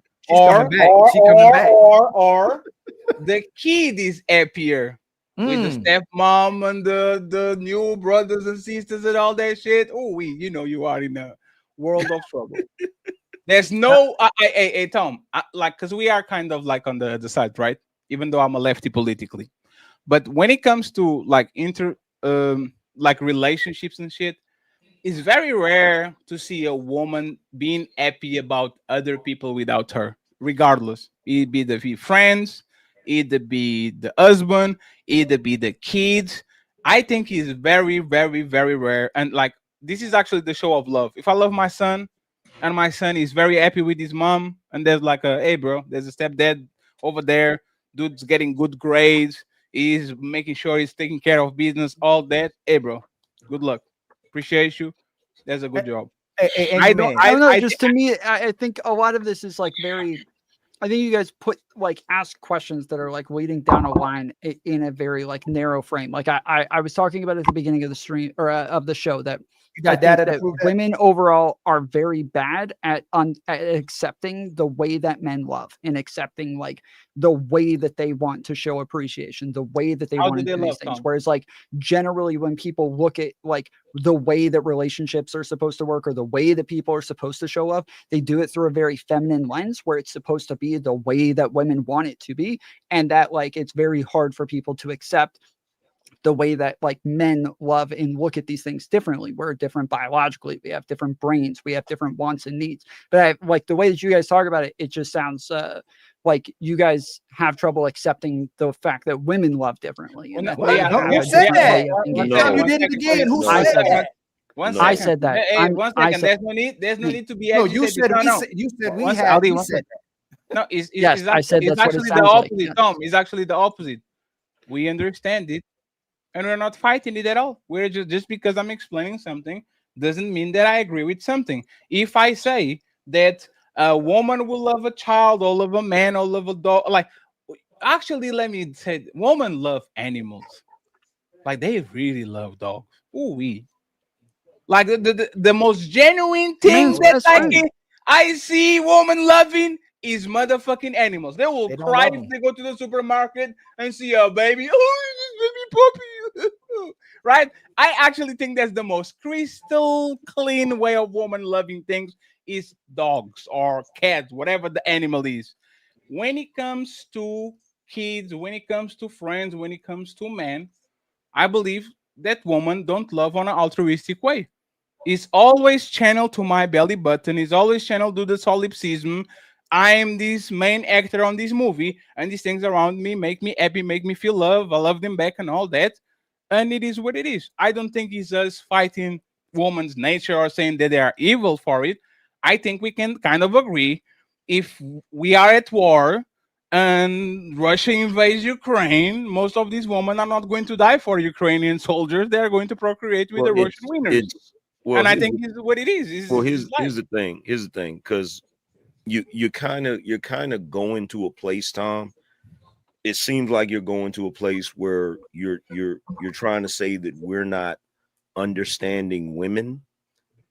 The reason why I say women have difficulty with love outside of it being transactional is because that's the nature of the way man has been. When I say man, I mean women too. Mankind has been.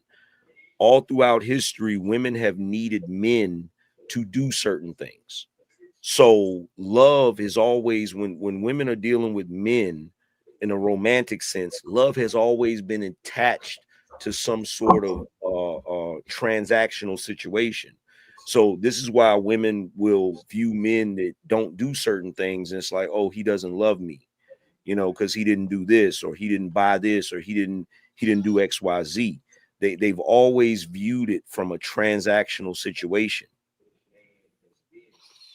And the movie messed it up. I don't know. When I watch people like whatever podcast, when I watch Fresh and Fit, when I watch like a lot of these shows, the majority of the time they spend talking about the fact that they want women who are willing to cook, who are willing to clean, who are willing to rub their feet when they get home, who are willing to do like everything that they say is literally transactional. They literally talk about, if you're with me, That's you conditional. can't do this anymore. You can't. Well, that's not transact. That's not based on money. If you're That's saying, oh, hold on, just to be clear, if you're saying I am willing to give you my love and give you my relationship based on these conditions, that is what a transaction is.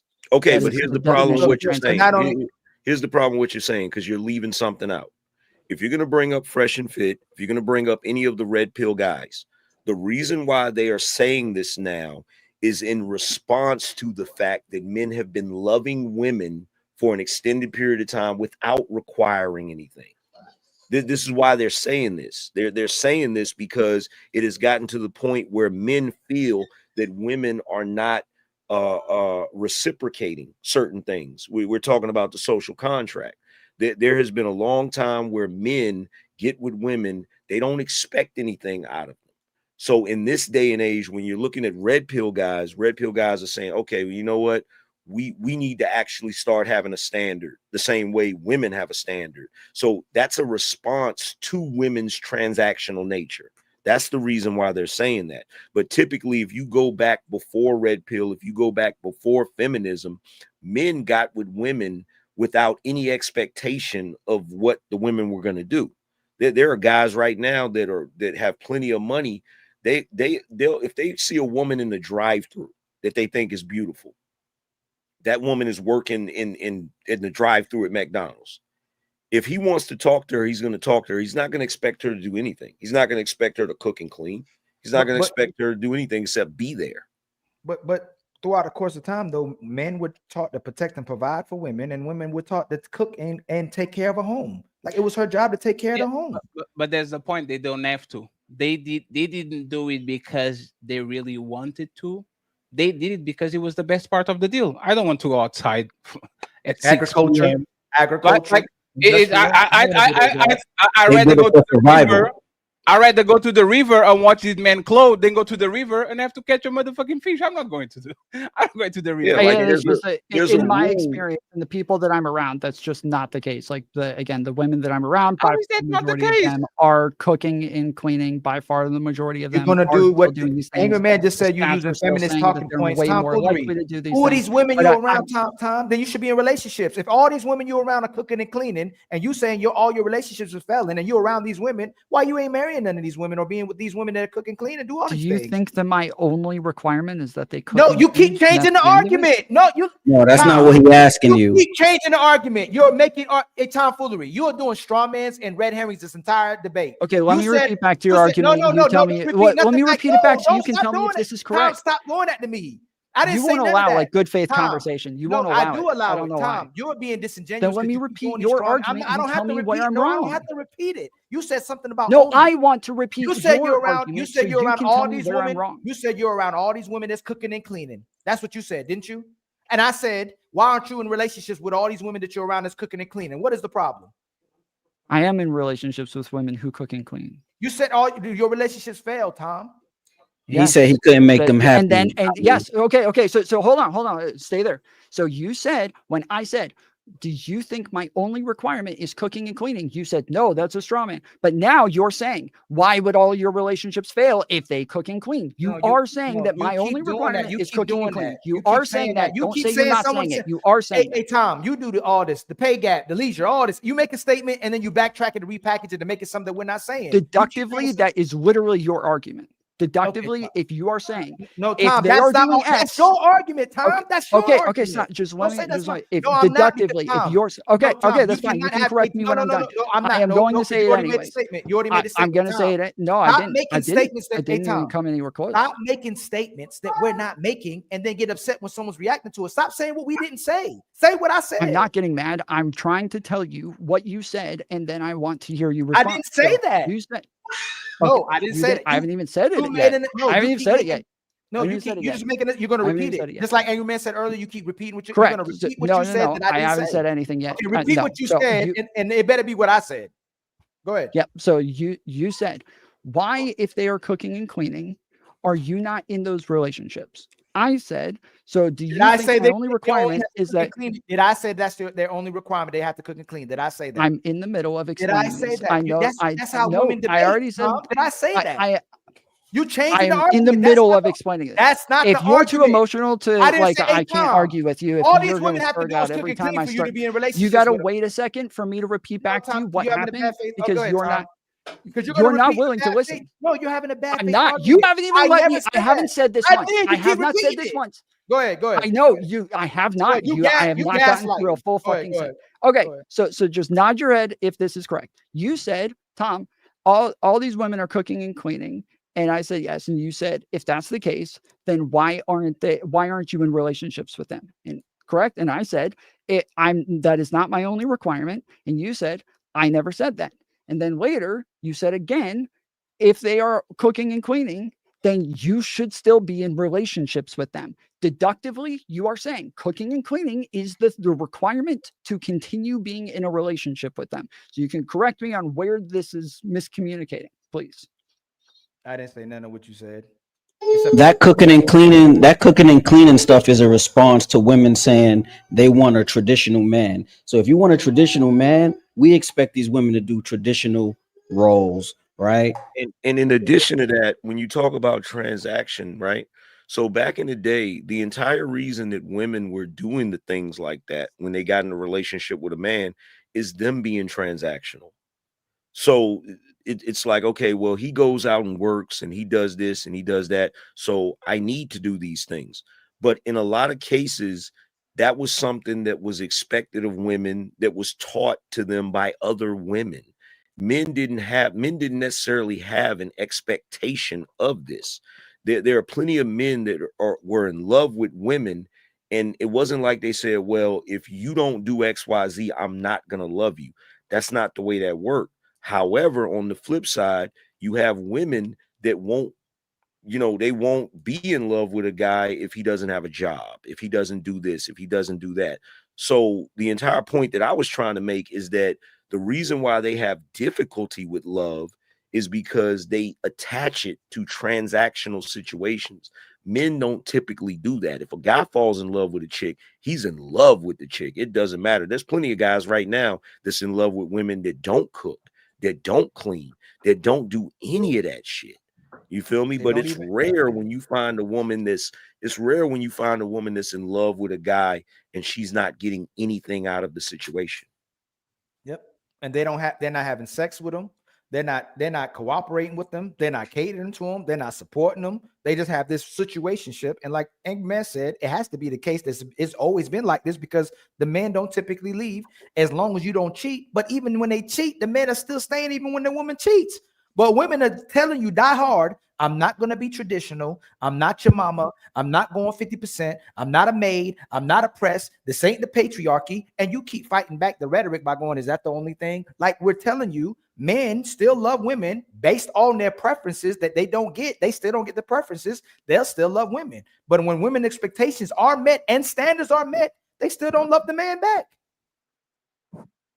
Yeah, because they're attaching their love to transactional situations. If they feel like the transaction isn't sufficient.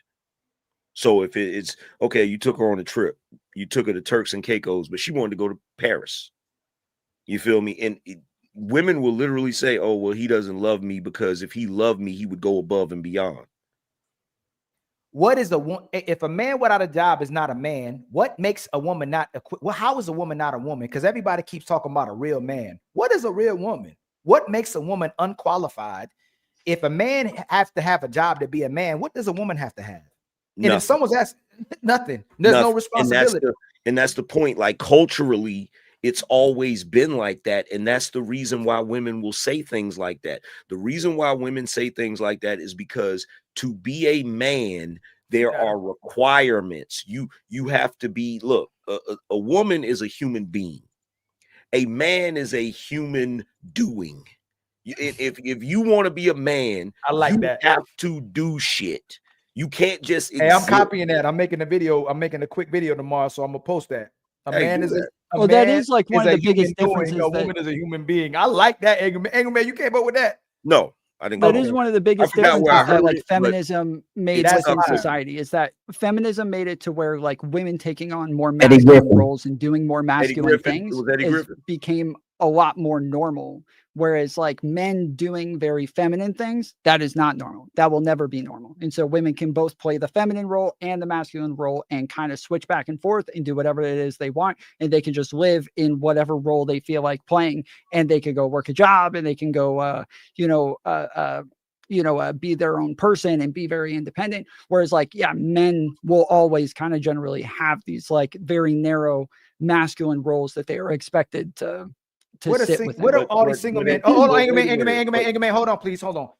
Hey, Tom Foley, what are all these single men doing? Just sitting around not eating? Just sitting around sitting in slob? They're not cooking, they're not cleaning at home? What are you talking about, Tom?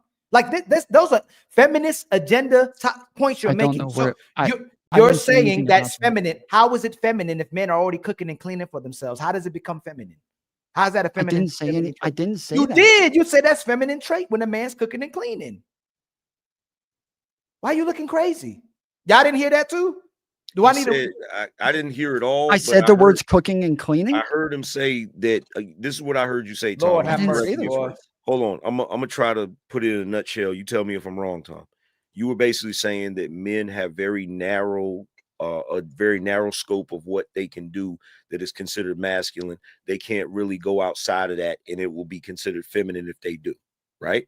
And that's bad. Yes. It will be considered bad if they do. Yeah. Okay, so what Ali is saying, what Ali is extrapolating from that is that men who do the things that have been traditionally women things, cooking and cleaning and stuff like that, by your logic, they want to stay away from that because that's feminine. And what Ali is saying is that men are already doing that. So men are not really in the narrow scope that you're saying. That's just the way everybody, that's the talking points that everybody uses. I wouldn't consider those things feminine things. So I like within a within a relationship, those are probably more common for the roles, but I'm talking more like, you know, if women want to wear jeans and a t-shirt now, that is very socially accepted. Whereas before they were expected to wear like way more feminine clothes, so, you know, a dress or skirt, something like that. The fact that like, yeah, staying at home was a lot more common for a feminine role, whereas now they can go have the job and try to be the breadwinner, and they can say, oh no, I wear the pants in this household, right? And they can like do all of these things. Whereas like a guy, he goes outside in the fucking dress, like he's fucked for life. Like no woman, if that's on social media, no woman's going to want to be with the guy who was in the fucking dress, right? And so, but no guy is going to be like, I'm not going to be with the girl who was in a football jersey. Like that's just not going to happen. So there's a lot, they have a lot more room to be themselves and express themselves however they want, and men are expected with it. Well, show's over. Hope y'all enjoyed it. But nah, don't dip yet. We still got them final thoughts coming in. Y'all really tore it up tonight, huh? But don't dip just yet. Let's hear them final words. Hey, that's it. Show's done. Now shut the fuck up and let the panelists speak. It's time for final thoughts.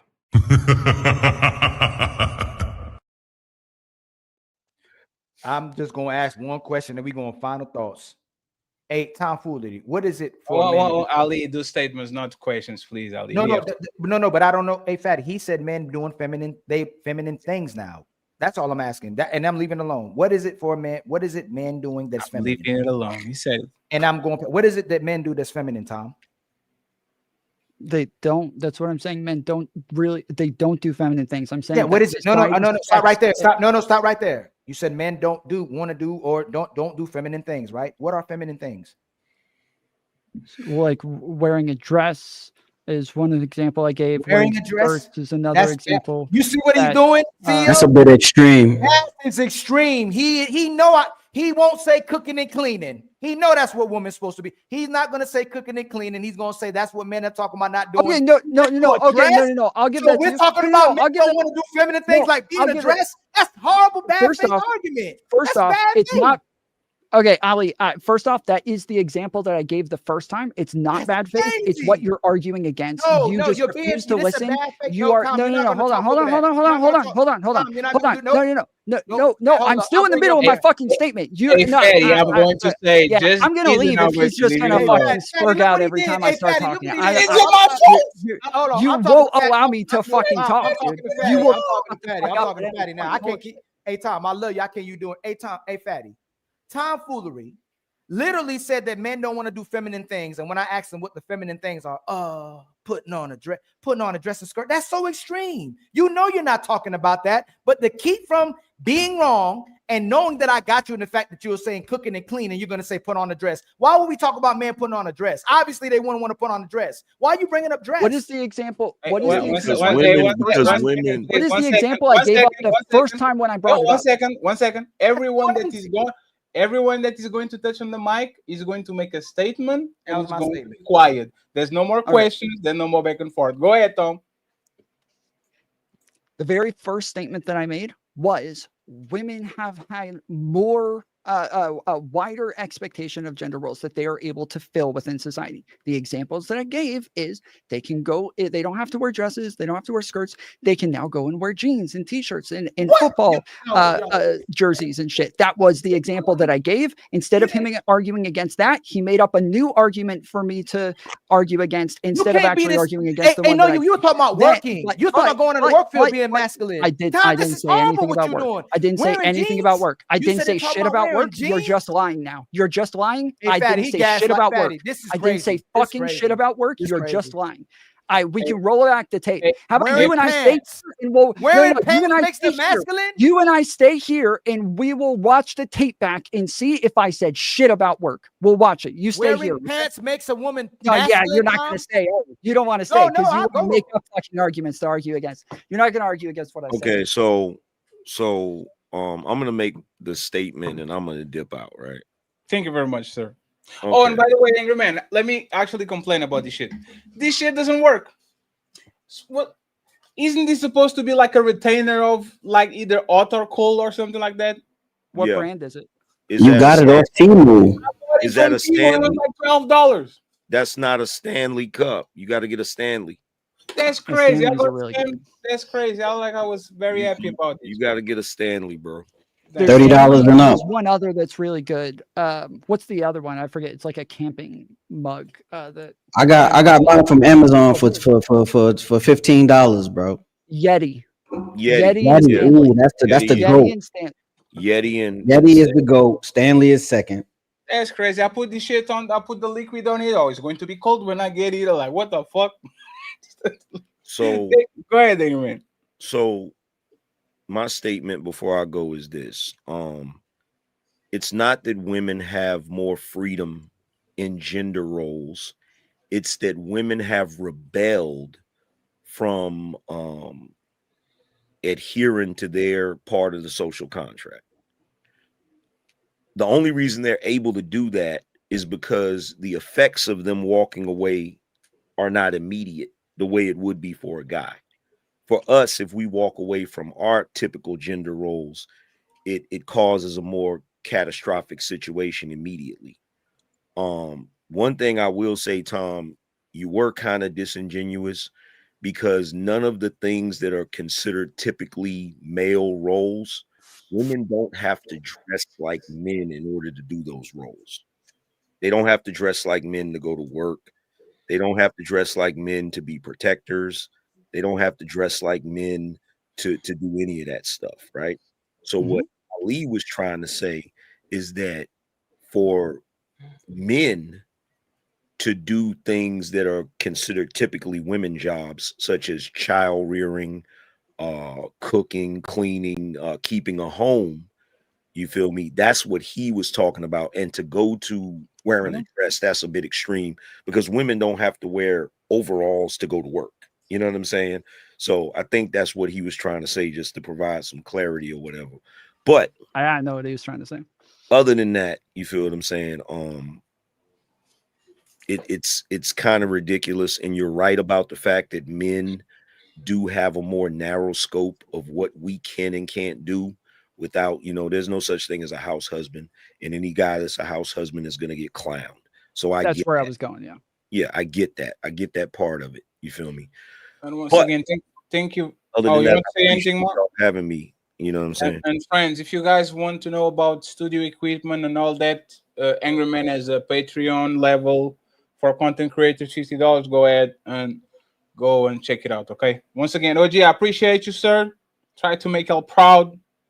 And hey, you have to work. You know what's fucked up, Angry Man? Tomorrow we're going to debut the studio. And I was going to play that Drake song that you played yesterday. I was like, motherfucker. I beat you to it.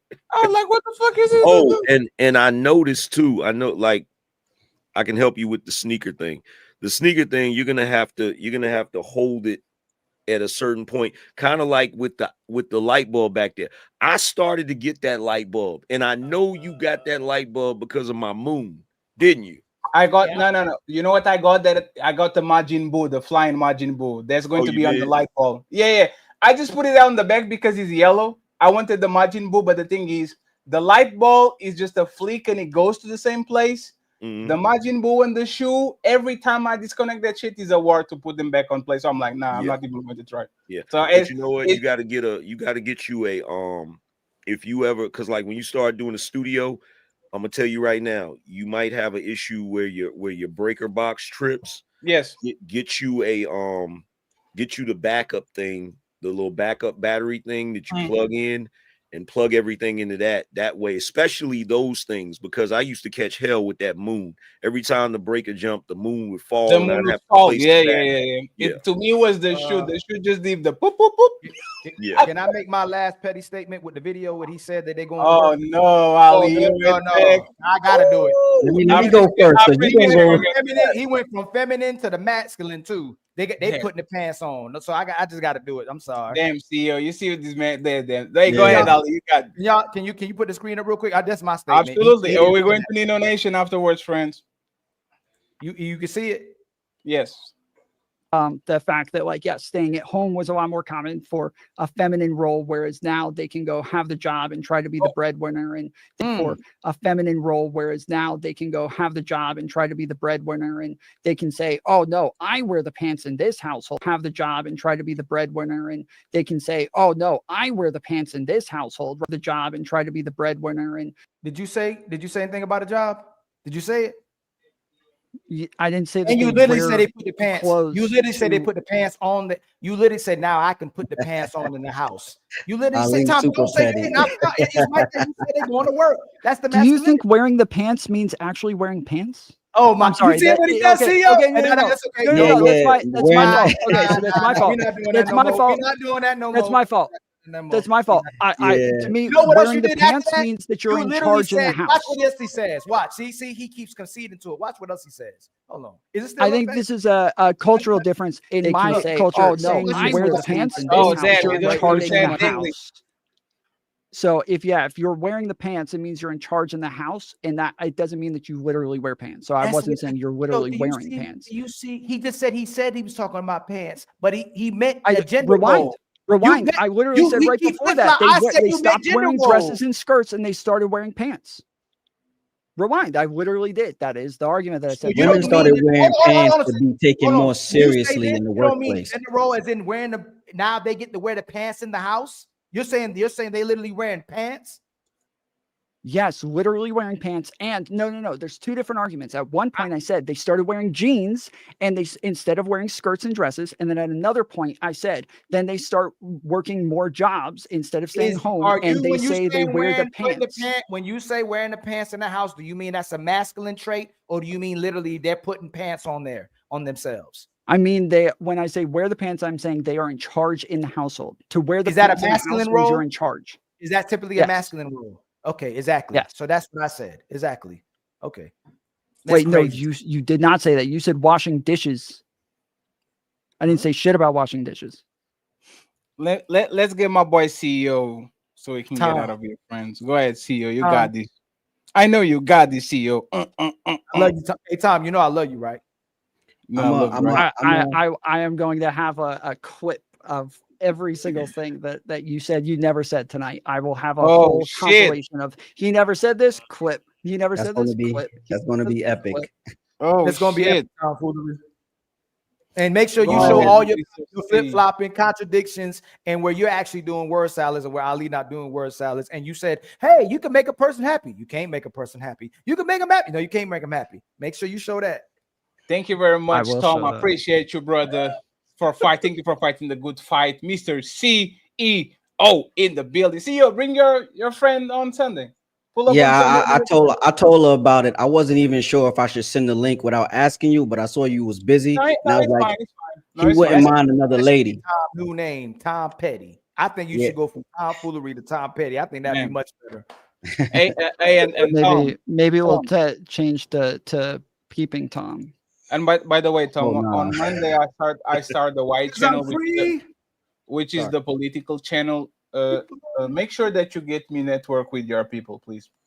Like I'll need to talk with Week and all the I'm really going to go heavy into politics. So we're still waiting for you to. We're still waiting for you to invite us over to debate with you, man.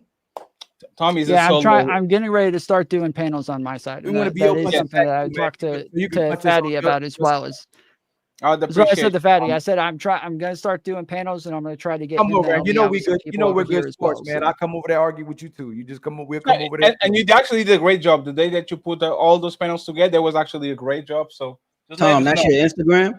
Appreciate it. Yeah, I'm going. And friends, I'm not doing timestamps. It's Tom Foolery PC, people, I think, or Tom Foolery show. Not tagging people or nothing like that because, as you guys see, I'm extremely busy. But for Monday and now. All the links, all the timestamps. If you don't find people, everything is going to be in the description. Okay, so go back to CEO. If you don't find it, just go ahead and look on the description. By Monday, we go back to what we was doing before. Any final thought? Yeah, I'm gonna Honestly, I don't ever use Instagram. Just FYI. I don't. Oh, I dang! don't- I was Add him on Discord. Discord. Not Discord. Yeah, okay. Discord. Okay. Yeah, I'm gonna just do a brief. Instagram is for black people and IG thoughts. All right, I'm gonna just do a brief summary of everything. I don't believe men have more leisure, right? Especially for the stay-at-home mom or even the working mom. A working mom or a working woman finds time to do hair, nails, spa, right? Things that take 2 to 3 hours per. Okay, and then I wanted to say, shout out to you, Ali, for the 5,000. Fatty, keep going up. Untouchables, Tom. I think I gotta join your panel and debate you on your platform with some of the things you be saying, man. But Hey, I do we gonna open get 'em call-in right. We shows gonna- every single night. Anytime anybody ever wants to just hop on and debate me, I'm always open. yeah, I'm subscribed to your YouTube. You just don't pop up on the algorithm anymore. I don't know what's going on. We would go on your live. I don't see you on the algorithm. You pop Weird. up. You Yeah, I popped stream up. like every day. Friends, all you have to do is do the bell and you get the notification. It goes live very easily. Nah, the bells don't be working like that. Fatty, it don't be work. I'm telling you, Fatty. I have him It on don't the work bed. like I like that. Tom, I watch this stuff. I like watching you commentating and do all the stuff. Yeah. Lies. Now somebody, I don't know who, but I'm telling you, somebody's lying. The bells, The bells are pretty bad. They're very working. Now we're going to The bells are very inconsistent. The bell's not working. This man Every goes day I live go at live, 3 a.m. in the morning. It's immediately- only Nah, it every don't. day I go live. We'll Every debate single now. day I go live, there's people in my chat saying I didn't get a notification. Right. Every single day. So you there's admit it, people right? Like even saying with I didn't Ali get a channel, I Tom, only you get to see on Ali's our side then, right? You admit it, community and then post. they're not showing This people, man is right? the only person going live at 3 a.m. in the morning. There's nobody. They're not showing like, him. Hey, Fatty, they don't show him. It come doesn't up. matter if you do the You live. ever see me when I'm live, CEO? It don't show you. It don't show people when I'm live. Nah, I Yes, don't. it The only thing I see from you, Ali, is your community post. That's See? it. That's it. And I have the bell notified. And Even Fatty, with you, people Fatty. DM me all the time. They're not seeing the live. They're not seeing the videos. They barely see the post. Like it's not going. It's even though we've been going like consistent. I don't know. Yeah, it's not working like that. But shout out to you guys. And Angry Man, if you're still watching, shout out to you for having that 1989 Batmobile on the shelf. I did notice that. That's like the Batmobile to have. And Fatty, the studio looks dope. Yeah, that's crazy. It's fire. The blue light setup that you had probably like an hour and a half ago, that was fire. That's the look right there. I'm For ready. real. Hey, friends, I'm telling you, I'm ready to look at this as a job. And Ilkan Ali, I'm sorry, but I'm going to take the helmet off. I'm going to drive this shit with hands in the air like a roller coaster. And yo, Fatty, tonight you was real patient. You was really quiet tonight. I did not expect that. You were quiet. No, it was not that. It's because I'm figuring out the studio. And on Friday shows technically is more Ali show. So I you know what I'm saying? Everybody needs on Sunday I go crazy back again. So it is what it is. I appreciate y'all for being here. Shout out to my brother Ilkan Ali once again on a 5K subscribers. The best is yet to come. We are trying to get up there with the legends, and we will be there. Absolutely, mark my motherfucking words. There's no excuses, no nothing. We are going to show you exactly what we're being prepared for. So I appreciate y'all. CEO Tom Foolery, my boy DJ Vapors with the membership. The Untouchable Empire, baby. And of course, Nino Nation was in the back. We're going to show every single thing that we are preparing to do, but tomorrow I will show you exactly what's going on. So shout out to the Untouchables. We are signing out and everybody going to Nino Nation. Peace. Ooh, yeah. Ooh, yeah. I gave my all, they gave me half, but I still rise from the aftermath. Let's talk about it, let's talk about it. J-Lo in the mirror saying, girl, you changed. Used to chase love that never stayed the same. Diddy was a moment, Ben was a flame. A-Rod played his part, but I took the blame. Fatty said love's not war, it's peace. Silk and Elliott thought I self-release. Now I stand tall, no fear in my eyes. Untouchable empire, we testify for all those nights I cried alone. Turn my pain to solid stone. Now I know what real love means. It's me, it's truth, it's everything. What does love feel like? It's more than diamonds, fame, or lights. I don't need no stage to shine. Love starts in this heart of mine. What does love feel like? Maybe it's peace when I close my eyes. No more tears, no compromise. This time love feels right. Yeah. Used to write songs just to fill the void. Chasing hearts I already destroyed. Now I dance alone and it feels okay. Cause self-love don't fade away, yeah. Diddy had charm and had grace. Alright, that swagger, I kept the faith. But when the music fades and the lights turn low, I'm the only love I need to know. Fatty said, speak truth, don't hide. Ilkan said, pain makes pride. Now the super panel talking live, redefining love with vibe and vibe. What does love feel like? It's more than diamonds, fame, or lies. I don't need no stage to shine. Love starts in this heart of mine. What does love feel like? Maybe it's peace when I close my eyes. This time love feels right.